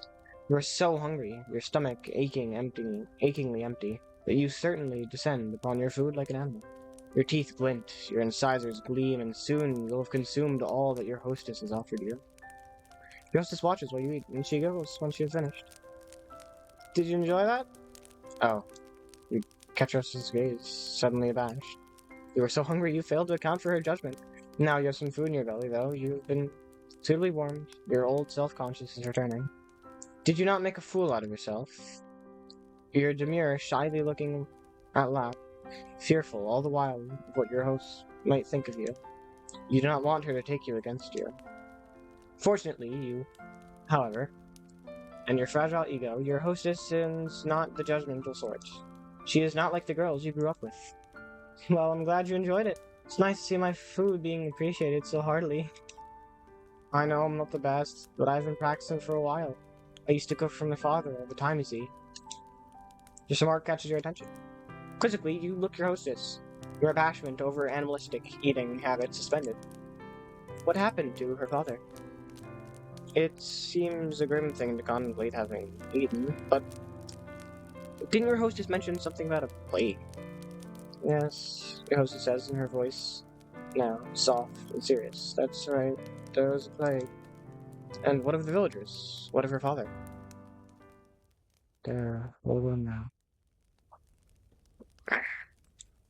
Gone? Yes. You see, your hostess rearranges herself upon her chair, one slender leg folded over the other. Then she begins her tale in earnest. My family has a history. We've lived here for centuries by the church, so we can tend to the graveyard. Ah, so this abode is centuries old then. It would certainly explain the dirt. My father used to prepare bodies for the burial back when he was alive. He built the coffins and he dug the graves and he lowered the coffins into the dirt. I know it might sound like an awful job, but somebody's got to do it. There's no sense in averting our eyes from death, not when it happens to the best of us. It is a noble profession, one that has been handed down in our family for generations. My father was a gravedigger, and so was my father's father. And my father's father's father. And my father's father's father's father's father. Digging graves is in our blood. It's who we are. My. That was a surprisingly pretty speech coming from a girl who lives in the countryside, a girl who is much out of the way of education. It is apparent, just to listen to her, the way she slurs her syllables together, that she has never had any education liquids. It's not like you. There is a determination, however, to her, and a pride in her genealogy which gives her a respectable aura. You cannot help but be impressed. So, you ask your hostess, does that make her one in a long line of grave diggers? There. Yes, your hostess, the gravedigger says. That's about right, though I was never supposed to be a gravedigger myself. It's not a woman's profession. That's what everybody says. My father didn't mind that, though. He taught me everything he knew, then some. I might be a woman, but I have plenty of upper body strength. I can dig a grave just as well as my father could, without breaking a sweat. To the despair of my mother, up in heaven, I'm sure. I'm sure if she were still alive, she'd rather I focus more on feminine pursuits, like basket weaving or sewing, to better attract a suitor. Not that it would do much good now. There's nobody around who'd court me, not for miles and miles. And what happened to her mother? She died when I was very young during childbirth. I was only 5 years old. Oh, well, you can relate to her at least, on this point. Your parents are not dead, at least not as far as you're aware, but you haven't seen them in an awfully long time. They sent you away as soon as you were old enough, and they never bothered once to check upon you. For many years, there have been no letters, nor any visits. You offer the gravedigger your condolences. You do not know if they will help, but you feel like you cannot say nothing. That would seem heartless. The gravedigger, however, does not seem too upset by this turn of events, because she smiles, albeit somberly. It's alright, it was ages ago. I don't remember her too well, and I've never really had the luxury of sitting around feeling sorry for myself. I had too much work to do. Around the house, you ask? That too. I was the oldest child, so it was my job, after my mother died, to manage the sweeping and the cooking, and looking after my siblings too. You blink, intrigued, and then glance at your hostess' humble lodgings. You do not see any siblings in the immediate vicinity. Where could they be? The gravedigger must have noticed your roving eyes. You're not exactly being subtle, because she shakes her head. I had siblings. 2 younger brothers. They're both gone now. Oh, you should have known. You apologize to the gravedigger for your lack of tact, but she did not seem upset by this faux pas. Don't apologize. Suppose it's not your fault. My brothers were long for this world anyways. The youngest died when he was still a babe, and the oldest, he died before he reached the double digits.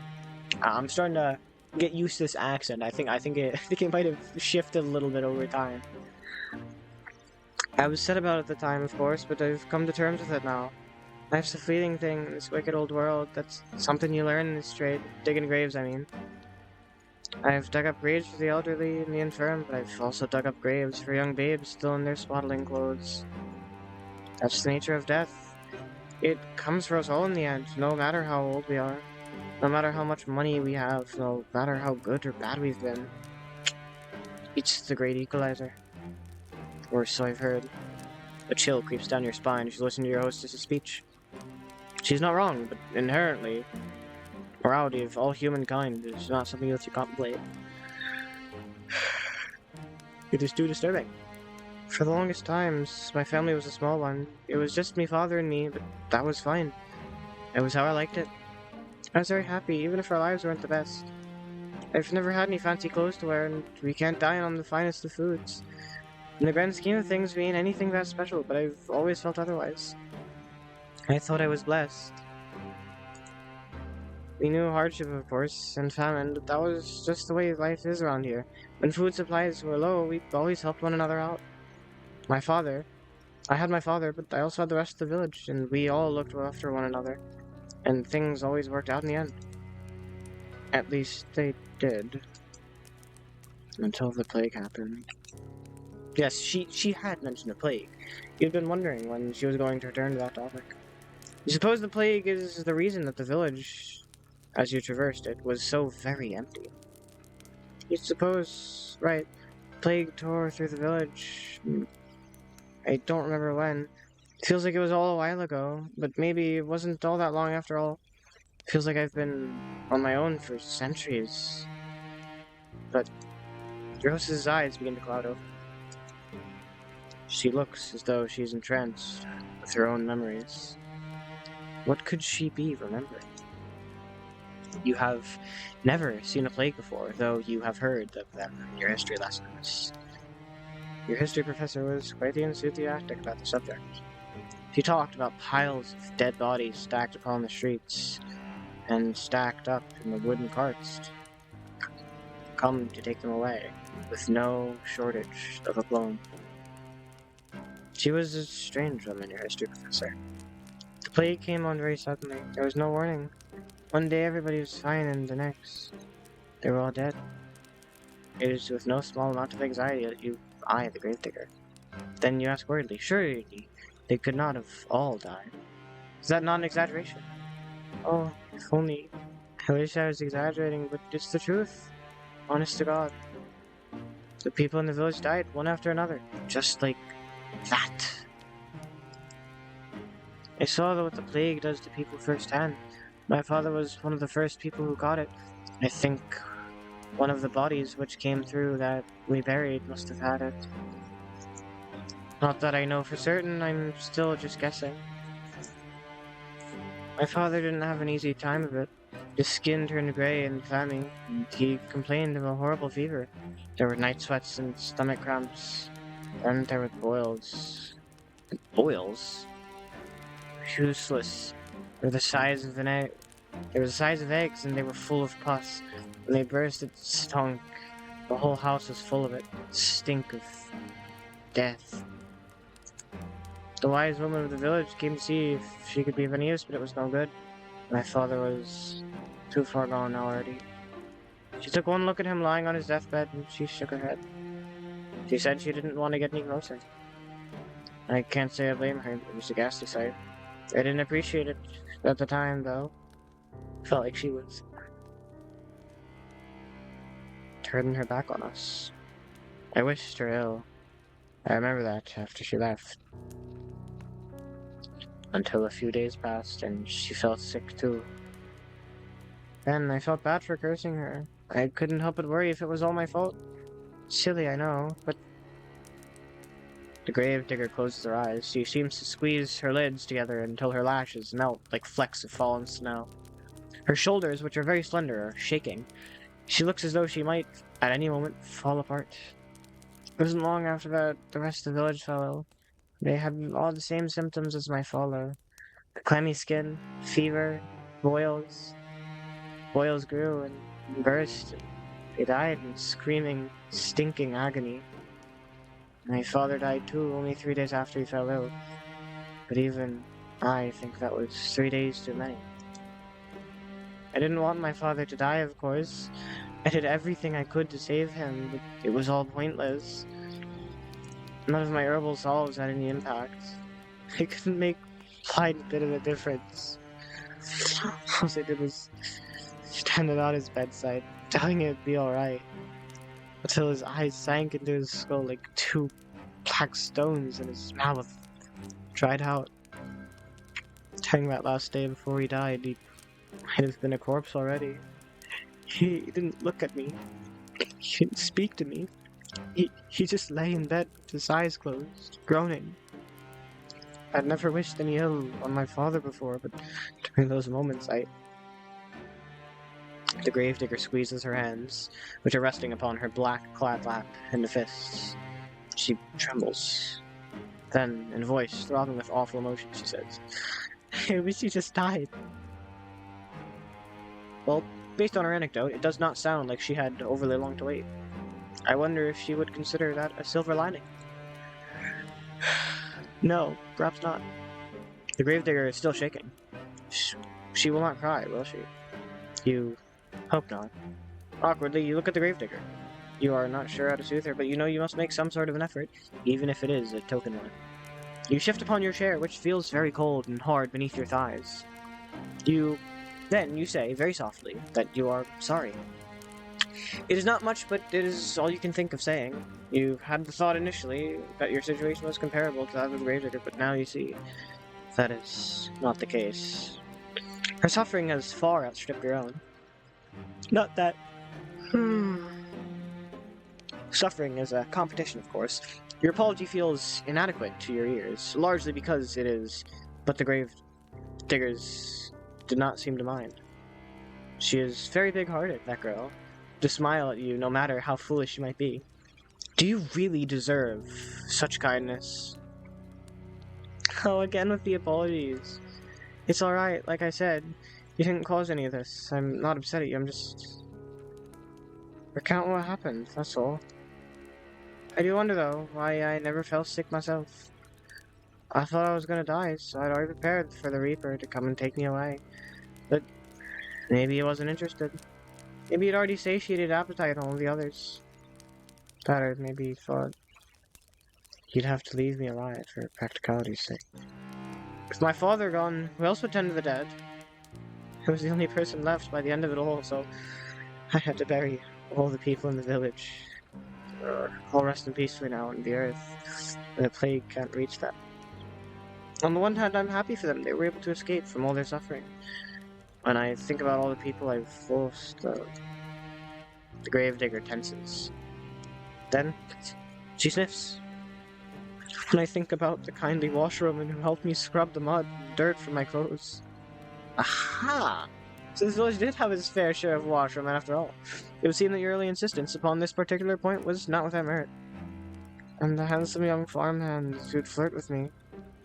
The priest who'd preach to the church. who told all those wonderful tales of paradise and the children who'd skip stones at the lake and play hopscotch in the streets.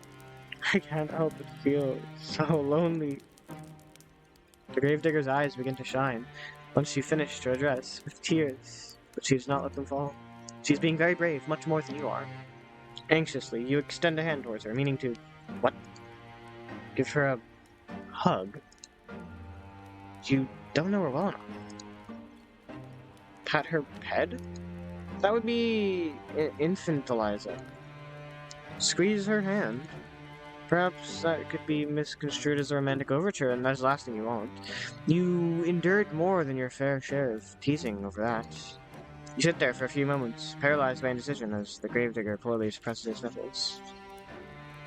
In the end, you let your arm drop back to your side, your hand rests upon your lap, as useful as damp kindling.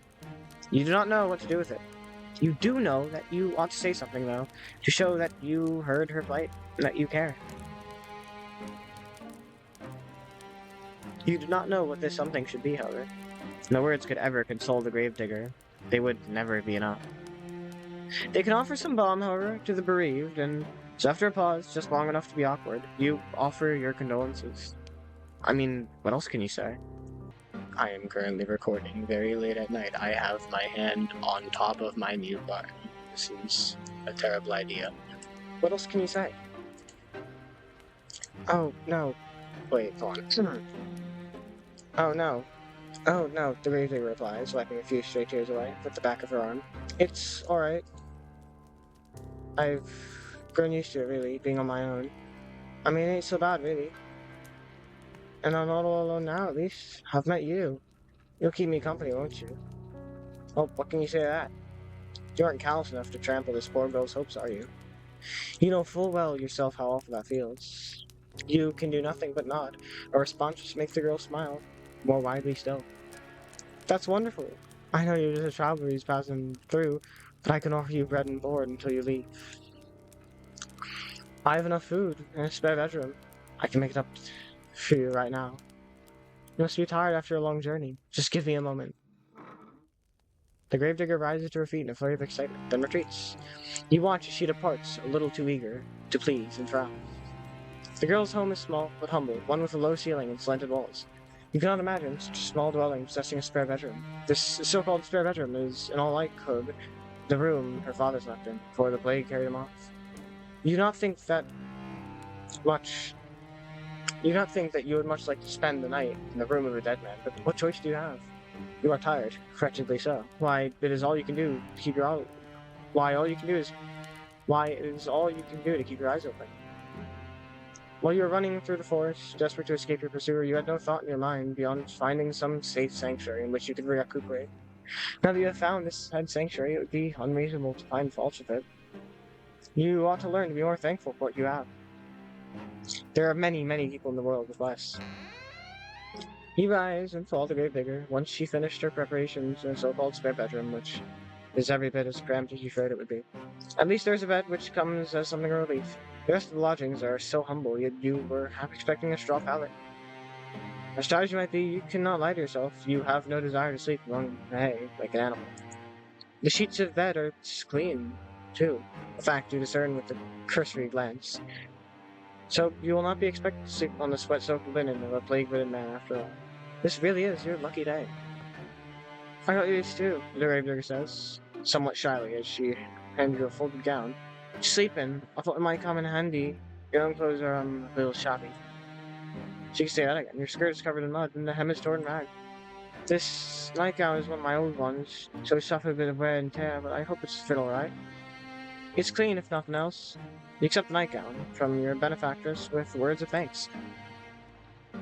You want to sound appropriately appreciative, but you cannot mask your fatigue. Weariness overcomes you, and you yawn, a fact the gravedigger does not fail to notice. Oh, begging your pardon. I don't want to keep you. I'll be making myself scarce. If you need anything, though, don't hesitate to ask. I'd be happy to help. Gravedigger bows her head to you like a drolge, and then hurries off, closing the door behind her with a thud. Tired though you are, you soon find that you rather miss your hostess's company. In the face of her good-natured smile, you could almost forget all the hardships you have hitherto endured. In her absence, however, your lodgings feel almost unbearably cold and inhospitable. You suppress a shudder, then unclose yourself. You work quickly as you are able. Your fingers are cold and they fumble with the buttons of your blouse. It takes you more than you would like to complete this endeavor, but soon you have your shirt and your skirt dispensed. You're too tired to fold them neatly. You do not bother to fold them at all. Instead, you cast them carelessly upon the floor, as defiant as a sulky child, and you put on your new nightgown. Your hostess's earlier warning to wrap it up. It is quite worn, but it fits well enough. It is more comfortable, at least, than your old uniform. You have endured worse. Newly dressed and ready for bed, you loosen your hair from your braids and settle down amongst the sheets. It is with a okay. It is with a sigh you extinguish the weakly flickering candlelight which burns on your bedside, and with another sigh you lay your head down on your pillow. Though physically exhausted, you have to wonder whether you will be able to sleep at all. You can recall your previous dash to the forest in such vivid detail. Your heart is still pounding. Fear has yet to leave you. Perhaps it will never leave you. Your terror was such, almost feels as though you're suffused into your bones, in your very being. But your exhaustion is greater than your worldly anxieties, and soon it claims you. Your eyelids fall shut, and your breathing inevitably begins to fade out. It is not long until you are spiraling through a dark, deep abyss, lost in Morpheus's kingdom. But your sleep, despite your wearied state, is not as restorative as you'd hoped. Your imagination had always been overactive. Even at the conservatoire, you were frequently beset by dreams of the most vivid nature. Dreams that you have this night lying beneath the unfamiliar sheets of an unfamiliar bed are no less intense than usual. In your dreams, you are back at the conservatoire, the place where this adventure of yours began. You are wearing the crisp white blouse you once discarded, your gray unremarked shirt. Your hair is tied up in braids, and your eyes, downturned, forever focused upon your feet. You try not to look at your classmates, and you thought yourself fortunate they did not look at you in return. You did not want anyone to notice you, until that awful winter, that is, where everybody stopped paying attention to forget. Nobody tried to trip you when you walked past them in the hallways. Nobody, in fact, so much as glanced to see you. All of a sudden, there were no malicious whispers, no wicked laughter, no pulled hair, no thrown objects. You were giddy with relief, at first, over this newfound means of tormenting your classmates had devised. But this little game of complete, utter disregard continued on and on as the days grew shorter and the nights grew longer. As the time passed, you began to fret the state of your own corporeality. Could anybody still see you? Did you even exist at all? Then, at long last, you found it. Quite by accident, the source of all your woes.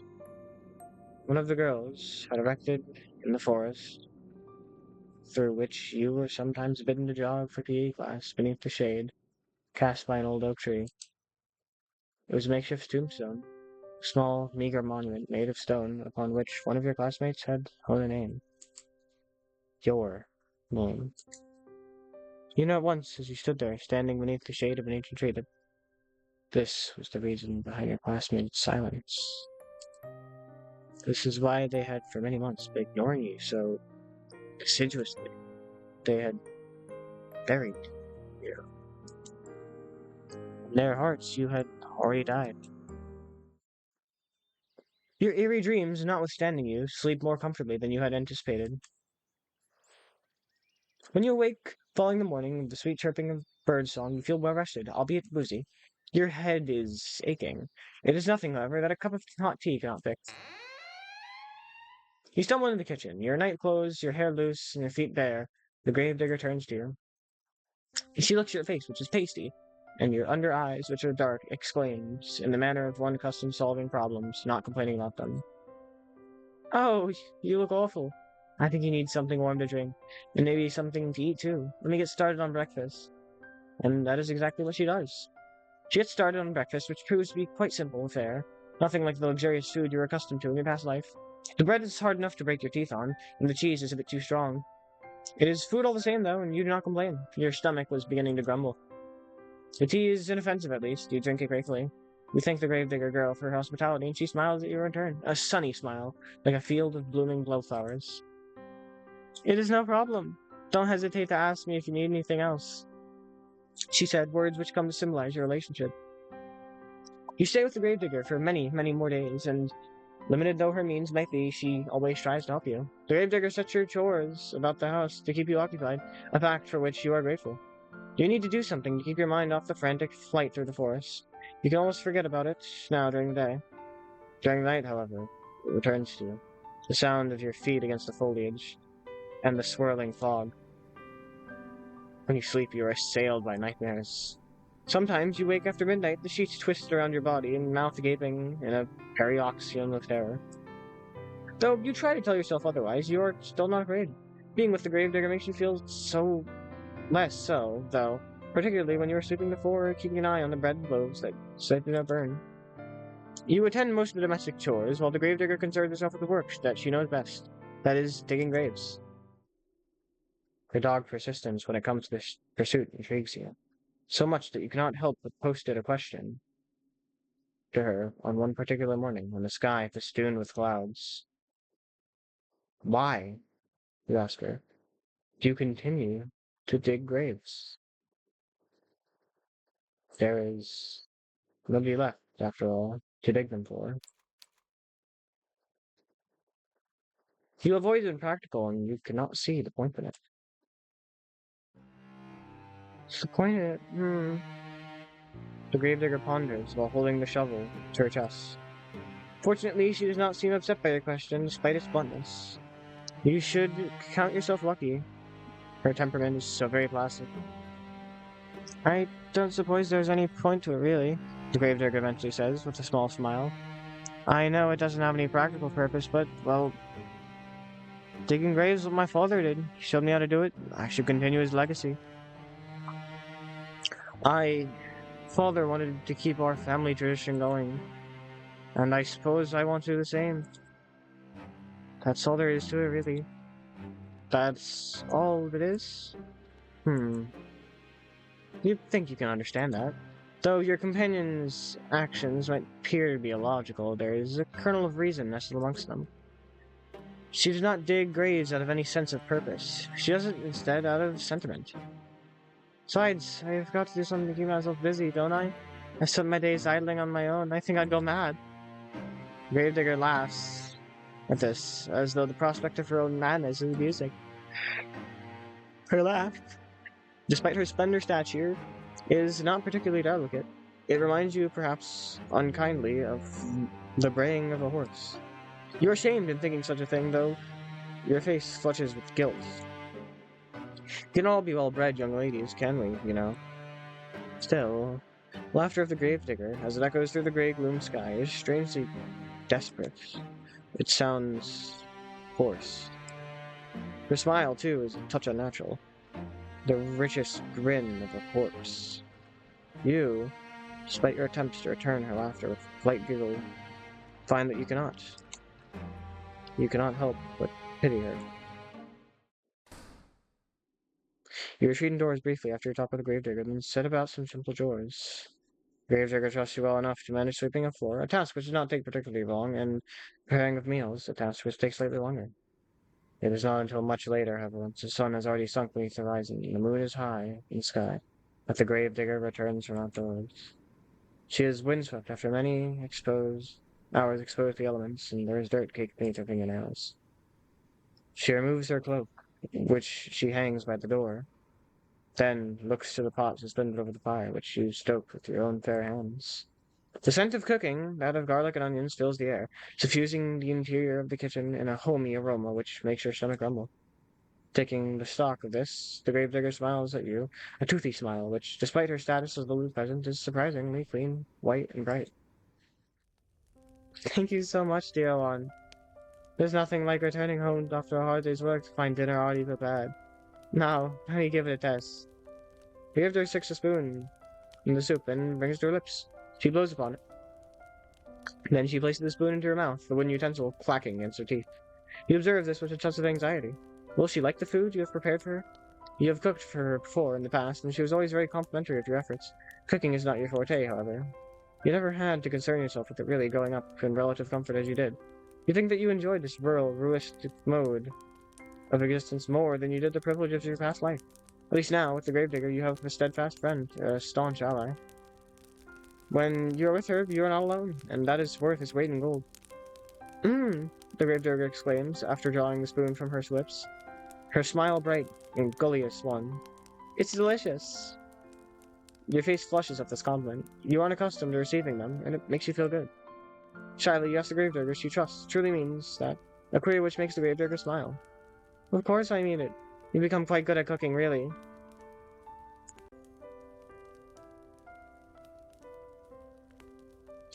That is a relief.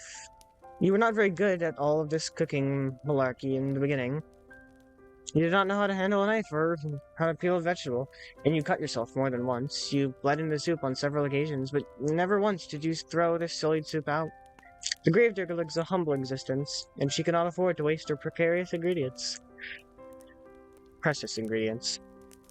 Your soups during your stay have all been seasoned with the slightest hint of iron.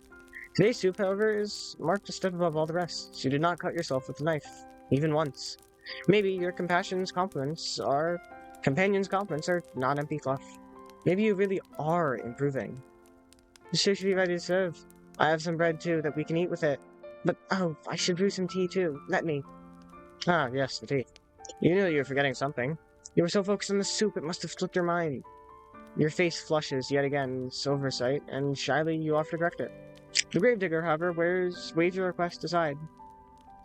No, it's alright. You made the dinner, so I'll brew the tea. It's only fair, and it won't take all that long. Would you mind serving up the soup while I'm busy? Of course you would not mind. You do enjoy making yourself useful. For a lady, you are awfully domestic. You work alongside the Gravedigger to finish your nightly meal. Aren't ladies... Hold on. Either it's saying she's awful at being domestic, or awfully domestic. The first one makes sense, and the second one makes no sense. It's the opposite, really. I don't know. You work alongside the Gravedigger to finish your nightly meal, and together you serve it. Soup and bread, alongside 2 cups of piping hot tea prepared by your host's own 2 hands. You sit together at the table, then partake in this simple fare after saying grace. Soup really is quite good, despite being made from only the most commonplace of ingredients. There's a bit of a kick to it, and it warms you from the inside out. The tea, meanwhile, is very soothing, so much so it makes you feel rather sleepy. You would like to sit with the Gravedigger for a while longer and tell stories, as you have sometimes in the past, or play cards. The nights are long, and there's no better way to pass them than spending time with her. Games of old maid. Alas, we'll have to wait. We're too tired for it. You do not know what has happened, but after consuming your victuals, you feel utterly fatigued. You explain your predicament to the Gravedigger between your yawns, and she nods in response. That's alright. You don't need to stay up with me. Not if you ain't up to it. You should off the bed and rest, that pretty head of yours. You do not think you are particularly pretty, but you presume the Gravedigger is just regurgitating a phrase onto you. She does not truly mean it. How could she? She is far prettier than you are. You thank the Gravedigger for understanding, then rise to the table. You retreat to the spare bedroom on trembling legs, then change out of your clothes.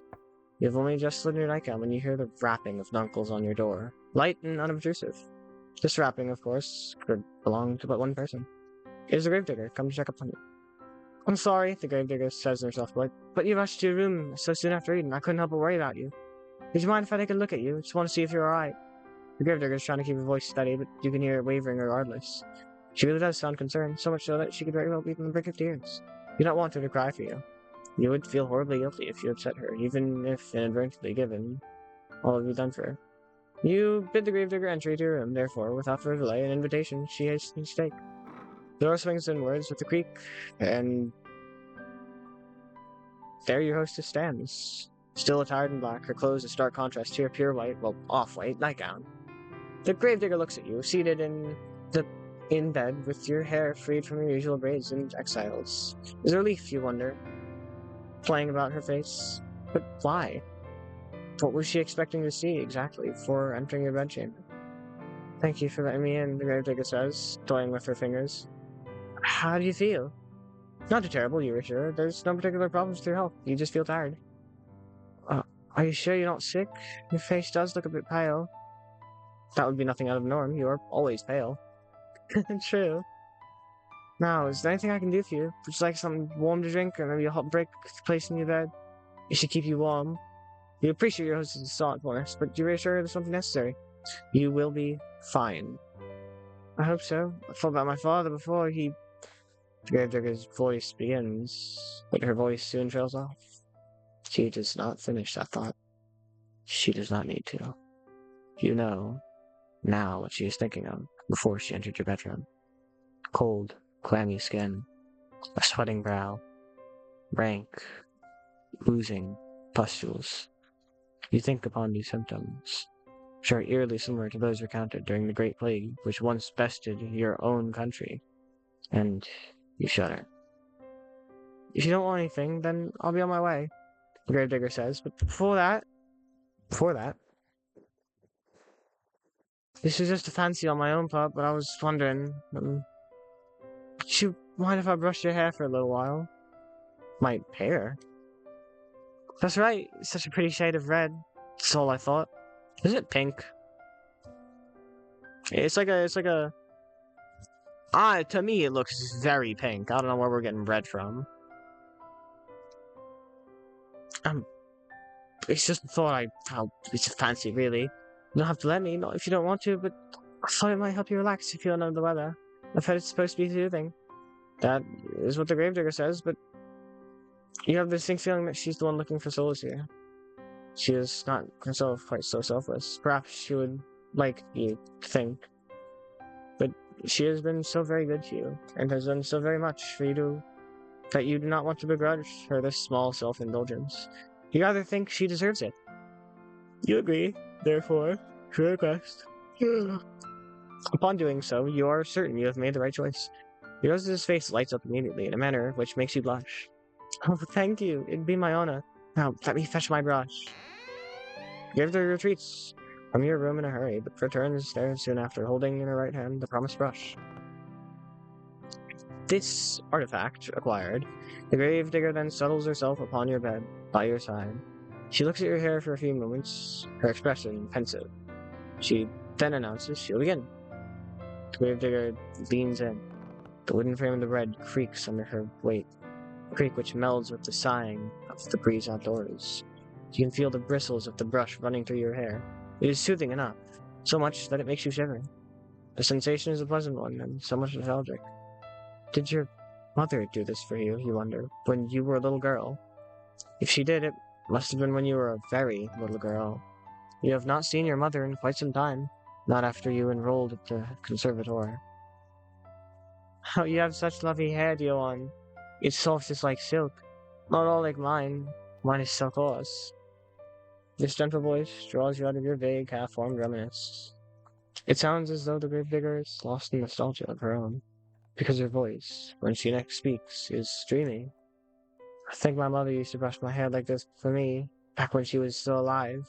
That must have been a long time ago, though. It is funny, you think, as the bristles of the brush continue to slide through the tresses, that you and the Gravedigger should both be reminiscing in tandem about your respective mothers. Perhaps there is something maternal in the act of brushing one's hair, which is wont to summoning forth such image. I wouldn't know, personally. I cannot remember my own mother at all. Who is I? Who am I? It's clear, hold on. It's clear that there's a narrator, you, and the third character in the scene. Because they don't say I, ever, unless it's referring to someone else that doesn't exist.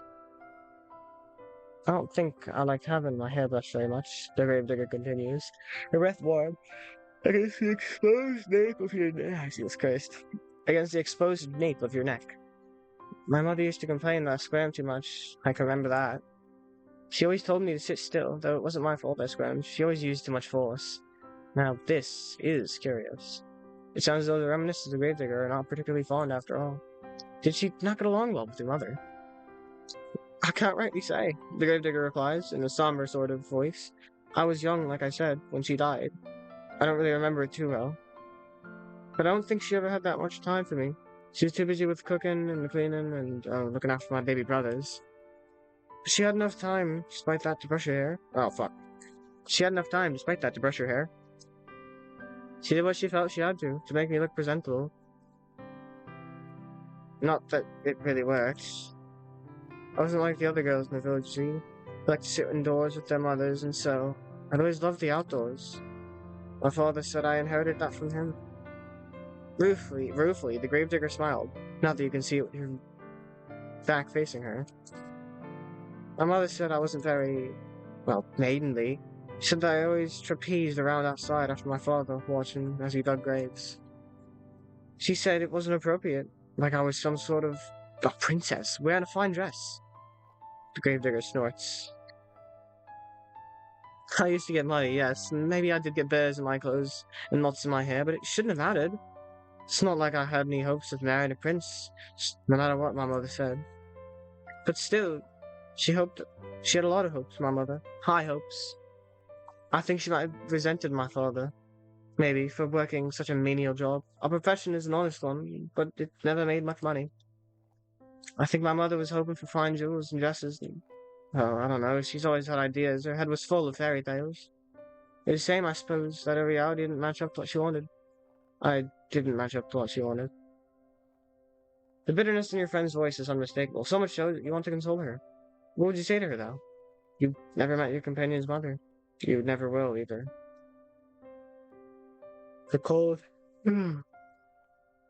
Her cold, inert body has been lying in the graveyard, buried underneath the tombstone for over a decade. You have no way of ascertaining whether your companion's mother truly cared for her. You do have intelligence enough, however, to understand that poorly thought-out condolences can cause more harm than good.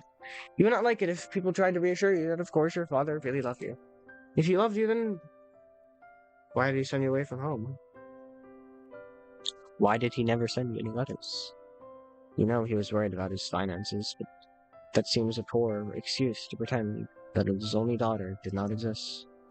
As for your own mother, meanwhile, she was nice. At least you think she was, but she was woefully ineffectual. Though she was nominally an adult, she always cleaved before your father's judgment. You think that she was afraid of him? You do not try to tell the gravedigger, therefore, that her mother loved her, that she must have done else. She would not have given birth to her. Instead, you sit there, letting the brush run through your hair. You say quietly that you understand. Sometimes you feel like a disappointment yourself. Well, the gravedigger says after a pause, I'm glad I'm not the only one. I guess it happens to all of us. You guess so. Parents are the only people, after all. While one would hope one's parents would be kind and attentive, they, too, can fall victim to caprices of their own. Just because one has brought a child in this world does not mean that one will take care of it properly. Not all parents are responsible, just as not all people are responsible. It is a painful subject. Oh, well, it's alright, my mother never liked me. Or even if she never loved me. Oh well, it's alright if my mother never liked me, even if she never loved me. I know my father did, and that's all that matters. He was always there for me, no matter what. Your companion's voice catches in her throat. She winces. He wasn't. He died. I didn't do a thing to help him. Companion's shoulders are beginning to shake. You still cannot see her, but you feel her body moving, convulsing. You can sense her loneliness rolling off in waves. It is all-consuming, like the waters of a deep, dark ocean. Grief anew pierces your heart, not on behalf, but for the sake of your benefactress. She does not deserve to suffer so much. This, you have no qualms with telling her. You turn to face her and pluck the brush which has been hovering in the air, inert from her fingers. Then you let her know that her father's death was not her fault. What could she have done? She could not have cured his illness. I know, but I can't help but think, what if? I keep racking my head over and over, trying to come up with something. I can't think of anything. Even if I could, it's too late. He's just already dead. He's been buried. I buried him. Now I'm all alone. She might have been alone. Oh, what the fuck? Why am I not up?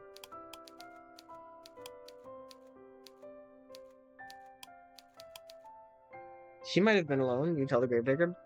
She isn't now. Not anymore. How can she be when you were there? I know that, I know, and I'm grateful. But I don't know if I deserve it. Why would you not deserve your company? You do not understand. Because I couldn't do nothing for nobody. My father always looked out for me when I was a little girl, but when he needed me the most, I failed him. I failed everyone. All of the villages, all of my friends, all died. What could I do? The same thing happened to you. I don't think I could bear it. I don't want you getting sick too. Not when I care about you so much. I thought I'd gotten used to it on my own, but now that you're here, it's making me worry all over again. I've been worrying so much I can't sleep from it. I'm scared. Your companion's voice catches in her throat. Then she collapses in on herself. She leans forward, her arms wound about her middle, as if to steady herself as she cries. She cries, and she cries, and she cries. For a few moments, you look into the gravedigger, unsure of what to do. Her pale face, streaked with silvery tears, seems to flicker in the candlelight. Her shoulders, which seem too slender to bear the accumulated weight of sorrow she's dead, are shaking. Your fatigue continues to cling to you, as insistent as the fog which rolls amongst the tombstones in the night. You are not so very tired, however. You cannot offer your hostess some comfort. You do not know what you can say to console her. You feel too weary to think of pretty sophisms. But there is something you can think of. You would not typically be so bold, of course, but you are tired enough to force one, to throw caution out of the wind. That, and the tears of the gravedigger are awfully resting. Oh my god! Yay! Yuri! This is so kind. Now this is what I spent. Forgot how much it was. It was either free or like $2. Allow me to check. It gets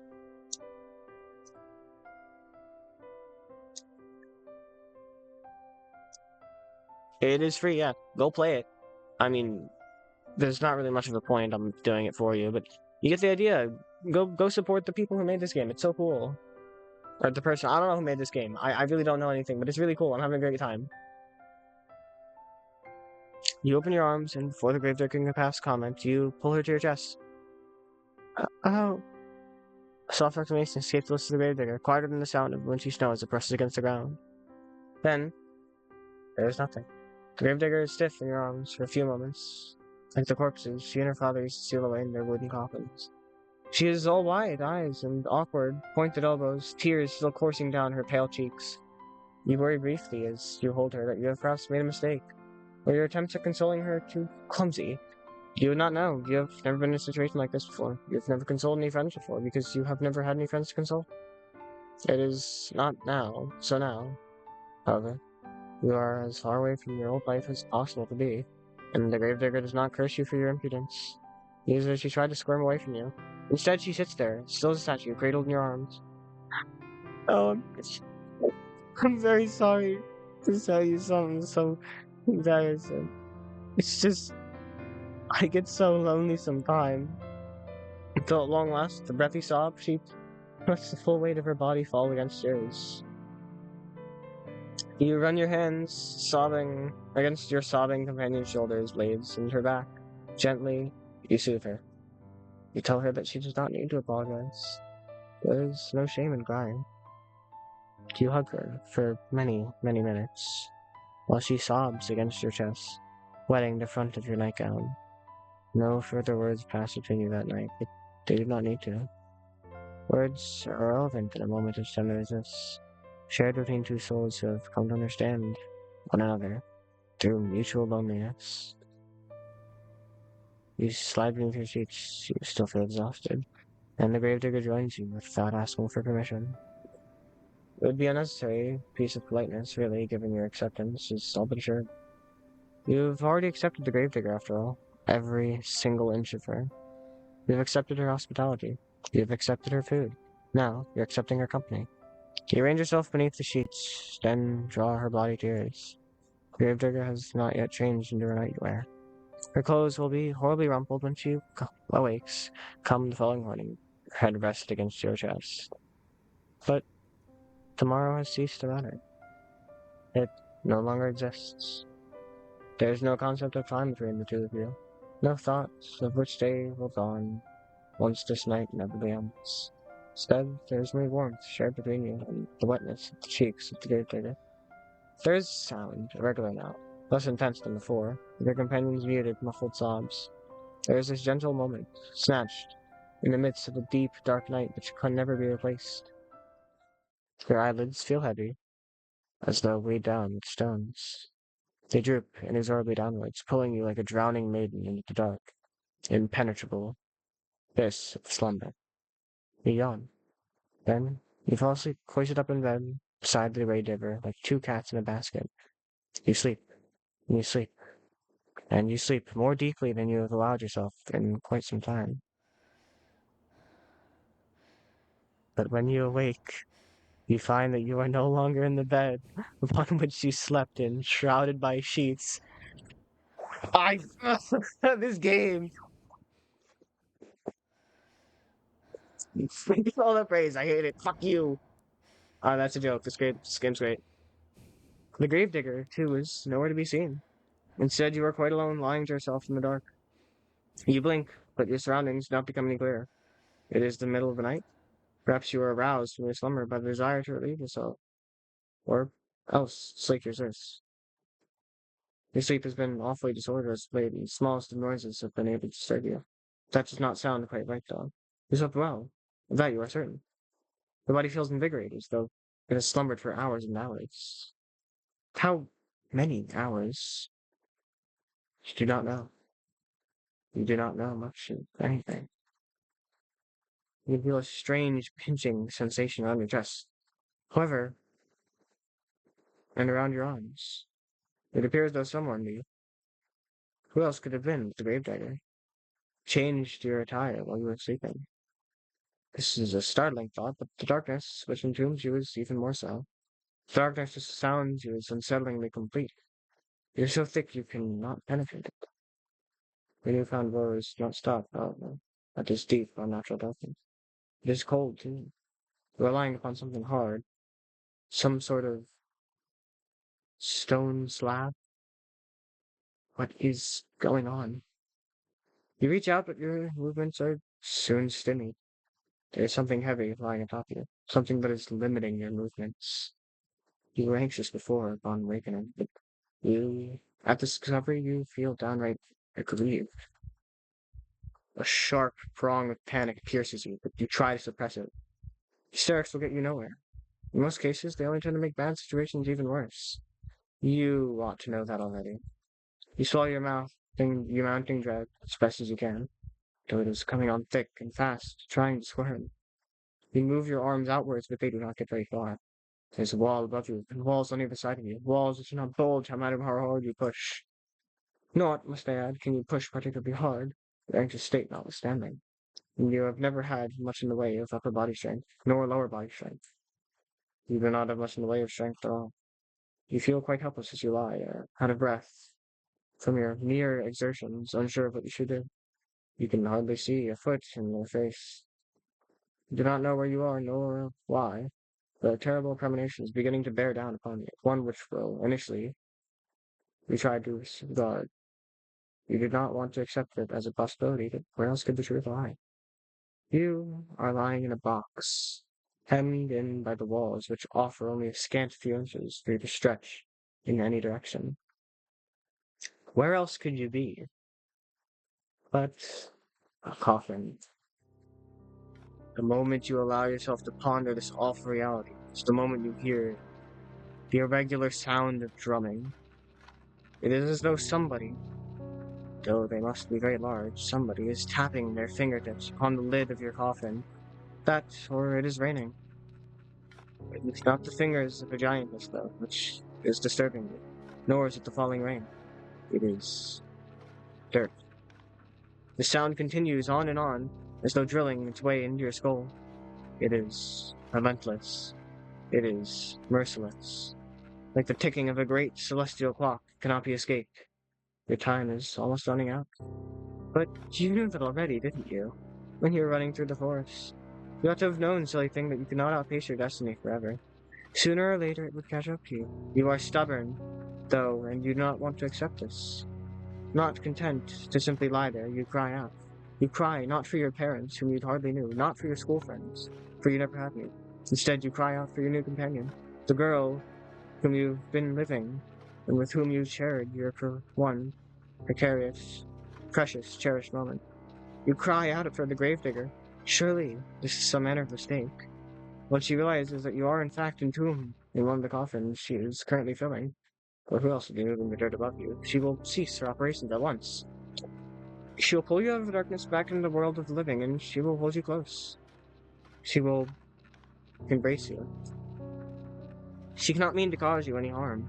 Not when she was so good to you, so kind. Why would she bury you? You cry to her so loudly.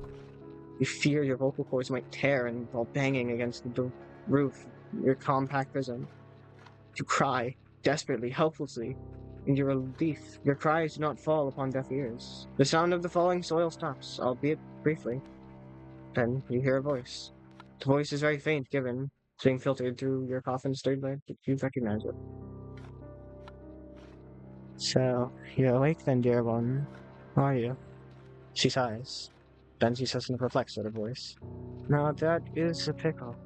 I was hoping you'd be asleep for a couple more hours. The last time we spoke could have been on better terms. If you keep screaming like that, I'm gonna feel bad." Your companion's words, though distant, are unmistakable. You, so tense, are attuned to every single syllable, and each of them makes you gasp. Was this not a mistake, then? Does he truly mean to bury you alive? You pause at this question, to the gravedigger, as best as you can, trying to keep the tremors from your voice as you do. Perhaps you think, in your optimism, that if you do not let her know how afraid you are, she will reward you for your bravery and let you go. If this is what you are hoping, though, it is in vain. That's right. You really do catch on quick. So it appears she has committed the task of burying you. What an unfortunate turn of events. Why, though? Why, though, would she do such a thing? You thought she was your friend. We are friends, the gravedigger says, in a voice still worryingly offhand, worryingly empty. I'm very fond of you. There's nobody dearer to me than you. I've had a really good time with you. These last... how long has it been again? I don't remember. Neither do you. Well, if this little detail slipped both of your minds, it can't at all be that important. You have other things to worry about. If you really are friends, you say to the gravedigger, then what does she hope to gain by burying you? You do not understand. But you understand her replies even less. Well, here's the thing, the gravedigger says, in a reasonable sort of voice, as though burying somebody alive could ever be thought of as a reasonable action. I've been digging graves for a long time, see? You cannot see, it is too dark, but you affirm that you do all the same.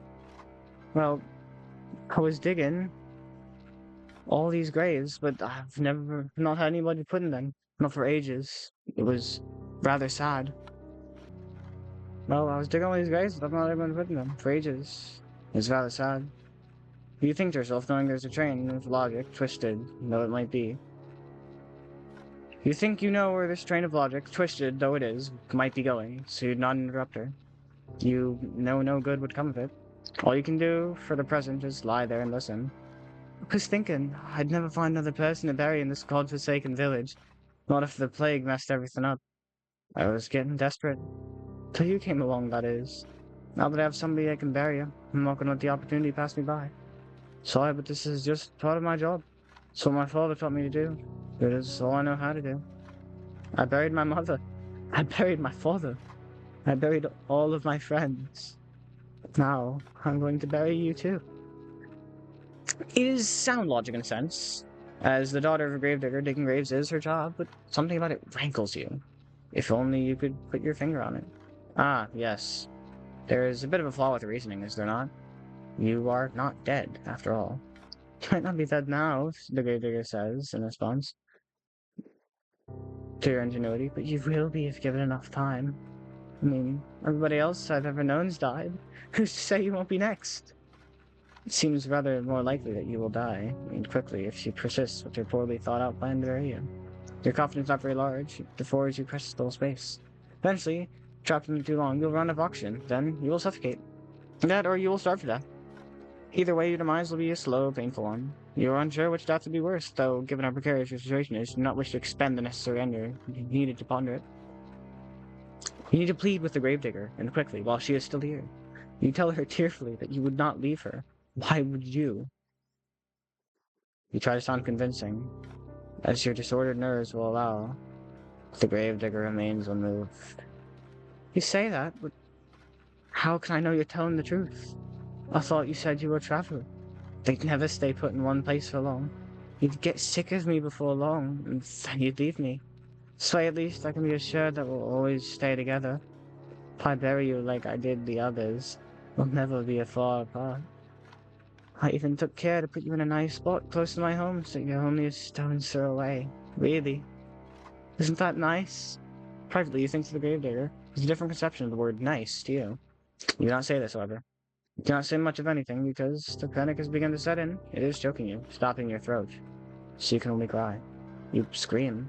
You beg and you plead, but it does little good. Gravedigger has already buried her mother. She's already buried her little brothers. She has even buried her father, whom she loved above all else. He thinks burying you is she is doing unto you a great act of kindness. You think that she is going to kill you. In a sense, you are both right. Your opinions are so diametrically opposed in this matter, however, that you'll never be able to find any common ground. You might as well save your screaming. She will not listen to you. She is beyond listening. Shush, shush, dear one, says the gravedigger very gently, just as gently as she spoke last night, and she confided in you all of her fears. It won't be so bad, really. Nothing will be able to hurt you down there. It'll be just like going to sleep for a really, really long time. You can rest, and while you rest, I'll tend to you. I'll plant flowers on your grave. You would like that, wouldn't you? That way we can always be together, and we'll never be lonely again.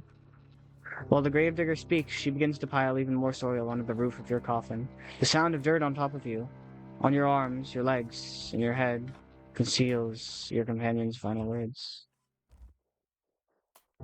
You cannot hear her. You cannot hear anything beyond the sound of dirt, the scrapings of the shovel, and your own desperate, frantic screams. You scream, and you scream, and you scream, and you scream without cease until your throat feels hoarse, but your efforts are in vain. You hammer on the lid of the coffin with as much strength as you can muster, but the lid is nailed shut. You are in no position to remove it. All you can do is lie there, screaming and crying and banging your fists on the roof of the coffin over and over again as more dirt and debris falls on top of you. Eventually, enough dirt falls on you to stifle your screams for good. Gravedigger can no longer hear you, and you can no longer hear her. You are all alone, trapped in a narrow wooden box which, regardless of what you want, is now your new home.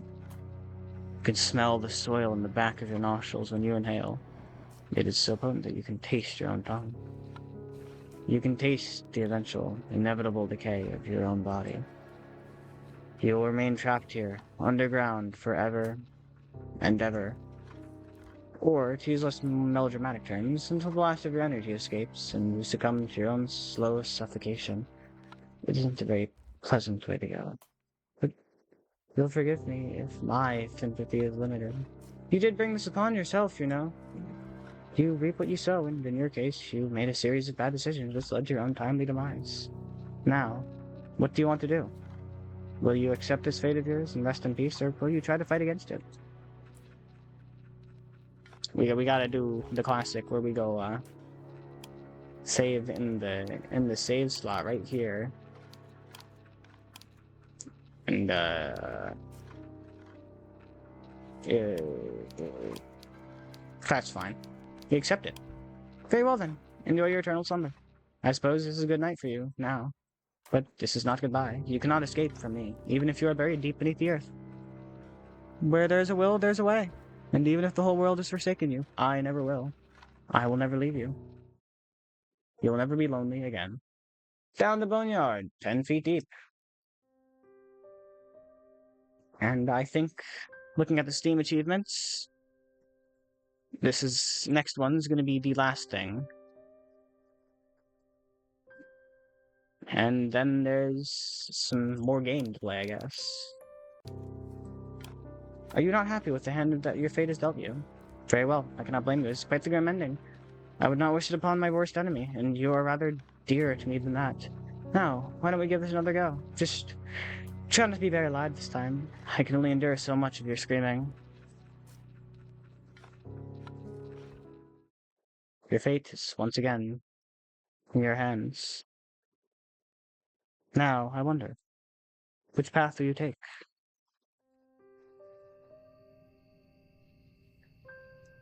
Oh. Oh, I see. I'm a little nervous. I only see one way out of this. So, you've come back here, have you? That has not come as much of a surprise.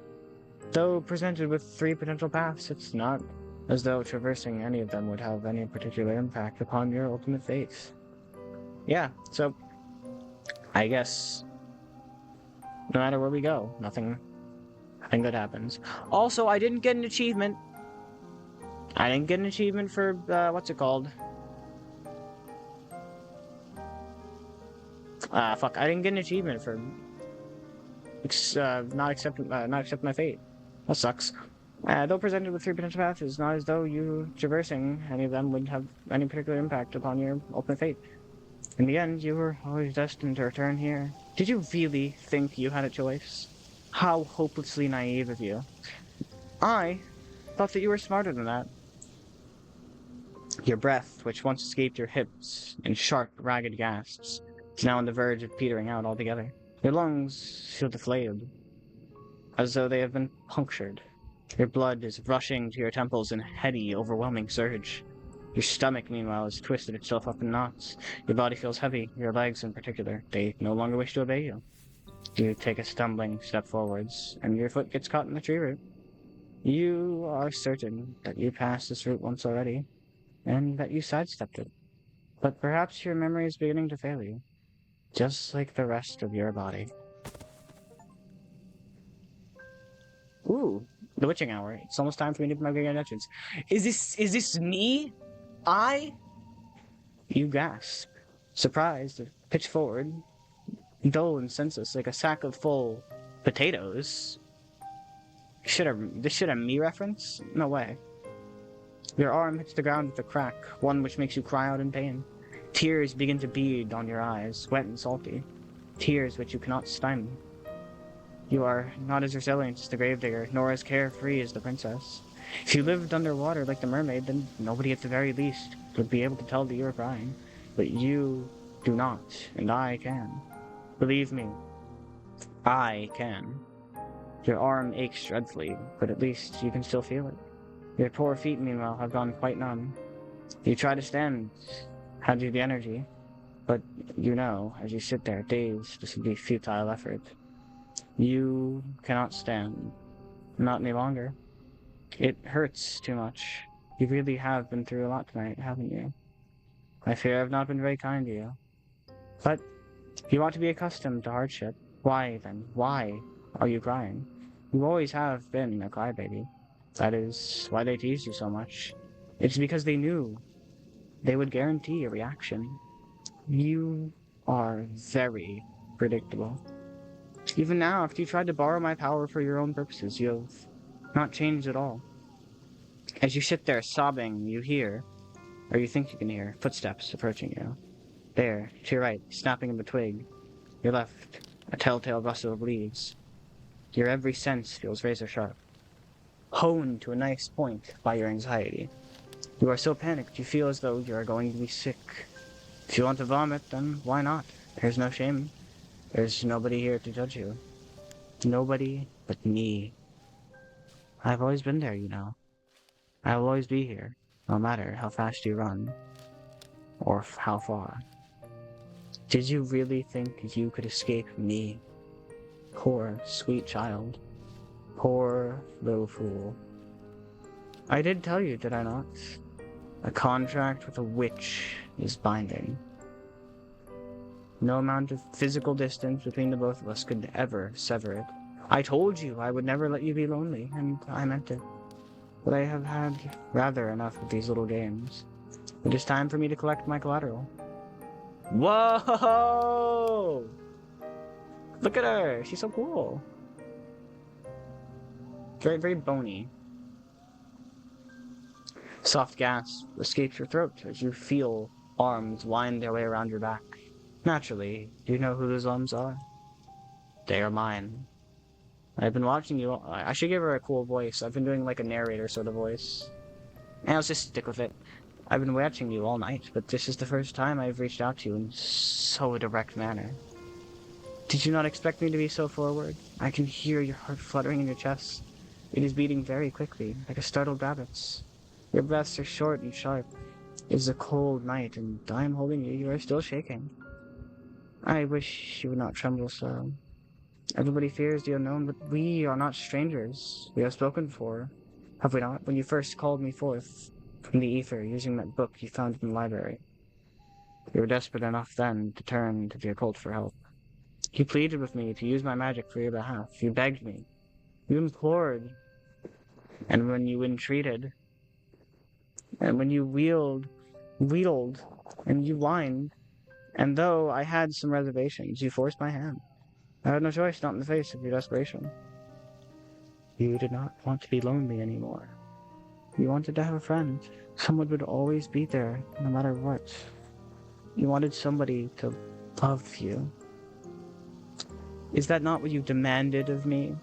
Is that not what I have given you? You might think me wicked, but I think you're being awfully cruel yourself to run from me after I made all of your wishes come true. I did, you know. I did think, about punishing you for running away from me. I thought about poking your eyes out so that you might never see anybody other than me. I thought of cutting off your long, lovely hair so that nobody might ever think of you as beautiful as me. I thought of breaking your legs so you might never be able to escape from me. I turned all of these intriguing ideas over my mind, but I am a merciful witch. Though you hurt me, I do not wish to hurt you. You asked, after all, that I love you, and this is what I did. I have drowned you in my love. I have buried you beneath my love. I have swallowed you with my love. You have always been a sad, lonely girl, one who has been starved of affection. Nobody has ever cared for you. Your life has been a barren, empty wasteland, one devoid of any fonder feelings. That is why I had to drown you, you see. That is why I had to bury you. That is why I had to swallow you. In the end, I was doing you a favor. I was doing it all for you, in the sense that you are very lucky. Do you know that? There are very few people in the world who have had the privilege of being loved to the brink of insanity quite like this. Many times in one night. There are few people in the world who can claim to have been loved by a witch. You have experienced so much love, it ought to have even slaked your unquenchable thirst. You know, now, what it feels like to be adored. I have more than upheld my end of the bargain. Now, I think it's time that you do the same. From this night forth, you and I will always be together. Then, I shall be able to love you endlessly. You will never be lonely again.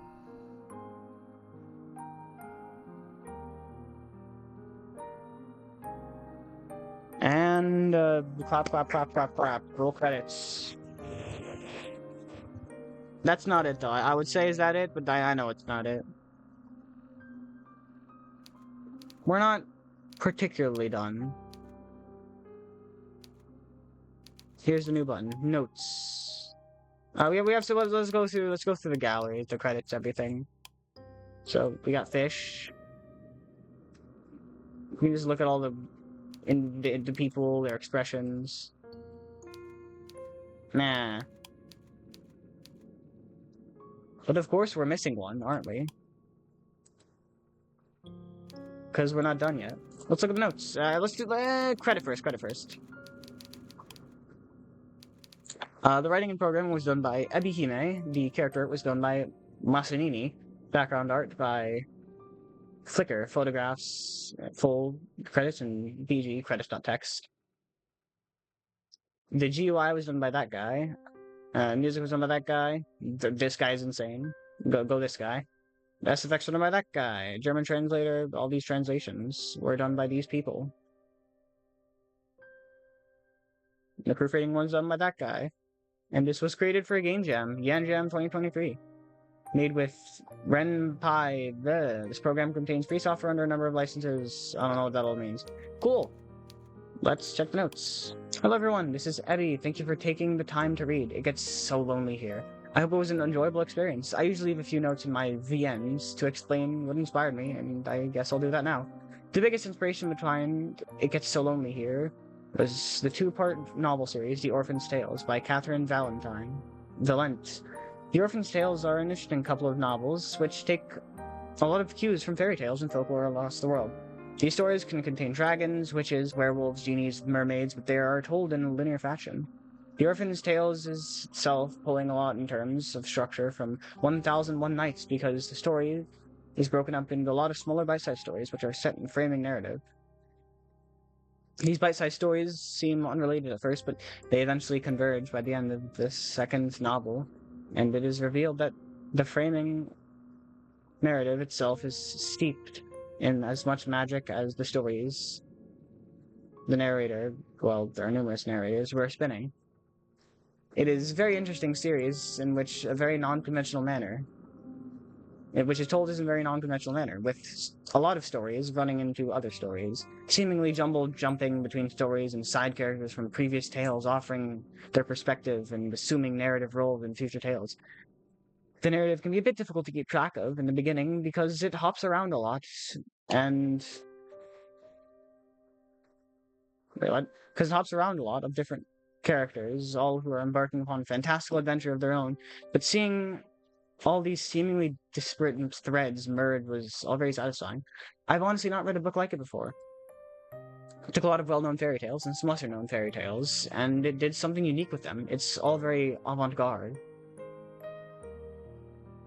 In any case, I'd like to thank The Orphan's Tales. I like The Orphan's Tales enough that I want to write something similar. I thought it would be fun to craft a story of my own, comprised of multiple different fairy tales, all wrapped in a framing narrative. I turned this idea over my head for 2 or 3 years, but I didn't have any concrete ideas, so I wound up shelving it. It was until...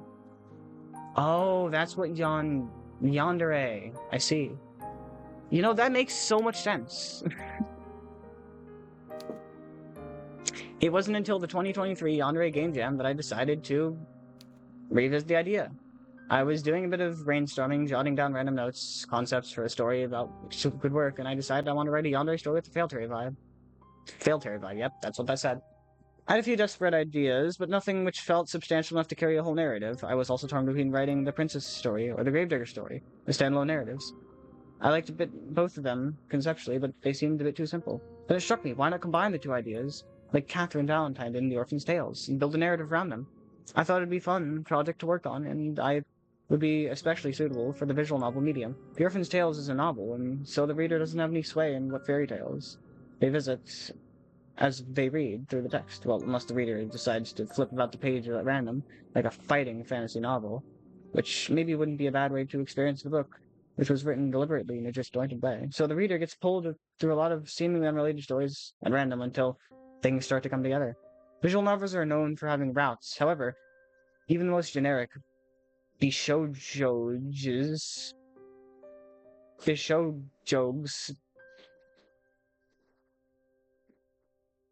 people expect multiple stories when reading the ends, and it is a fairly common phenomenon for characters to get a spotlight in their own route, but be sidelined, or in some extreme cases disappeared from narrative altogether, while in other characters' routes.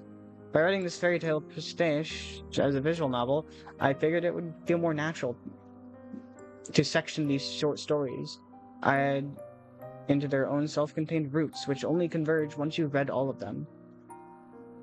By writing this fairy tale pastiche as a visual novel, wait, I already read that. I was pretty excited about this idea, but I only had 2 stories in hand, the princess story and the gravedigger story. I thought only having 2 routes would feel rather meager, so I decided to add a 3rd route, or a 3rd story in the mix, that of the mermaids. The gravedigger's story and the princess story were both pulled ideas I'd been turning over a while. I might revisit the princess's story at some point, and make a longer Yuri at the end with a similar premise someday. But the mermaid story was one I thought mostly to make up numbers for this project. As such, I think the mermaid story feels a little less inspired than the gravediggers and the princesses, and it also features the least dialogue between the main character and her so-called love interest. I think the mermaid's route is the weakest story narratively speaking, but I do like the aesthetics of her story a lot. I think her character design is very pretty, and I think she wound up with the most appealing character theme song. Yes, the singing, oh my god, that was so good. Plus, since I committed to a fairy tale theme, I really did want to write a love interest who wasn't human. I thought it'd be a bit boring for the fairy tale theme the end, when all 3 girls' roots were just deal with human girls, so the mermaid's existence brings a bit more magic to the story. I designed the 3 characters to be relatively short on purpose. Firstly, because this VN was created for a game jam and I didn't want to overburden myself with writing 3 long, complex routes in a month. And secondly, because I wanted the story to feel vague, unfixed, and ethereal. It was this desire which resulted in the main character not having any direct dialogue, and the details of her past being so sparse and fragmented, and also why none of the characters have names. I wanted the characters to feel more like fairy tale archetypes rather than vault characters, which is why the story is referred to by their roles in the story. They're supposed to names. The princess remains a princess, mermaid, mermaid, and the gravediggers, well, gravediggers are a common character archetype in fairy tales, are they? At least I don't think I've encountered any prominent roles. Haha, semicolon, semicolon. That's not a semicolon, that is a... No, it's a semicolon, yeah. Semicolon, semicolon. I guess she's a bit of an outlier. Her character and her design were mostly inspired for Grey from Lord El Malia Case Files, lol. I did not do that pronunciation justice, but she's so cute and it's okay, right? I also decided to write this story in 2nd person, which is something I've only done once before. Yes, I noticed that. I thought that was really interesting. I love the 2nd person dialogue because it's so uncommon. You really only ever see I or he, but you just feels so interesting, especially knowing it's from the perspective of the witch.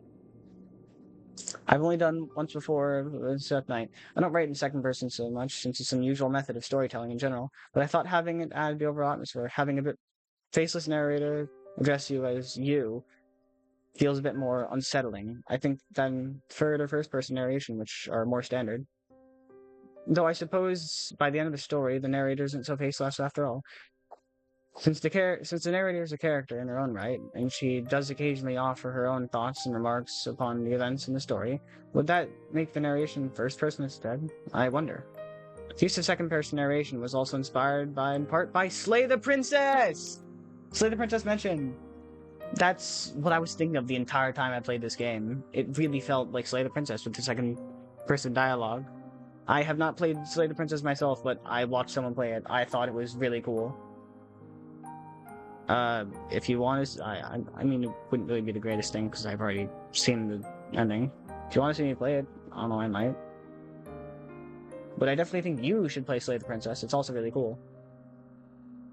Rather unusual presentation, which I enjoyed a lot. I also pulled some inspiration from Optimal Conditions for a Sacrifice by Mossinini, which has a looping narrative, much like the one present, and it gets so lonely here, and it gets a lot of meta elements and a lot of beautiful artwork. Where are we? I could probably, Mossinini actually agreed to work with me on the art for It Gets So Lonely Here, which made me even more excited about this project. I think the art is gorgeous, and it really captures the fairy tale aesthetic I was going for. I'm very honored she agreed to work with me. I could probably say more things about the story, but that is enough for now. Once again, I hope you enjoyed your time spent with it. Though, if you check the art gallery, there is a picture that's still locked. I wonder why. Maybe you should go through the story again. You might find something that'll surprise you. Ebby X. Looks like we've got something to do. First things first.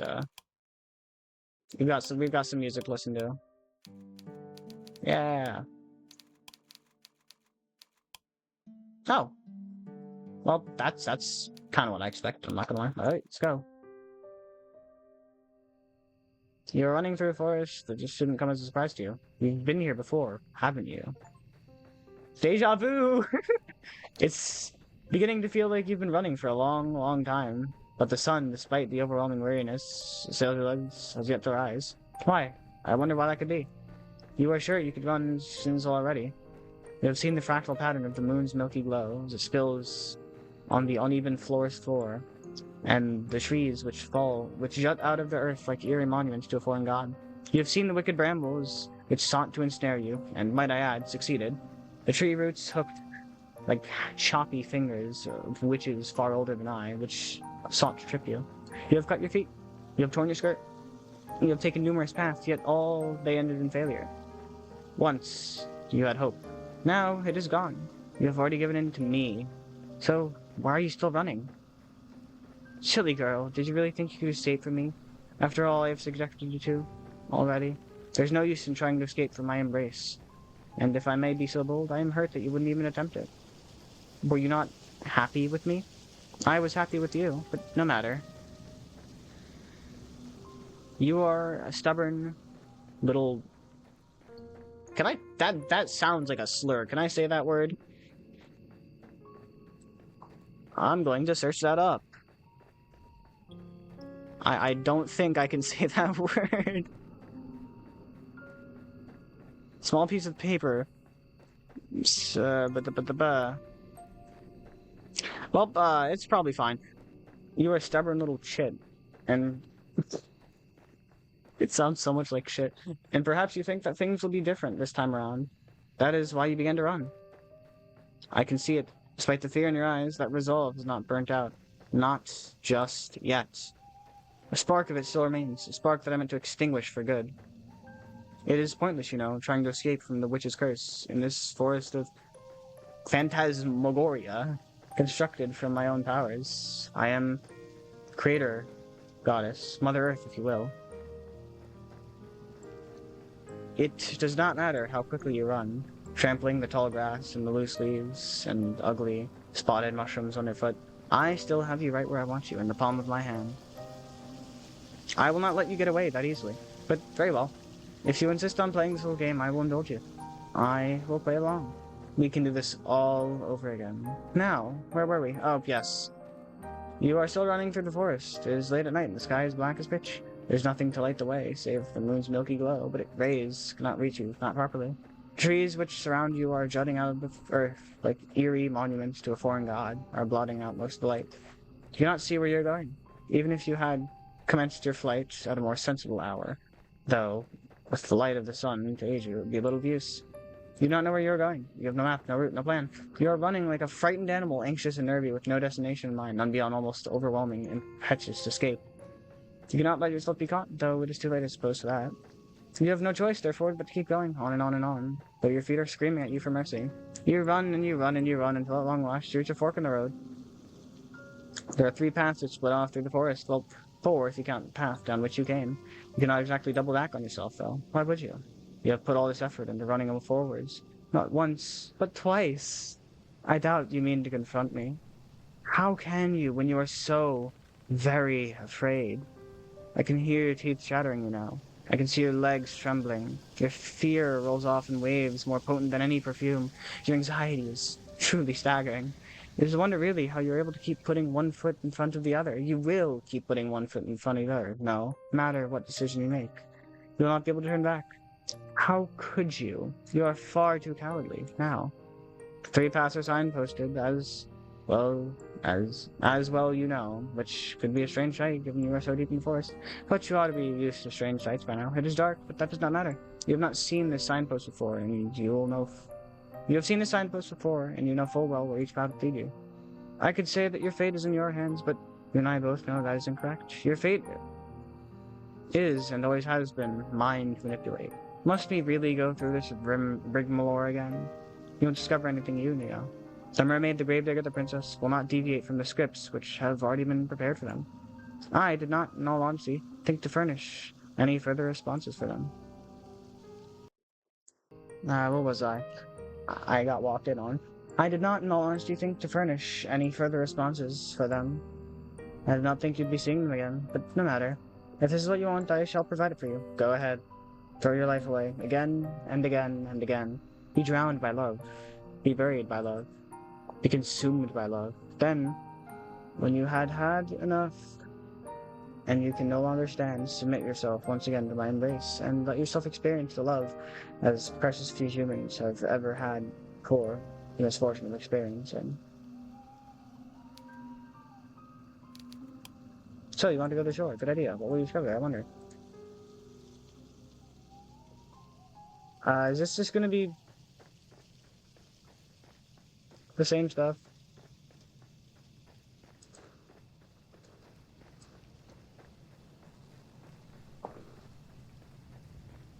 I have a feeling this is all gonna be the same.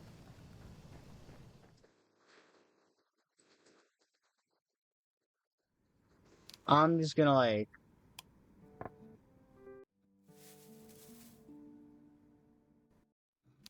I don't think it's gonna be any different, man. I can't lie. They add a skip button for a reason. Let's try accepting. Just the pressure of the ocean's wave once before, but that feels like a lifetime ago. Perhaps it is. You are tired now. You want nothing more than to succumb.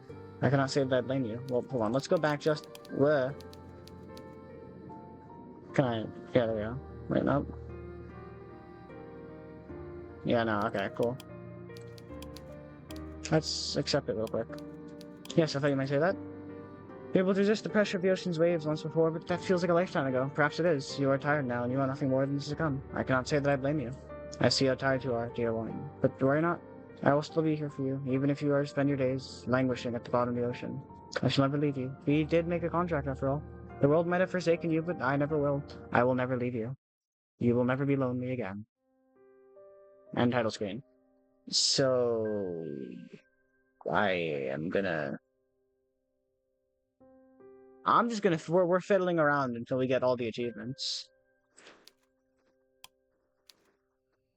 Blah, blah, blah. Ah! Faster! And there's a... Boom. Ah! I don't feel like this is doing anything.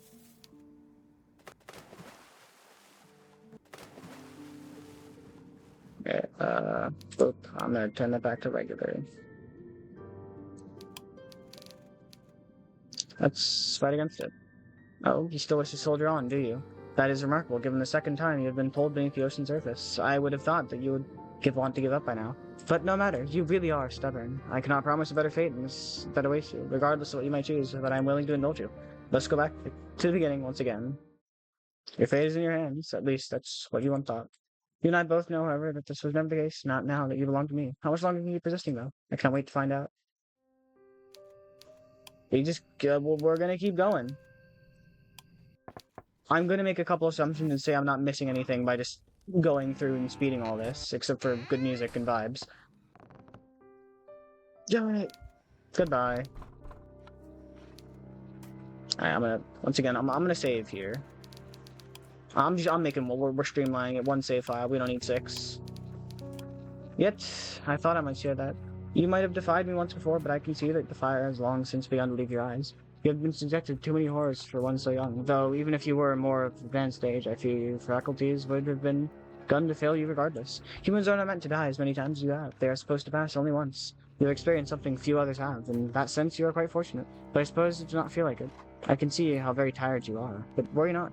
I will still be here for you, even though you have been shut away too soon inside your own tomb. I shall never leave you. We did make a contract after all. The world might have forsaken you, but I don't will. I will never leave you.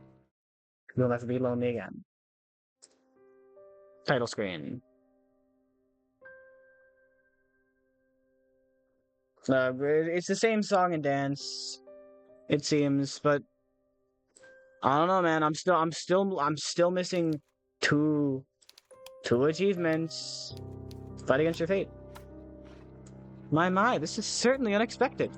I had rather thought everything exists to. You would no longer continue this farce. I was fully prepared for you to forfeit yourself at long last by loving embrace.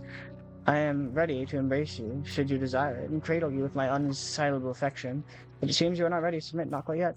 Being buried alive twice has not been enough to diminish your determination. You still wish to fight against me as if you have any hope of succeeding. Your efforts are all futile, do you not know that? I am far, far stronger than a skinny human like you could ever begin to even contemplate. You would better be served in your grave, but perhaps I have not loved you effusively enough, not just yet. If you are to learn anything, I must first beat it into your thick skull of yours. Will you listen to me then? I only want the best for you, you know. Hurting you hurts me too. But if that is what you want, so be it. Let's go back to the beginning once again. If it is in your hands, at least that's what you think. You and I both know this in every case. So long as me and don't forget that, now continue to struggle. Do your very best. It will not work, but it should be entertaining, if nothing else. So, you want to go to the castle? Good idea. Bleh. Blah, blah, blah, blah, blah, hot princess. Blah, blah, blah, blah, blah, blah, blah, blah, blah, dreams. Blah, blah, blah, hot princess. Blah, blah, blah, flower. Blah, blah, blah, the blood. Blah, blah, blah, blah, blah, blah, bed. Blah, blah, story. Blah, blah, blah, cage. Blah, blah, blah, eating. Nom nom nom. Wow, that was a really good story. Accept it. Yes, I thought you might say that, though you have been summoned forth the courage to persevere despite the odds. Your strength has begun to fail you. You are tired now, and this is more than you can endure. Being alive not just once but twice is more than an ordinary human could ever hope to endure. And you, though headstrong, are nothing more than a little girl. Why, you are so very slender. You might as well be a fair flower. I can see how weary you have become. Worry not. I will still be here for you, even though this might be bleeding out in the dark, dingy dungeon. I shall never leave you. We did make a contract over all the words. Listen, man, I'm going a little fast, but that's because I have been playing this game for 6-7 hours. Okay? And it's really just the same song and dance at this point. Oh, you wish to keep going, do you? That is impressive, given this is the second time you've been down so hardly. Of all the demise you've experienced, this is most gruesome. I mean, it's the most gruesome, but probably not the worst fate. I'd rather be eaten alive than buried. If you had tired these repetitions, I would understand. I am not the wicked witch you might think I am, and I would be willing to show you mercy if you wanted. But I can tell that you do not want it. Goodness me, you are stubborn. Why, I ask you, do you continue to fight? There is no escape for you, you know. I will never let you leave, no matter how much you struggle. But very well, let's go back to the beginning once again. Your fate is in your hands, or someone told you. You ought to know, however, that this was never truly the case. You still belong to me. I'm not going to let you get away from me, not that easily. You can struggle as much as you want, but it will all be in vain. It does not matter where we go. I will always find you. I can promise you that much. Give up? There, you see? Are you happy now? I told you that there was no use in repeating this night, yet you failed to listen. You've been drowned, buried, and consumed once more. For what? Do you feel as though you have made any progress in your attempts to escape from me? Once again, you find yourself as you were at the last foray, and my forest full of nightmares. You are kneeling upon the ground, your feet aching, perhaps they're bleeding, and your skirts tattered and torn. You try to inhale, but it hurts. It feels as though your lungs have been punctured by a pair of embroidery scissors. When you swallow, you can taste salt upon your tongue. You blink, but it's so very dark in these woods, and you fear you cannot see.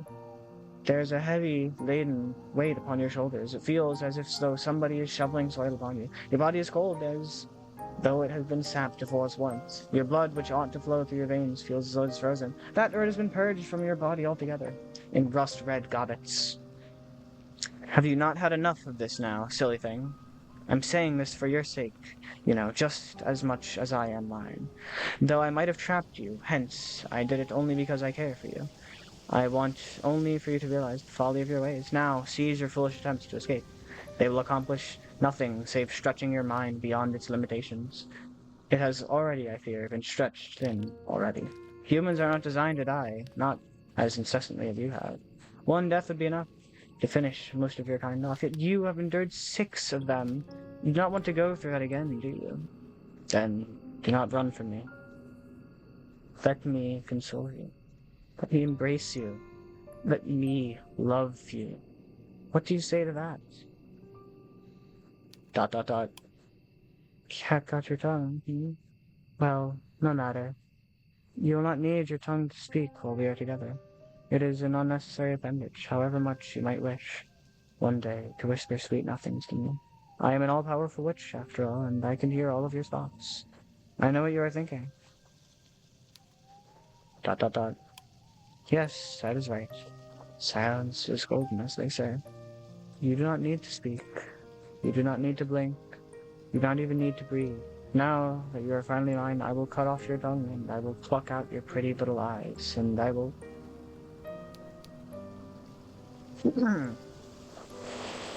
No. I beg your pardon. What was that, dear one? Defiance, don't look at me like that.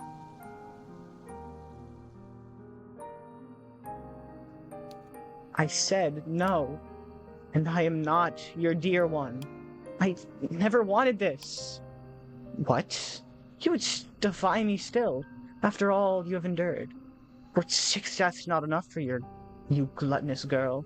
Do you wish for more? I just wished for a friend. I didn't want to be lonely. But you ensnared me. You tricked me. Oh, I never. What bold accusations. They are not true. Though, you know, they are bald-faced lies. I did nothing of the sort. My name might be similar in fashion, but I am no... That word, I'm gonna try. Mephistopheles. Mephistopheles.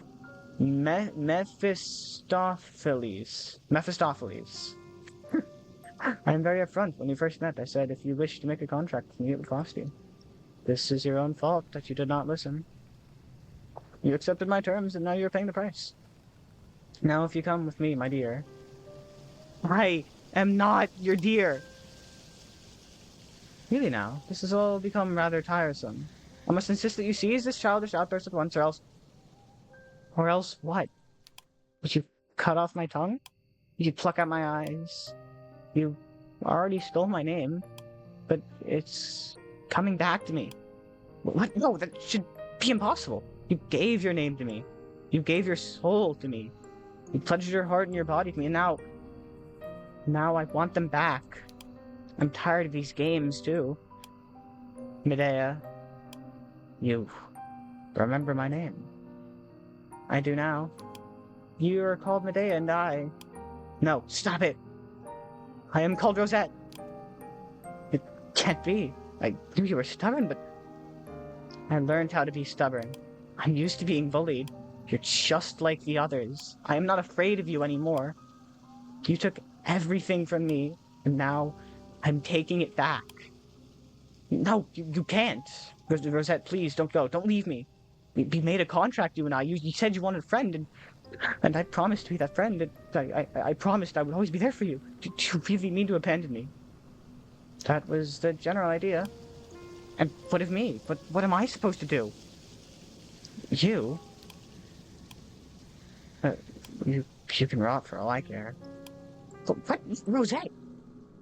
I call after you're retreating back, but you do not heed my words. You do not turn your head. Once it was you who knelt in the dirt, and your clothes tattered and torn, your dignity alongside it.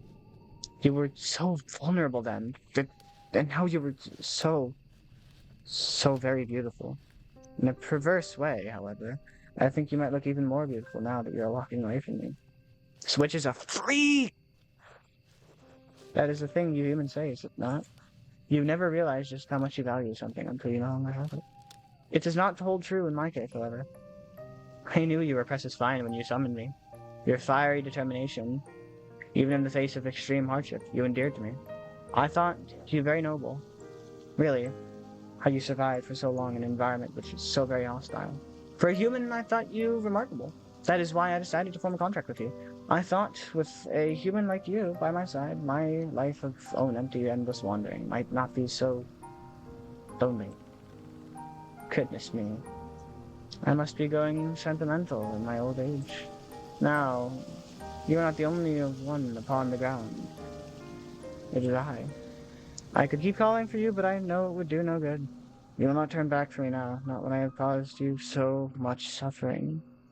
I did not mean to hurt you so, though I truly did love you, albeit in my own way.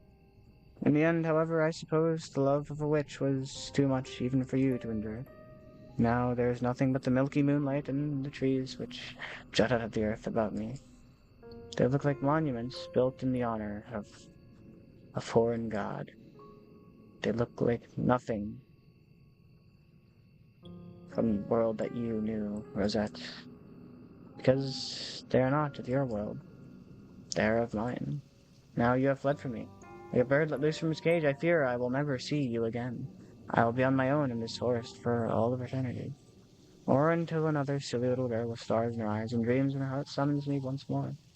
It has happened a handful of times in the past. It might one day happen again. Until that day, however, I will lie here among the foliage and fog, and I will close my eyes. I will let myself dream, and robbed in this undulating mist, I shall think to myself, it gets so lonely here. And now we clap. Good job, game. Woo! More credits. Yeah, it doesn't roll the credits. I have to go do that myself. Anything? Let's go look at the credits. Anything new here?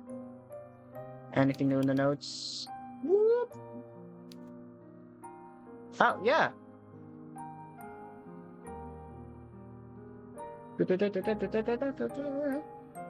Mechanics of Rosette's showdown with Medea was inspired, meanwhile, by the popular mobile game Fate Grand Order. What's that game again? I've heard of it, but well, never mind. We got shit to do. I've got to go to sleep soon. It's fucking 2:21 a.m. You have your player, you assume, the silent role of the lead who never speaks in the story save for the odd choice pop-up, blah, blah, blah, blah. The choice which, for the most part, only offer very slight alterations in the script. The main character in FGO never gets any dialogue directly attributed on outside of these choices, though there are a few instances in the story, typically during serious moments, where you and your allies are in grave danger and you have to take a stand, where you are given an option to directly interact with your opponents. In these instances, the player will be presented with a bunch of different dialogue options, back-to-back, inside choices boxes that you can press. I suppose the interactivity of having to physically click on the dialogue makes your character can say it makes it feel more like you, and you are actually facing off against an enemy. You did that well, I'm not gonna lie, Mr. Whoever made this game, Mrs. Bleh. Like the main character in FGO, Rosette does not have any dialogue directly attributed to her in the story, but she does get a chance to speak for herself, so to say, using the choice bubbles that were wanted, previously determined to use which route you wanted to experience. It's not groundbreaking, I suppose, but it was a lot of fun to implement. I thought it was pretty satisfying to give our long-suffering heroine a chance to speak back at her tormentor, if nothing else. The mermaid, the gravedigger, and the princess, alas, still got any names of their own. They're consigned to their roles of the fairy tale representatives rather than fleshed out characters. So they're a little more enigmatic than both Rosette and Medea. I imagine these girls as fabrications created by Medea in any case, who only exist to torment Rosette, so maybe you could think of them as Water Medea, Earth Medea, or Blood Medea, maybe? It wasn't direct inspiration, but I also feel like there was some serious Higurashi Sotso vibes, and it gets so lonely here. I was thinking when I wrote that final confrontation that it reminded me of something, but now I'm starting to wonder if Rosette and Medea have Sakoto and Rika vibes. Well, I don't know who any of these guys are. If you know, I'll read it for you. Or maybe Birkenstow and Lambda Delta vibes. It wasn't really intentional, but I might have given a subconscious influence, given I am pretty fan of Ryukishio 7. That should wrap up the notes of this VN for real this time. Once again, I hope you enjoyed the time spent with it. I had a lot of fun putting it together, though I think I enjoy it more because of the mechanics than the story itself. It feels a bit like a departure from my VN's -1. -once on a windswept night, I suppose. Which also did some strange stuff with Ren'Py, and it was fun trying to get the code to work exactly how I wanted to. Now, if you're all worried about Medea, who's been left on her own in the woods, you can go and check back up on her. You wouldn't want her to be all lonely now, would you? Doing that would reset all of your data, though, so don't go making contracts with witches willy-nilly. Your actions do have consequences. Well, we're not done yet. There's 2 more achievements. So, 1 more. I am sitting in a forest. It is late at night, and the sky is black as pitch. There is nothing to light the way, save for the moon's milky glow, but its rays cannot reach me, not properly. The trees which surround me, jutting out of the earth like eerie monuments to a foreign god, are blotting out most of the light. If I were running, I would not be able to see where I was going, but such concerns are trivial to me. There is nowhere, after all, for me to run to. I am all alone. You have abandoned me. You made a contract with me once, but when you wished for a friend, it was a contract I swore I would fill upon my good name. But you betrayed me. Oh, Rosette, why did you have to go? My days were in... Shut the fuck up, Discord. We're having a moment. My days were intolerably dull and tedious without your need to amuse me. Your company slaked my boredom nicely. But now that you have gone, that boredom has returned fourfold. It is so consuming, I fear, that I might go mad from it. If I have not, granted, gone mad already. If only there was another mortal out there, one who might keep me company. If only. Oh, perhaps I spoke a bit too soon. It would seem that another has intruded upon my moonlit solitude after all, far more quickly than I was expecting. How very fortuitous. Well met, stranger. Does the moon not look beautiful tonight? Why, it's almost as if our encounter was preordained by a being far greater than both of us. Is it referring to me or the person? Like, who is she talking to right now? Me? I think he's talking to me. He's talking to us, guys. Viewers. But that, of course, is a fool's thought. There are few beings out there more powerful than myself. Now then, would you care to create a contract with me and relieve the events of this night anew? Nah. We don't make contracts with witches. And by that I mean we say first. Oh, do you not wish to stay with me, dear one? Very well. You are awfully cruel, but I can understand how you feel. I am a benevolent witch regardless what some people might say, and I would never force you to do anything, not against your will. My love is, and always has been, reciprocal in nature, though she did not appreciate that. Now, if that is all you'd like to run along, no good can come out of, soliciting the witches dead of night. You best be on your way, and quickly. Otherwise, I might just change my mind, after all. It gets so lonely here. I think that's the final time I'm gonna say that.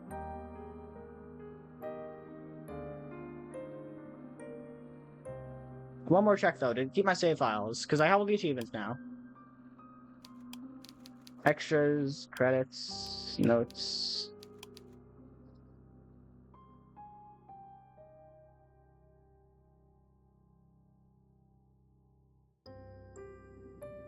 Oh, whoa, whoa, whoa, whoa, whoa. Whoa, these were all new notes? Hold on, I didn't notice that. I have to read these from the beginning. Hello, this is Eddie again. Yay, now time for second mod of notes. So, hold on, let's go to the bottom real quick. Okay. Hello everyone, this is Eddie again, and now it's time for the second lot of author notes. Although, now that I think about it, it's entirely possible you might have missed the first lot of an author's notes if you didn't think to check them before starting the game. In that case, this would be the first lot of author's notes instead. In the case, I initially was planning... Oh, it gets so lonely here. I didn't intend for there to be more story after the first playthrough. I was going to end the story with the witch, Medea, ensnares despairing Rosette in her grasp, but while I was coding the VN together, I thought it'd be cool to do a new game plus situation where the starting game for the second time is a slightly different outcome. I've done this in exactly one of my earlier VNs, Empty Horizons, so it's not exactly new territory. I had fun implementing an alternate storyline to Empty Horizons, however, I thought I might do it here as well. The second playthrough, I thought it would feel narratively satisfying to give the reader, though Rosette isn't really aligned with the reader.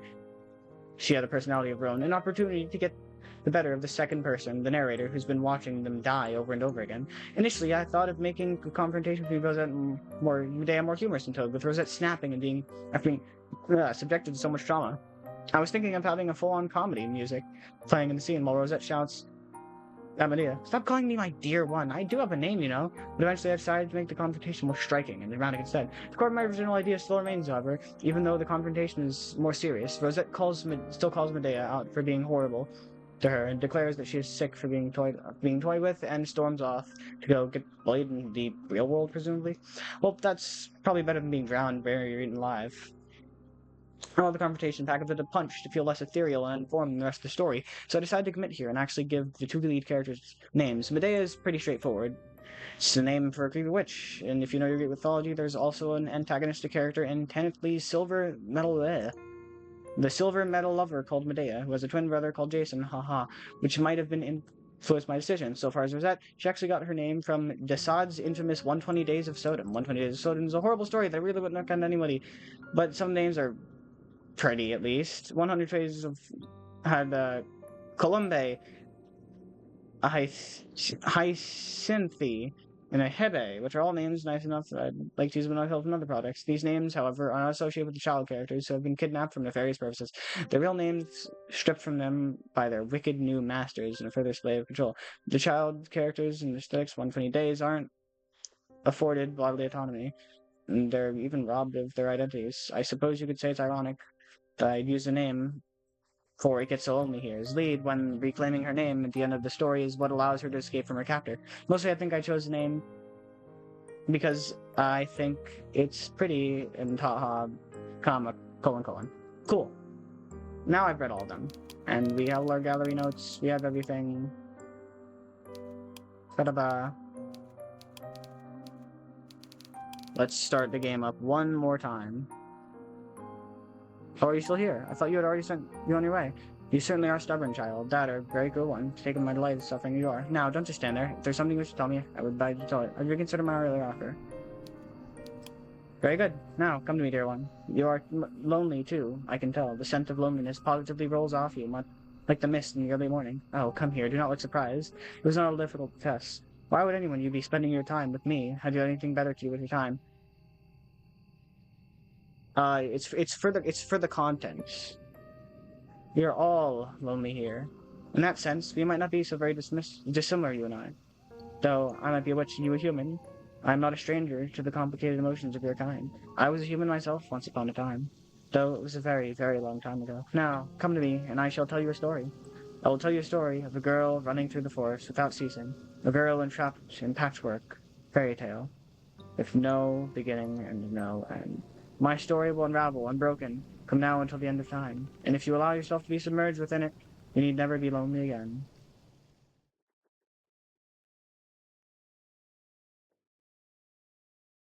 And the game just closed. Gotta love when I love when games do that. Die. Why is this game updating? Yeah. Let's just open it one more time. One more time. See what happens. And then we're done. And it's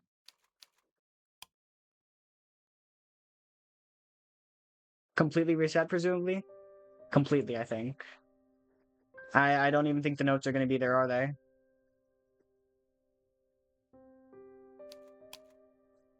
They're gone. Thank you all so much for watching. This was a long project. And I'm glad that it's finally over, but at the same time, I'm pretty sad because I really like this visual novel. I'm a fan of Persona, but I'm not too big on visual novels. I generally prefer having the voice acting done for me, so I don't have to speak for like 7 hours straight. Well, it's not straight. This was recorded over the time of period of like 2 days, the full day of each day. It took a while, okay? I was here for a while. My voice hurts a lot, and if you're still here for some reason, thank you so much for watching. I really do appreciate it. It's awesome to hear that somebody listened to my however many hours this is of rambling. It's not even that good, and if you like the video, please subscribe, because I don't do this ever. This is the first time I've ever done this, and probably the last time I ever will. But check out my channel, maybe you'll like what I have. Even though it's completely unrelated, and if anything, this is the completely unrelated thing. Who cares? So, I don't think I have anything else to say. Thanks again. I really can't say just how much I appreciate you being here, because wow, you just watched like how long was this video? 6 or 7 hours? I don't know. 6, 7, 6, 7. Of some random 15-year-old in their room voicing over a Yuri yandere visual novel alone in their room over the course of 2 days. Well, wow, thank you. And, of course, goodbye. But once you leave, I would have to say, it does get pretty lonely here.